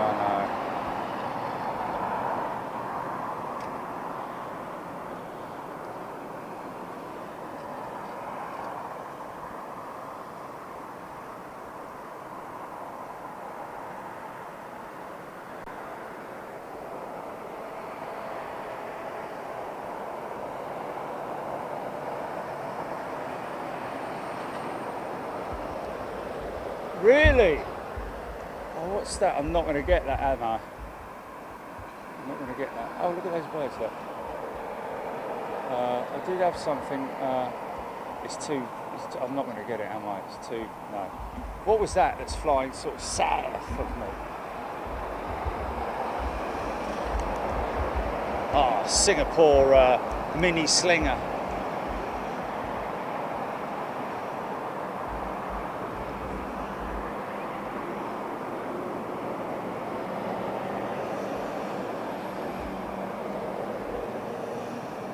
Are you looking for it, Gilly?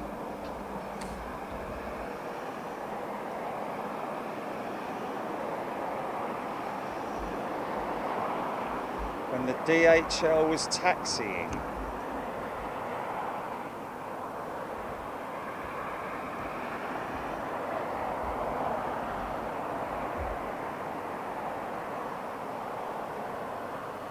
Kathy Collis saw it. Rich D says it was a beaver, not a badger. A beaver. Wouldn't be a beaver, would it? I mean, beavers are only around water, aren't they? Only around waters and rivers. I mean, there is a. Don't get me wrong, and beavers can't run like badgers. I don't think. I think they're more akin to having big webbed feet. But whatever it is, I'm pretty sure that the ops team would have been all over it.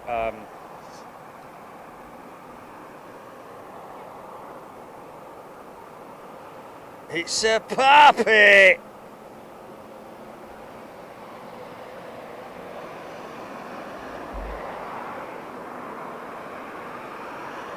You and Lee, we've got the 380 right there. Was it? Okay, well, I'd like to see that back. It's around about the DHL, isn't it?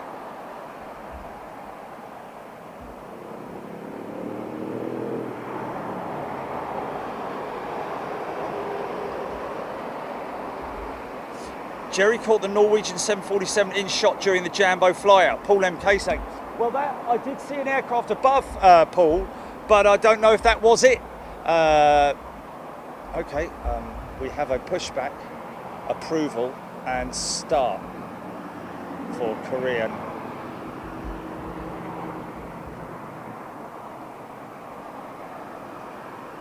Just as it taxied out of screen, look at the runway by the grass, Dean saying, Gilly. But the ops teams would have been out there to get it, because that can cause a hell of a lot of damage if it's ingested into an engine. Yeah.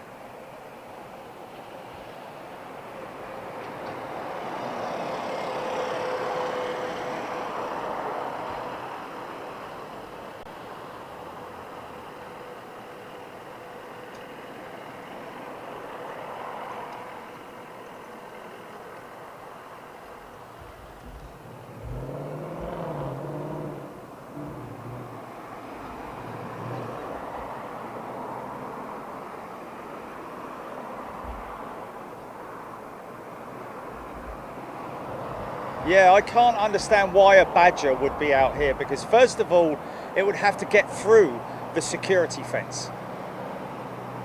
And also, it wouldn't be a badger that's just living on the airfield, because it's got nowhere to hanker down. I mean, it's badgers are used to living in woodland areas, aren't they? You know, wooded areas. They don't live in like under a hangar or something.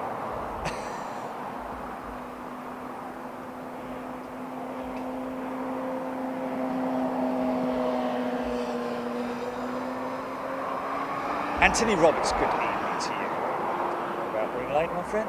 Now we've got a clear shot of the Singapore freighter with her nose open wide, and her main deck cargo being talking of Singapore. May well have been an optical illusion that somebody saw a badger. I mean, it's first of all, it would have had to have sort of like burrowed under the fence, which is virtually impossible, and that via a main road. What? Is it? No, mate.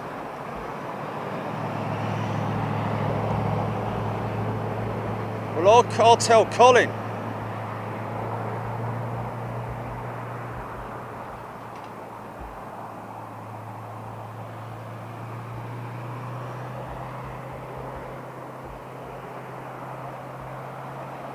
What? For what?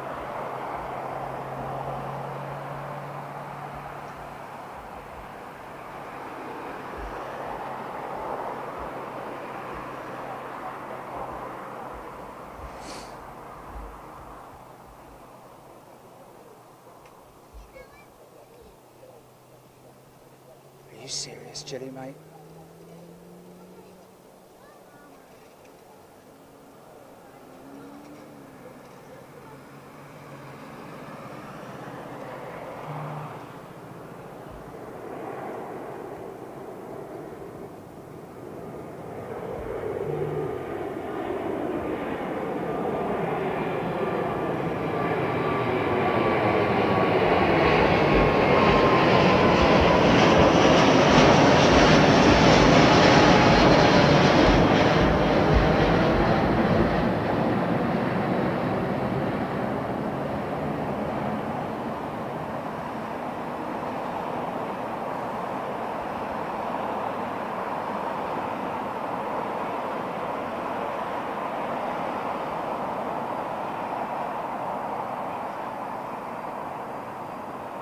Yeah. Sure, it's not the heat haze, mate. It's not the heat haze playing. Yeah. I believe you. Because I just believe you because I know to believe you. A380. Here we go, folks.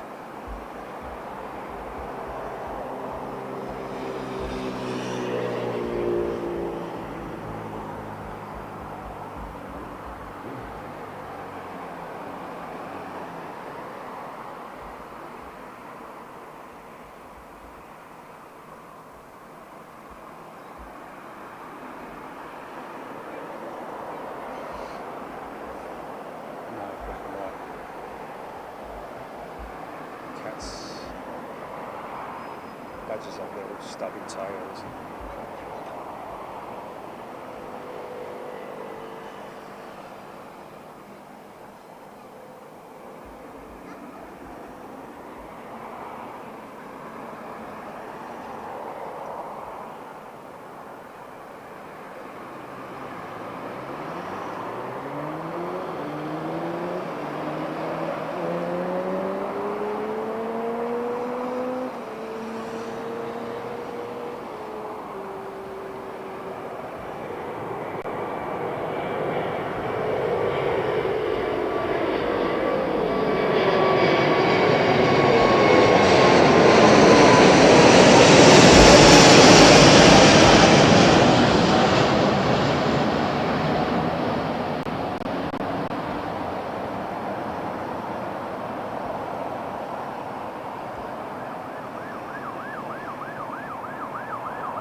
Well, there we go.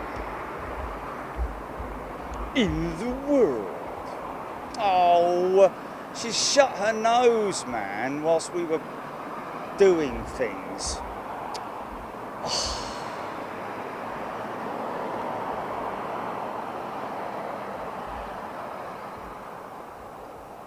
Okay.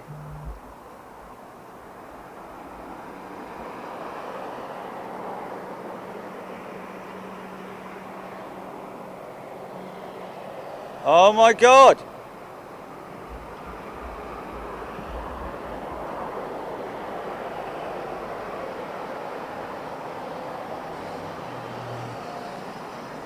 It bloody well is, man.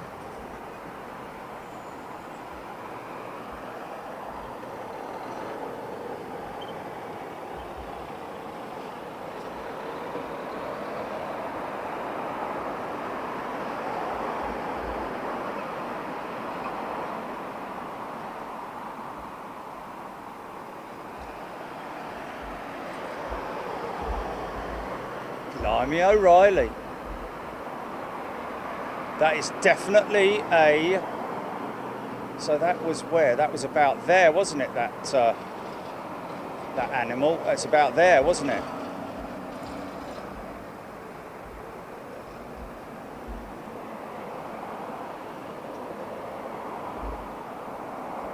There it is. Oh no, hold on. No, it's a bit of paper, mate. What's that? Look now. There's something tumbling.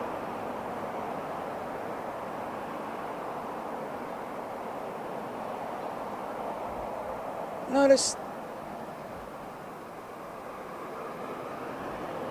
no, it's not a vehicle, mate. It's not a vehicle.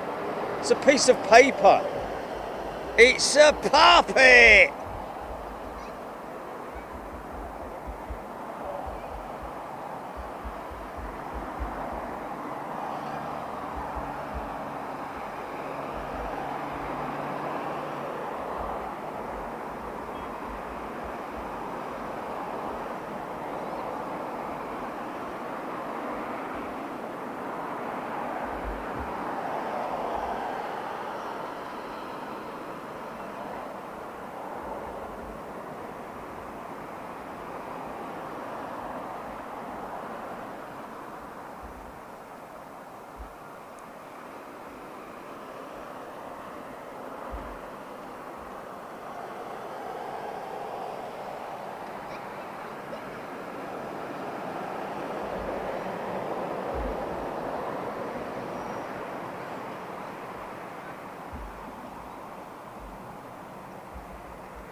Tumbling tumbleweeds. Nice.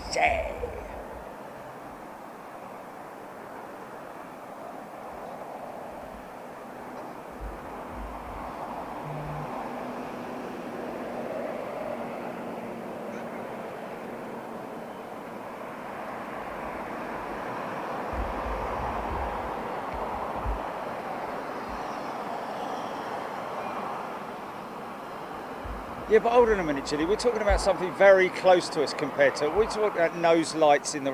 It's not a heat haze related thing. That's where it was just now. That big piece of card or paper or whatever it is that's flying around. I don't know what it's. I don't know. I don't know whether it's. But I think that's what people thought that they saw. Because it's gone. Well, it can't be because it's gone now, Julie. It was moving. It was definitely moving. Remember?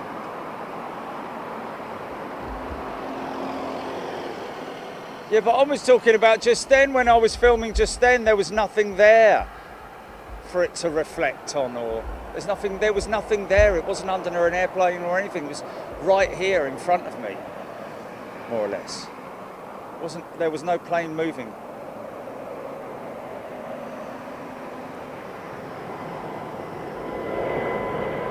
Don't get me wrong, that other one did look like a badger, didn't it? It definitely did look like an animal walking.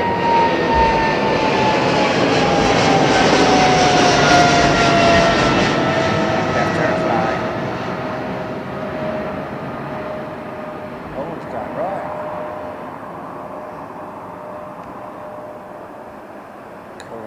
going right.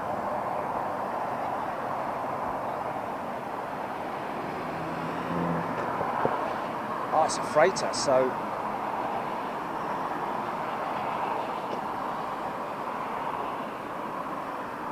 maybe that is his normal route.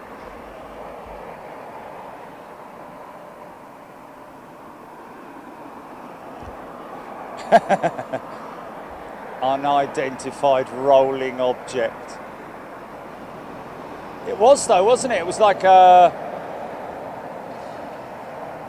looked like a massive, like, plastic bag rolling around. It's probably a bit of freight. It's going to Korea, going to Charles de Gaulle. Is he okay? But it was probably a massive piece of plastic. You know, the plastic that they wrap the freight in sometimes. Well, a lot of the times.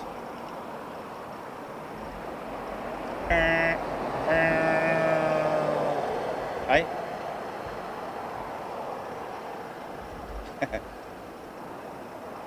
Well, I'm sure they'll pick it up somewhere along the line. It's going to make its way all the way over the other side of the airfield, isn't it, at some point, unless it gets hung up somewhere. But it's gone now. We are a nosy lot, aren't we?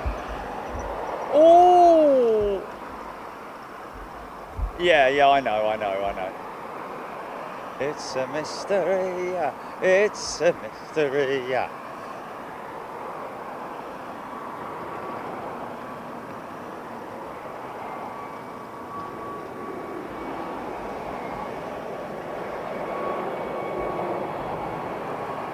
might.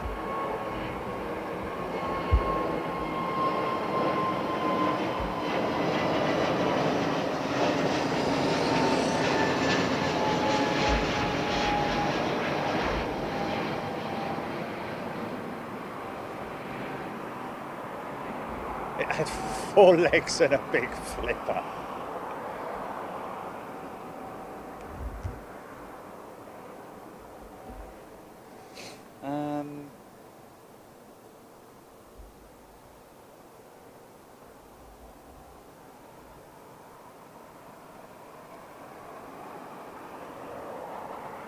Shrink wrap Philip Sinclair.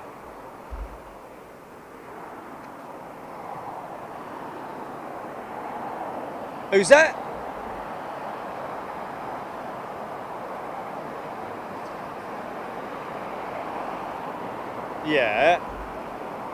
Yeah. Oh, that's fantastic. I'll be honest with you. Oh, really? So he's gone back to his punk days. Fair play.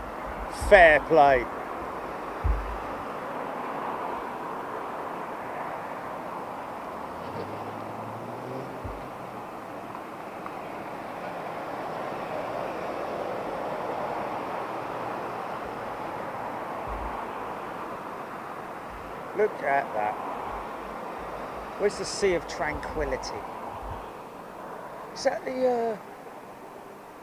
is that Virgin Megastore I could see up there? He's bloody gone and put a flipping record store on there already, that cheeky sod. Look, there it is. Look, just left to the crater on the right. Look at that, man. That is just nuts, isn't it? They do say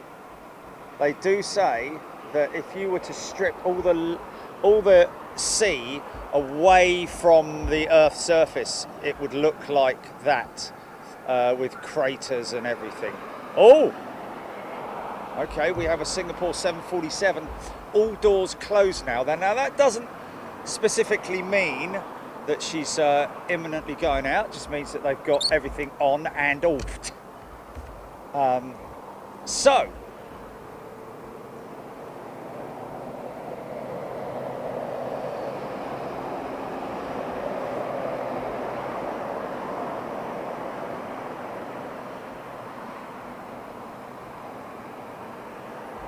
Gareth Temin asking for a shout out for Ant and Hev from Newcastle. Badgers don't have hands.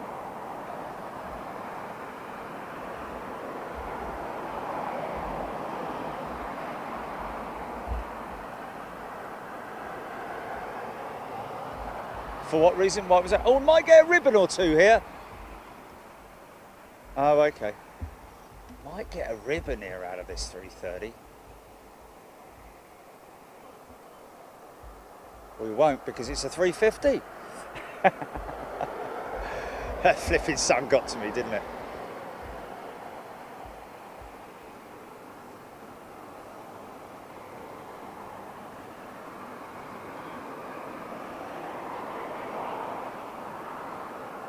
Yeah, I need to switch that out.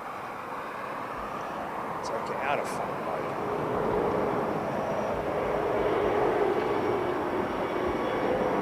A vehicle.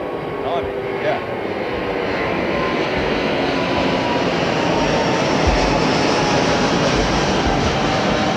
Oh yeah, the football delivery thing. Oh, they must have been so tempted to kick that or do something with it, you know, or put their foot out and let them run over it, wasn't it?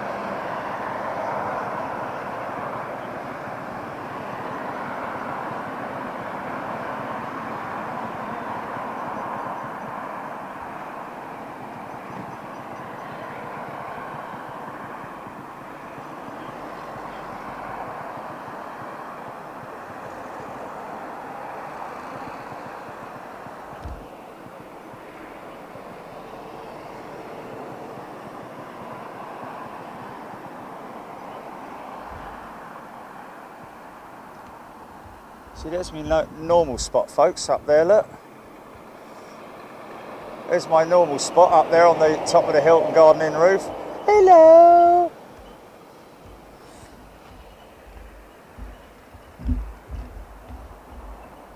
Okay. What's this coming out? Right, let's just quickly switch that back for a second. Yeah.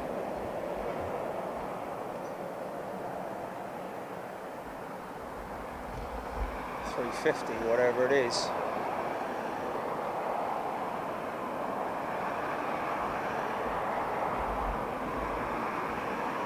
Plain Mad Deed, FedEx 777 descending into Stansted behind you. Is that a long time ago? Have I missed that?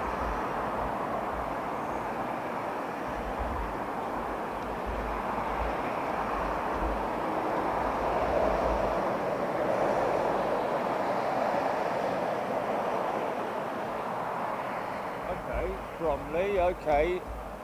Right, okay. But coming towards me, yeah?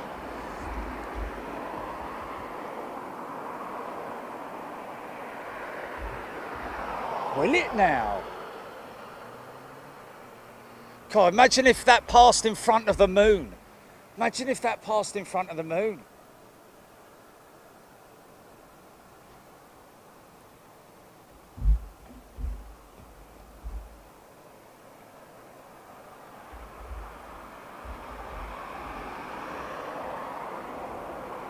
Ethiopian 350, Jonathan, thank you.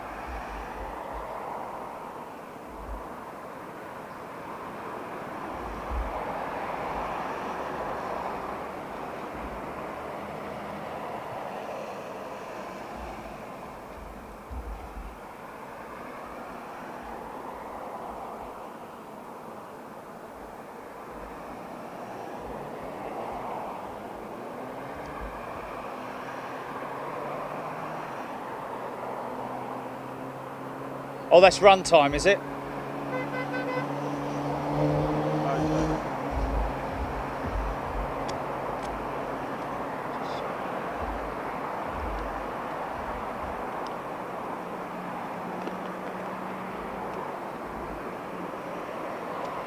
Right, audio's going to go off, ladies and gentlemen. Audio's going to go off, don't panic!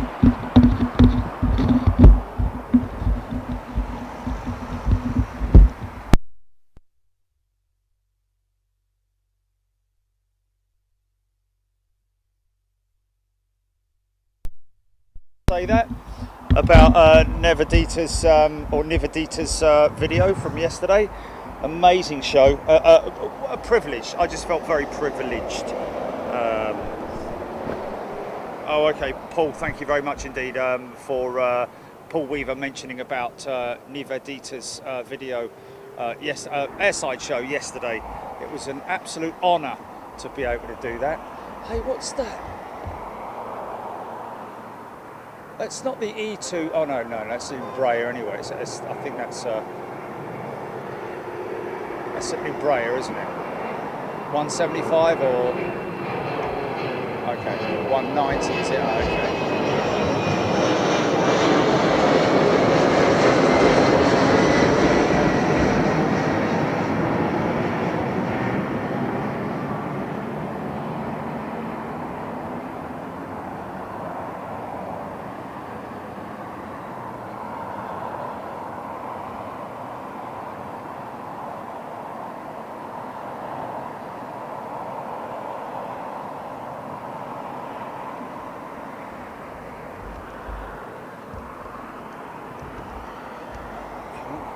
Put in the plug again in a second, just to do the other batteries. Stand by. Stand by.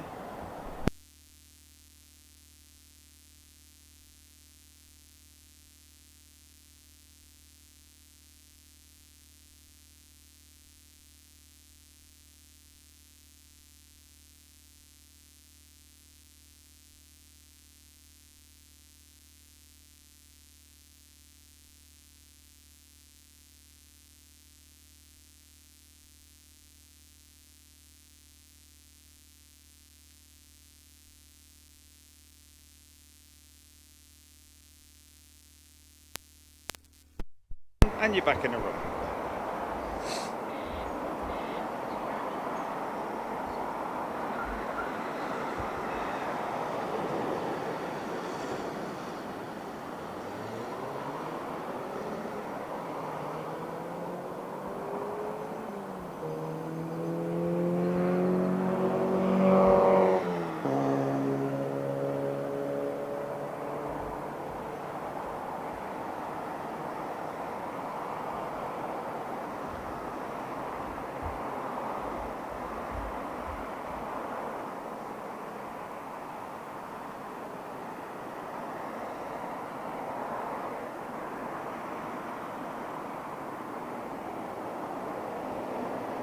Jonathan N loving the variety of aircraft at London Heathrow. That's great, Jonathan.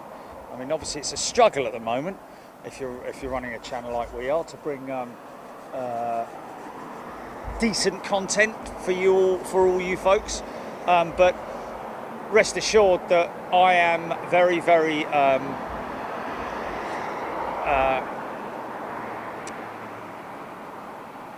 well, I'll put it this way, I feel privileged anyway to be able to bring this to you, but I'm not a Jack Russell, really. Won't let go until I get it right. We'll bring you all the best stuff we can.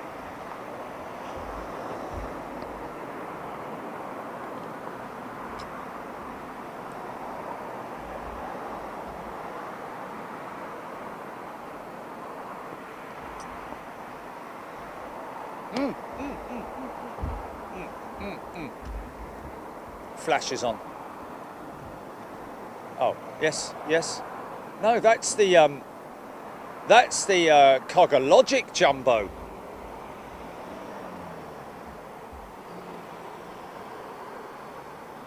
Doors closed.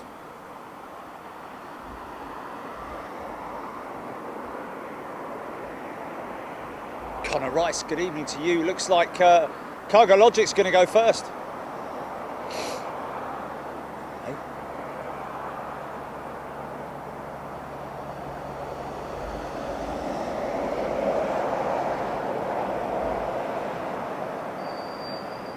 Right.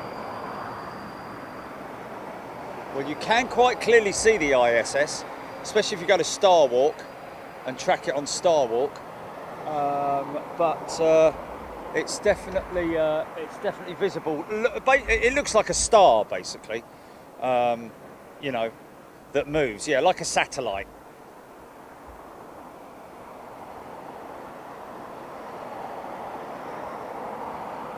Ben Brown, this A350 is one of the new A350s delivered with their new cabin. Okay, and here she comes now. And is that vehicle going out to get the FOD? I don't know. But anyway, Ethiopian 350 about to rotate right before your eyes.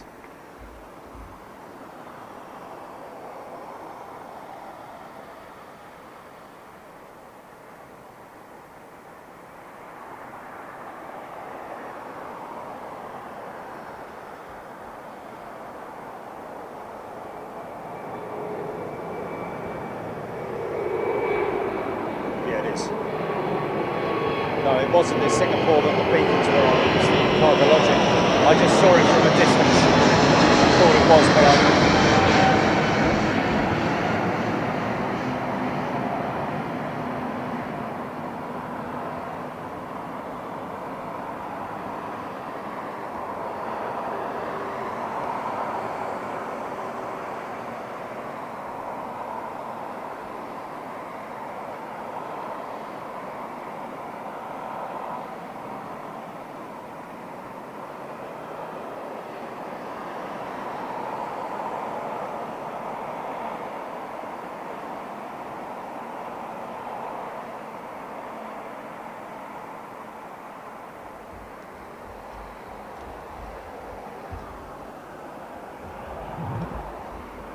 Oh, she's pushing. Clear to push and start.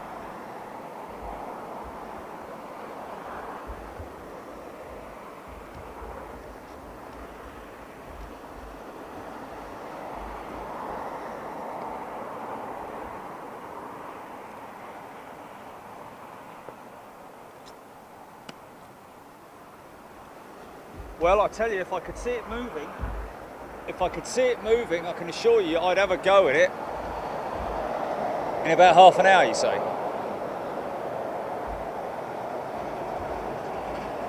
Might be a bit too dark, Jelly.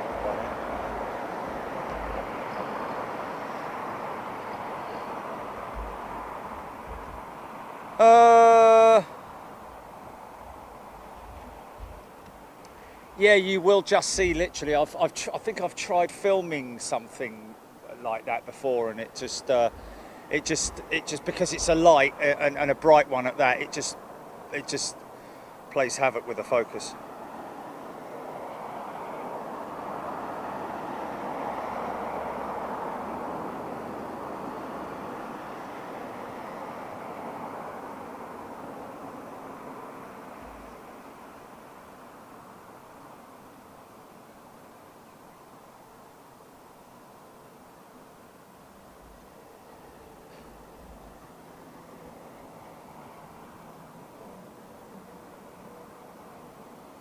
So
Do, do, do.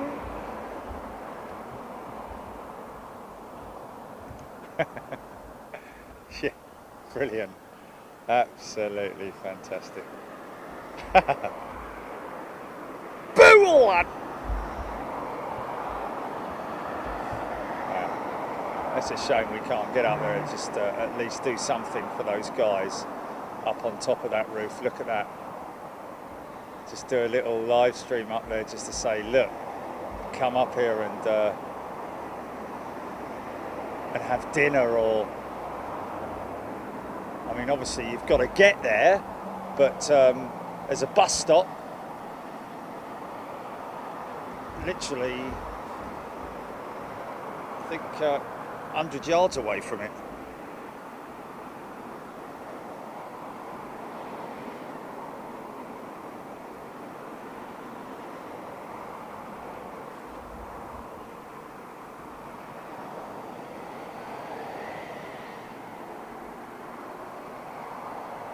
Get Journeyman.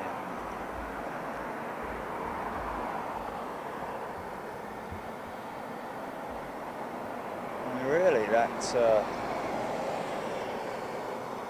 all the L1 is closed on Singapore Airlines freighter as well, so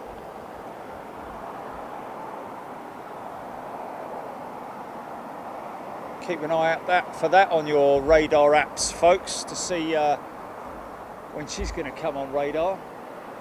2 queens to finish the show, eh? Oi.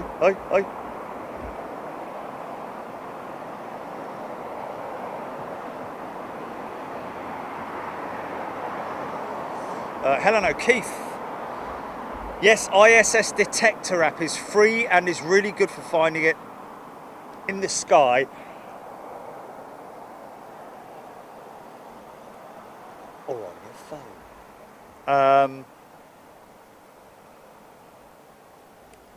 I have also used, maybe this is where those guys are looking for that FOD, the ops guys. Is that where they're looking for the FOD possibly? It's around about there, wasn't it?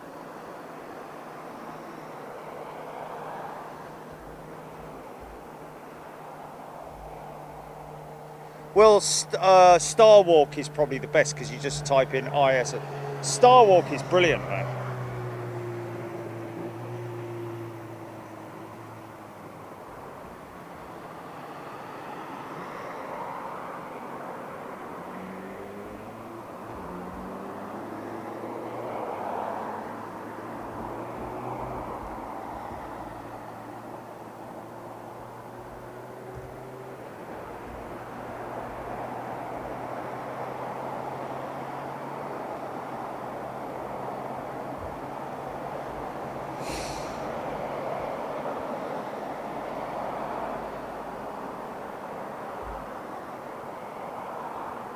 It's visible. It's visible.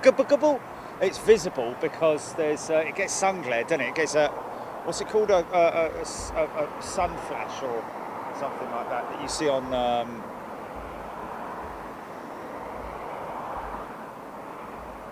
you looking on? Are you looking on? What are you looking on? Star Walk. Yeah. No. You just go to the search button and just type in ISS.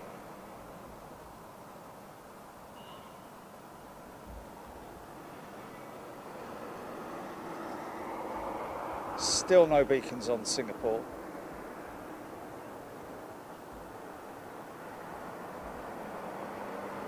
Might be the. Oh, Collins. By the way, folks, Colin, who I just spoke to. Let's just see if he's there. 345 tons takeoff, 104 ton block burn, 85 tons. Okay.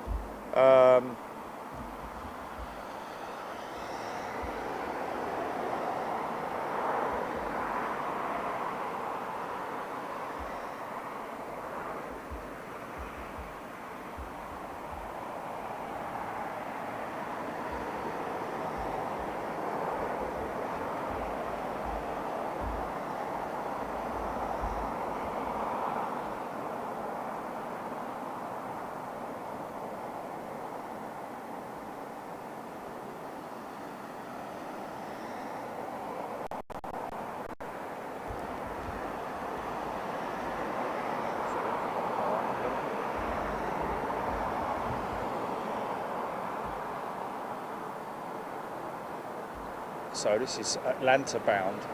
So she's going to bank right, I'd imagine. Lucky sod. Collins on this one, isn't he? Yeah.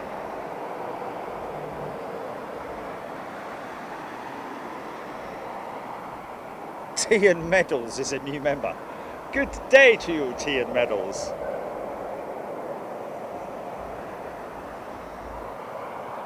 There's vehicles right over the other side of the airfield as well, Julie, that you can only see the top of. Sometimes it looks like there's something going across the runway.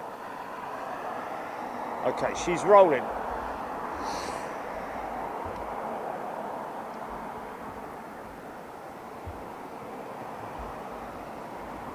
Got a decent payload.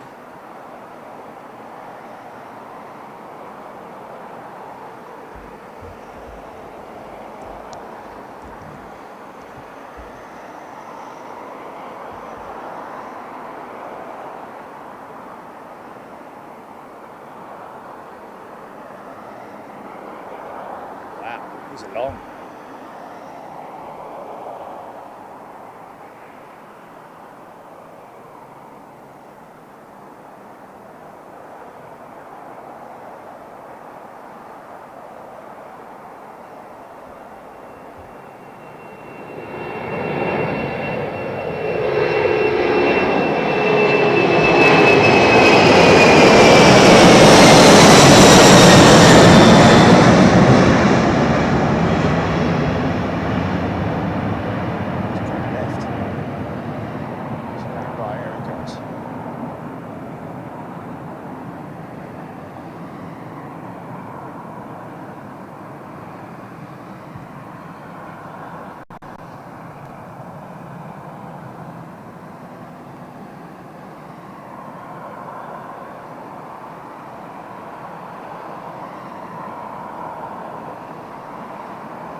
Yeah.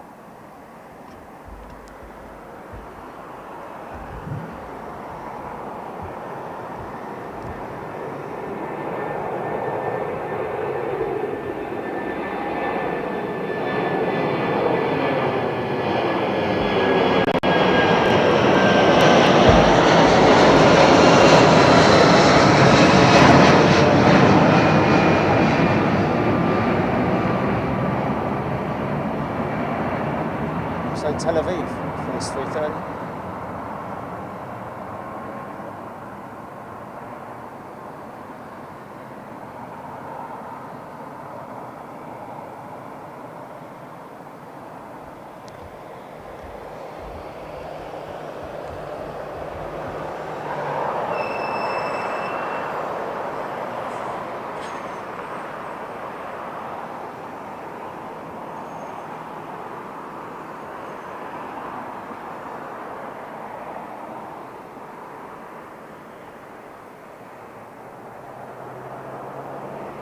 Yeah.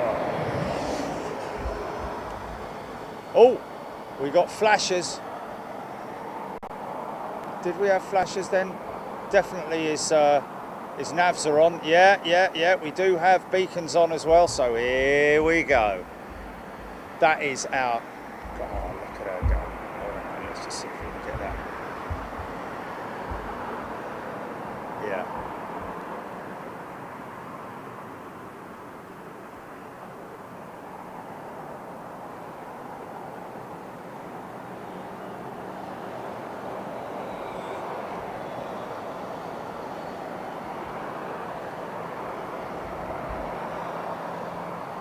Come on. It's that bloody light in it. It's that light doing it. Sod off.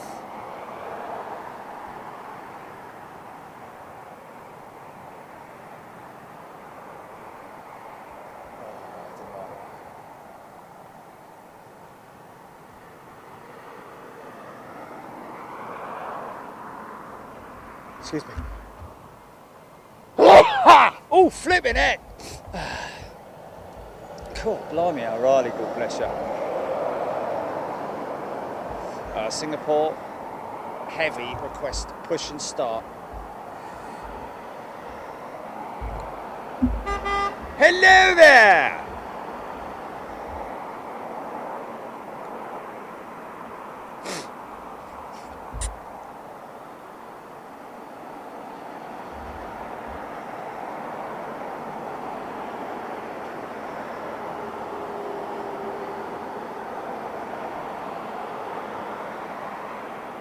Thank you, Philip Jones. Oh.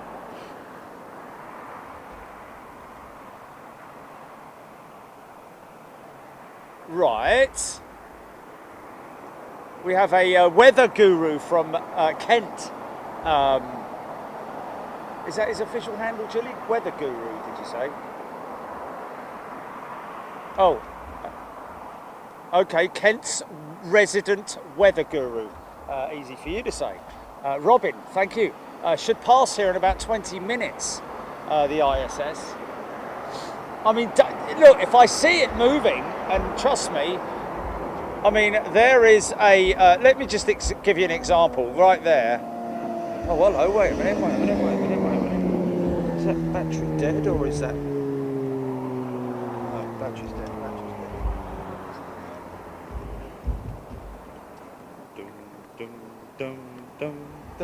Dum. From the west. Can you see that? Can you just about see that dot there, look? See that? Now that is I think that's either Mars or Mercury or one of the first planets that comes into shot in the evening. Something like that, anyway. So we'll have to keep an eye on that, because if it is, if it, that proves that I can track it if it's that bright. And that's probably going to fall around about the same time this Singapore 747 is going to go out, isn't it?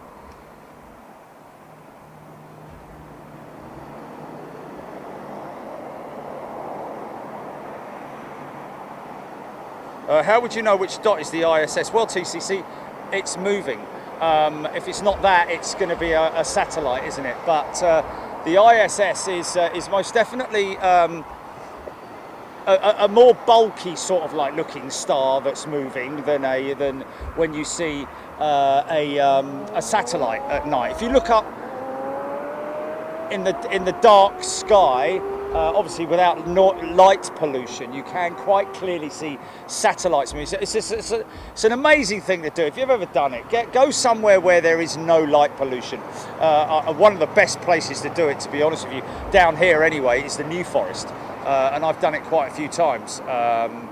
747 moving, 747 moving. Okay, there we go, thank you. Josh Powers, indeed, ISS is super bright. Paul Michael upgraded to first class. Thank you, Paul.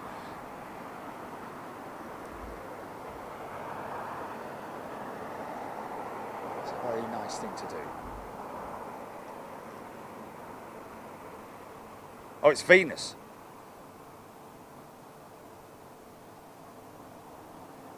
Thank you, Martin.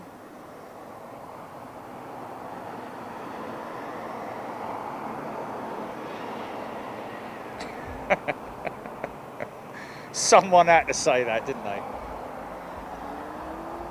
I can see Uranus.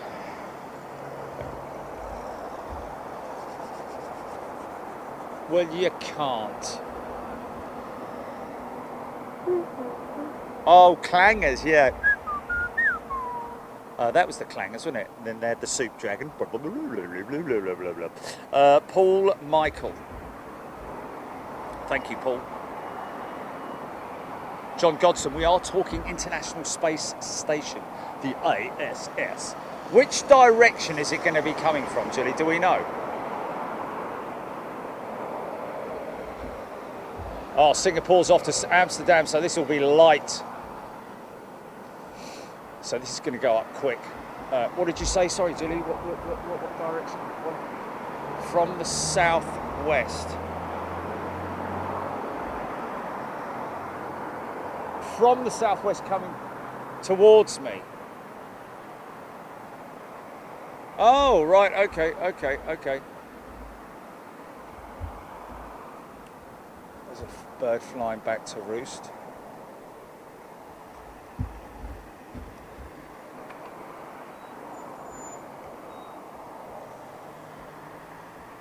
A large gull.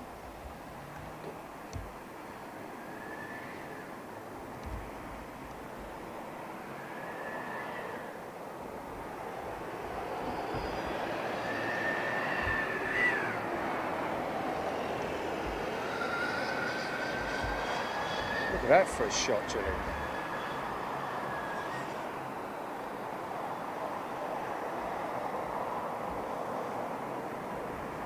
Jonathan N, thank you. Approaching from the southwest. ISS 10 more minutes, Josh Powers saying. Alec Padley, we watched last night in Skegness our street lights go off at 11:30 p.m. Wow, lucky you. Didcot Twist Space Station went over the house in Didcot, South Oxfordshire last night. Leslie White, 9:57.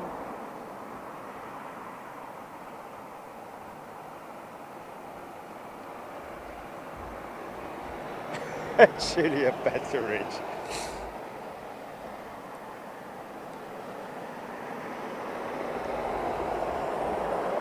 Well, the one thing is, it's not like going to flash past me, is it? It's something that's going to be visible. And at the moment, there is only one visible star in the sky. When I say star in the sky, it's actually a planet.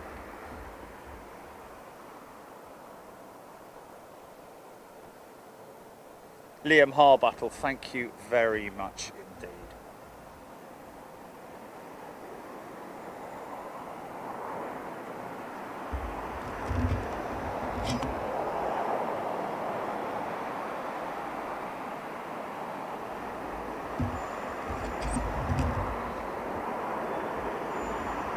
Yeah, that's what they need to do, light her up.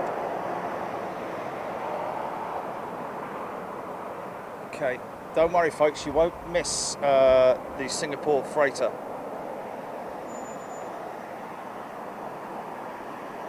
Sherry Hellion, yes.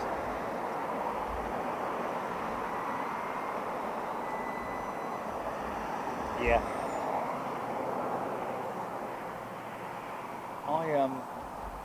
I had a bat get tangled in the air when I was a kid. Only for a very short period of time, but it frightened the living thing out of me.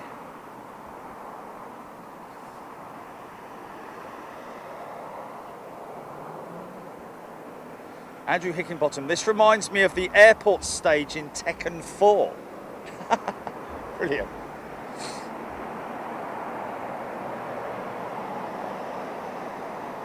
Eight minutes, Marianne, thank you. Okay, we can, I think we'll still be able to, possibly, or maybe now we've lost the opportunity to be able to do it with the moon. I think the moon is now too bright, unfortunately, to, mind you can still see the craters, look. Look at that. Now imagine if the ISS flew in front of the moon. If I left that on there, I'd have to keep moving it because it will track. It will actually move. If I left that on there, because of the Earth moving, that will actually move, that shot. It's crazy, isn't it? Broken the bleeding camera now.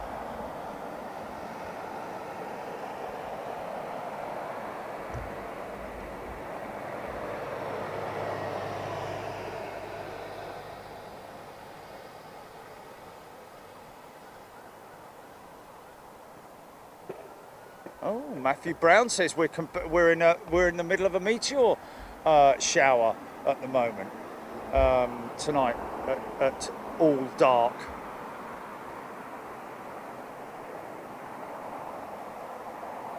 Dan, I'm glad we've cheered you up, my friend.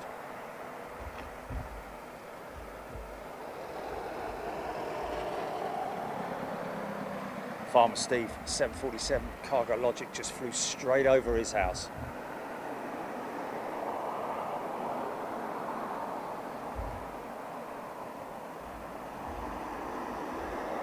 It's got to be like 5 minutes now, isn't it?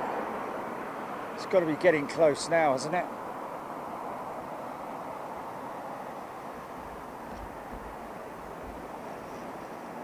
Anthony Roberts at Portland, we have a Xiamen Airlines 737 MAX. I think it's out of the Boeing paint shop. Wow.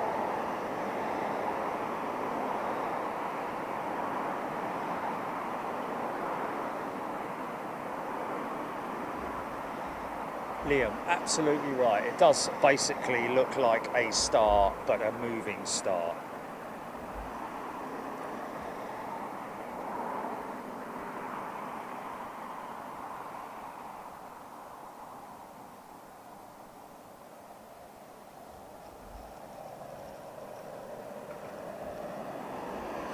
Ewan, I'll be honest with you, I prefer to fly by night myself.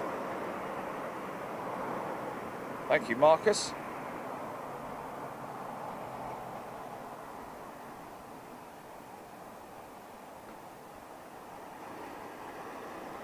Les, good night. All the very best.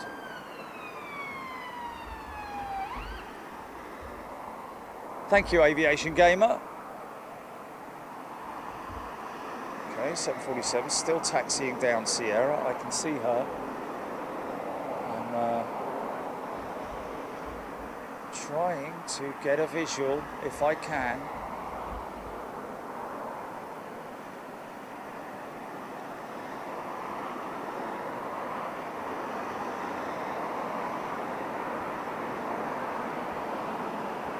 What is?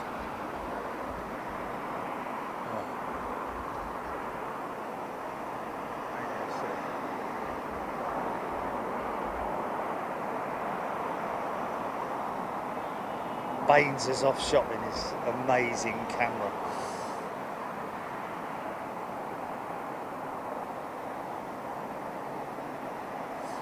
Paula Sims, I can see the space station from my back bedroom window right now in Swindon. So it's over Wiltshire, isn't it? Swindon's in Wiltshire, isn't it? So.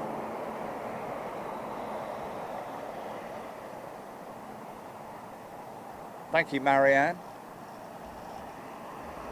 Oh, okay. So it's sort of like be going from right to left.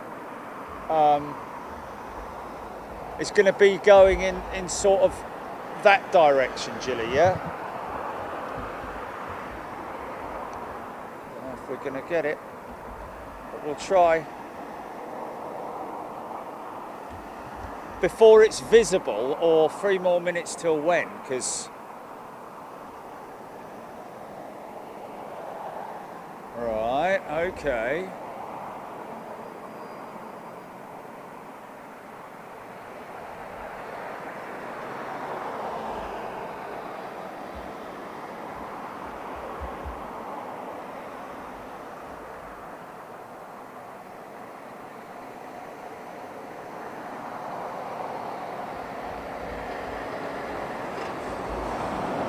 Yeah, which I've got now, yeah. Well, I did have until that truck took it away, yeah. Yeah, I got it, I think.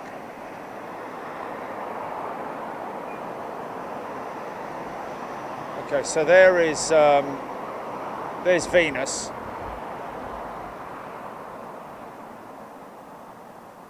You're saying that the ISS should...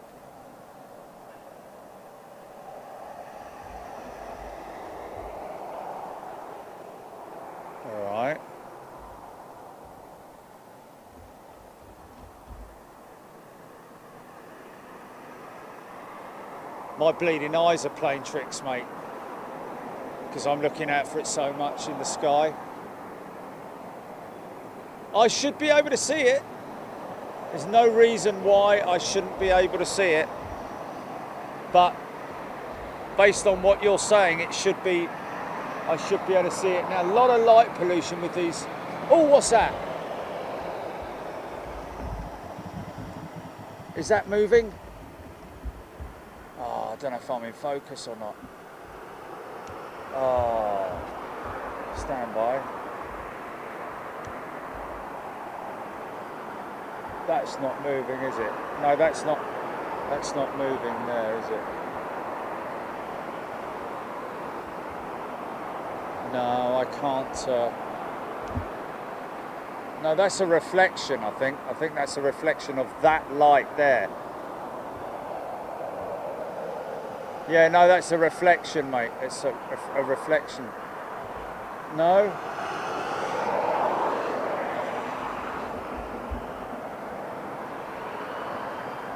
Because that's completely the opposite direction. Is that moving? Whatever that is there?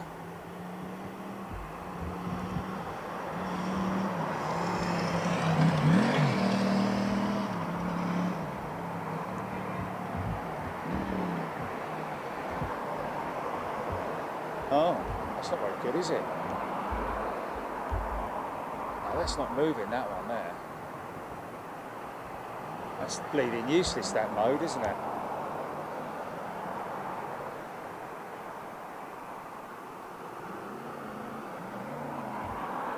Alright.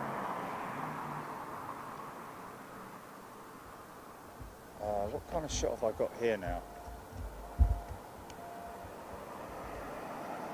No, that's too dark. Okay, so that's the wrong setting, that is. It's always that one there, isn't it?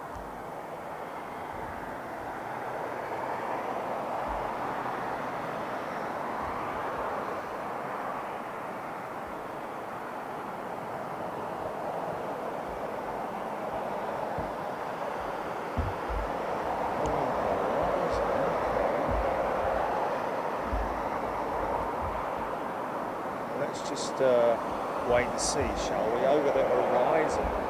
Oh, there it is, there it is, there it is, there it is, there it is. I've got it, I've got it. There it is, space station.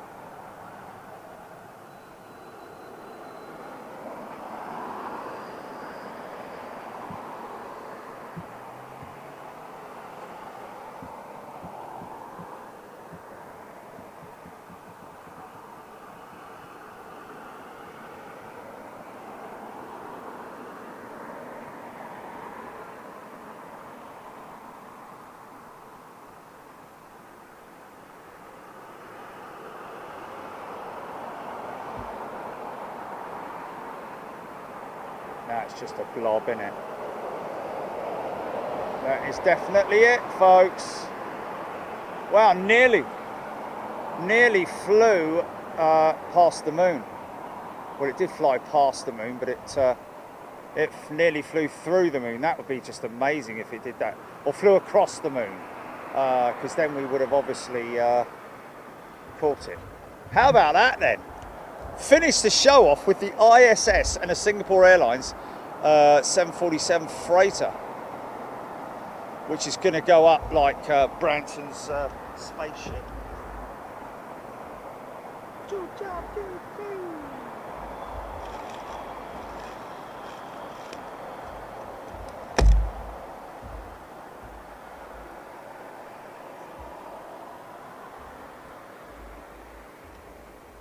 Here she comes, here she comes. She's rolling. 747, folks.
Hey, what's that? Is that Ben's Max? Look at that, there's something above it.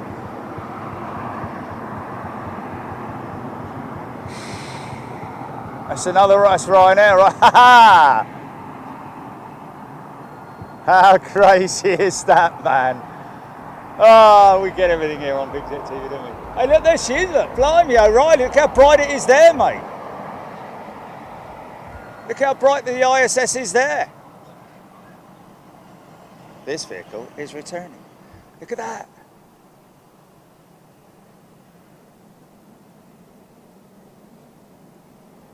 Look at it. Look at it. I can make it go really fast though.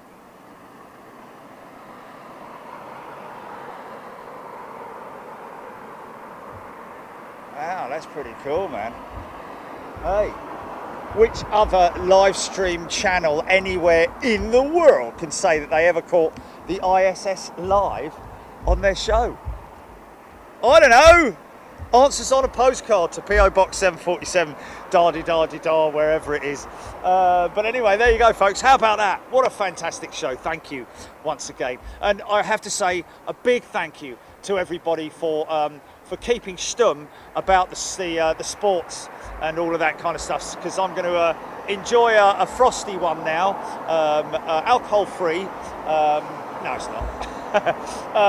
Put my feet up and watch the F1 now. So thank you very much indeed. I really do appreciate you guys respecting me for that, and everybody else, of course, respecting everybody else's wishes, because they might not have seen it yet, might be watching the highlights later when they get home from work or whatever it might be.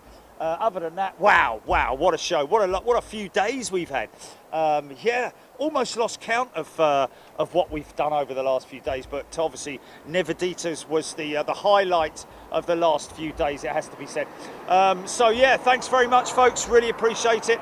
Hope everybody who stayed at the Hyatt enjoyed their time this weekend. A little bit of a shame when it's on 09s, but that's the unpredictable side of what we deal with old Mother Nature. So what's coming up next week then? Wednesday, I've got a meeting next Monday coming up at with one of the station commanders of one of the bases, the military bases here in the UK. So I'm meeting them on Monday. Got a scout mission on Monday as well. But on Wednesday of next week, looks like we're going to do a military show at one of the bases that we normally go to. So look out for that. Keep your app open for notifications and your show updates. But other than that, thank you.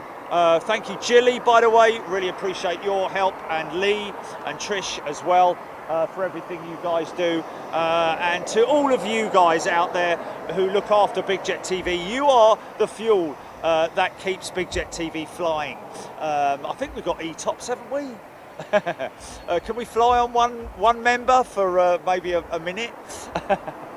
What's E-tops on Big Jet TV? Anyway, folks, listen, love you guys. Thank you so much for your time and your effort and your support and everything that you do.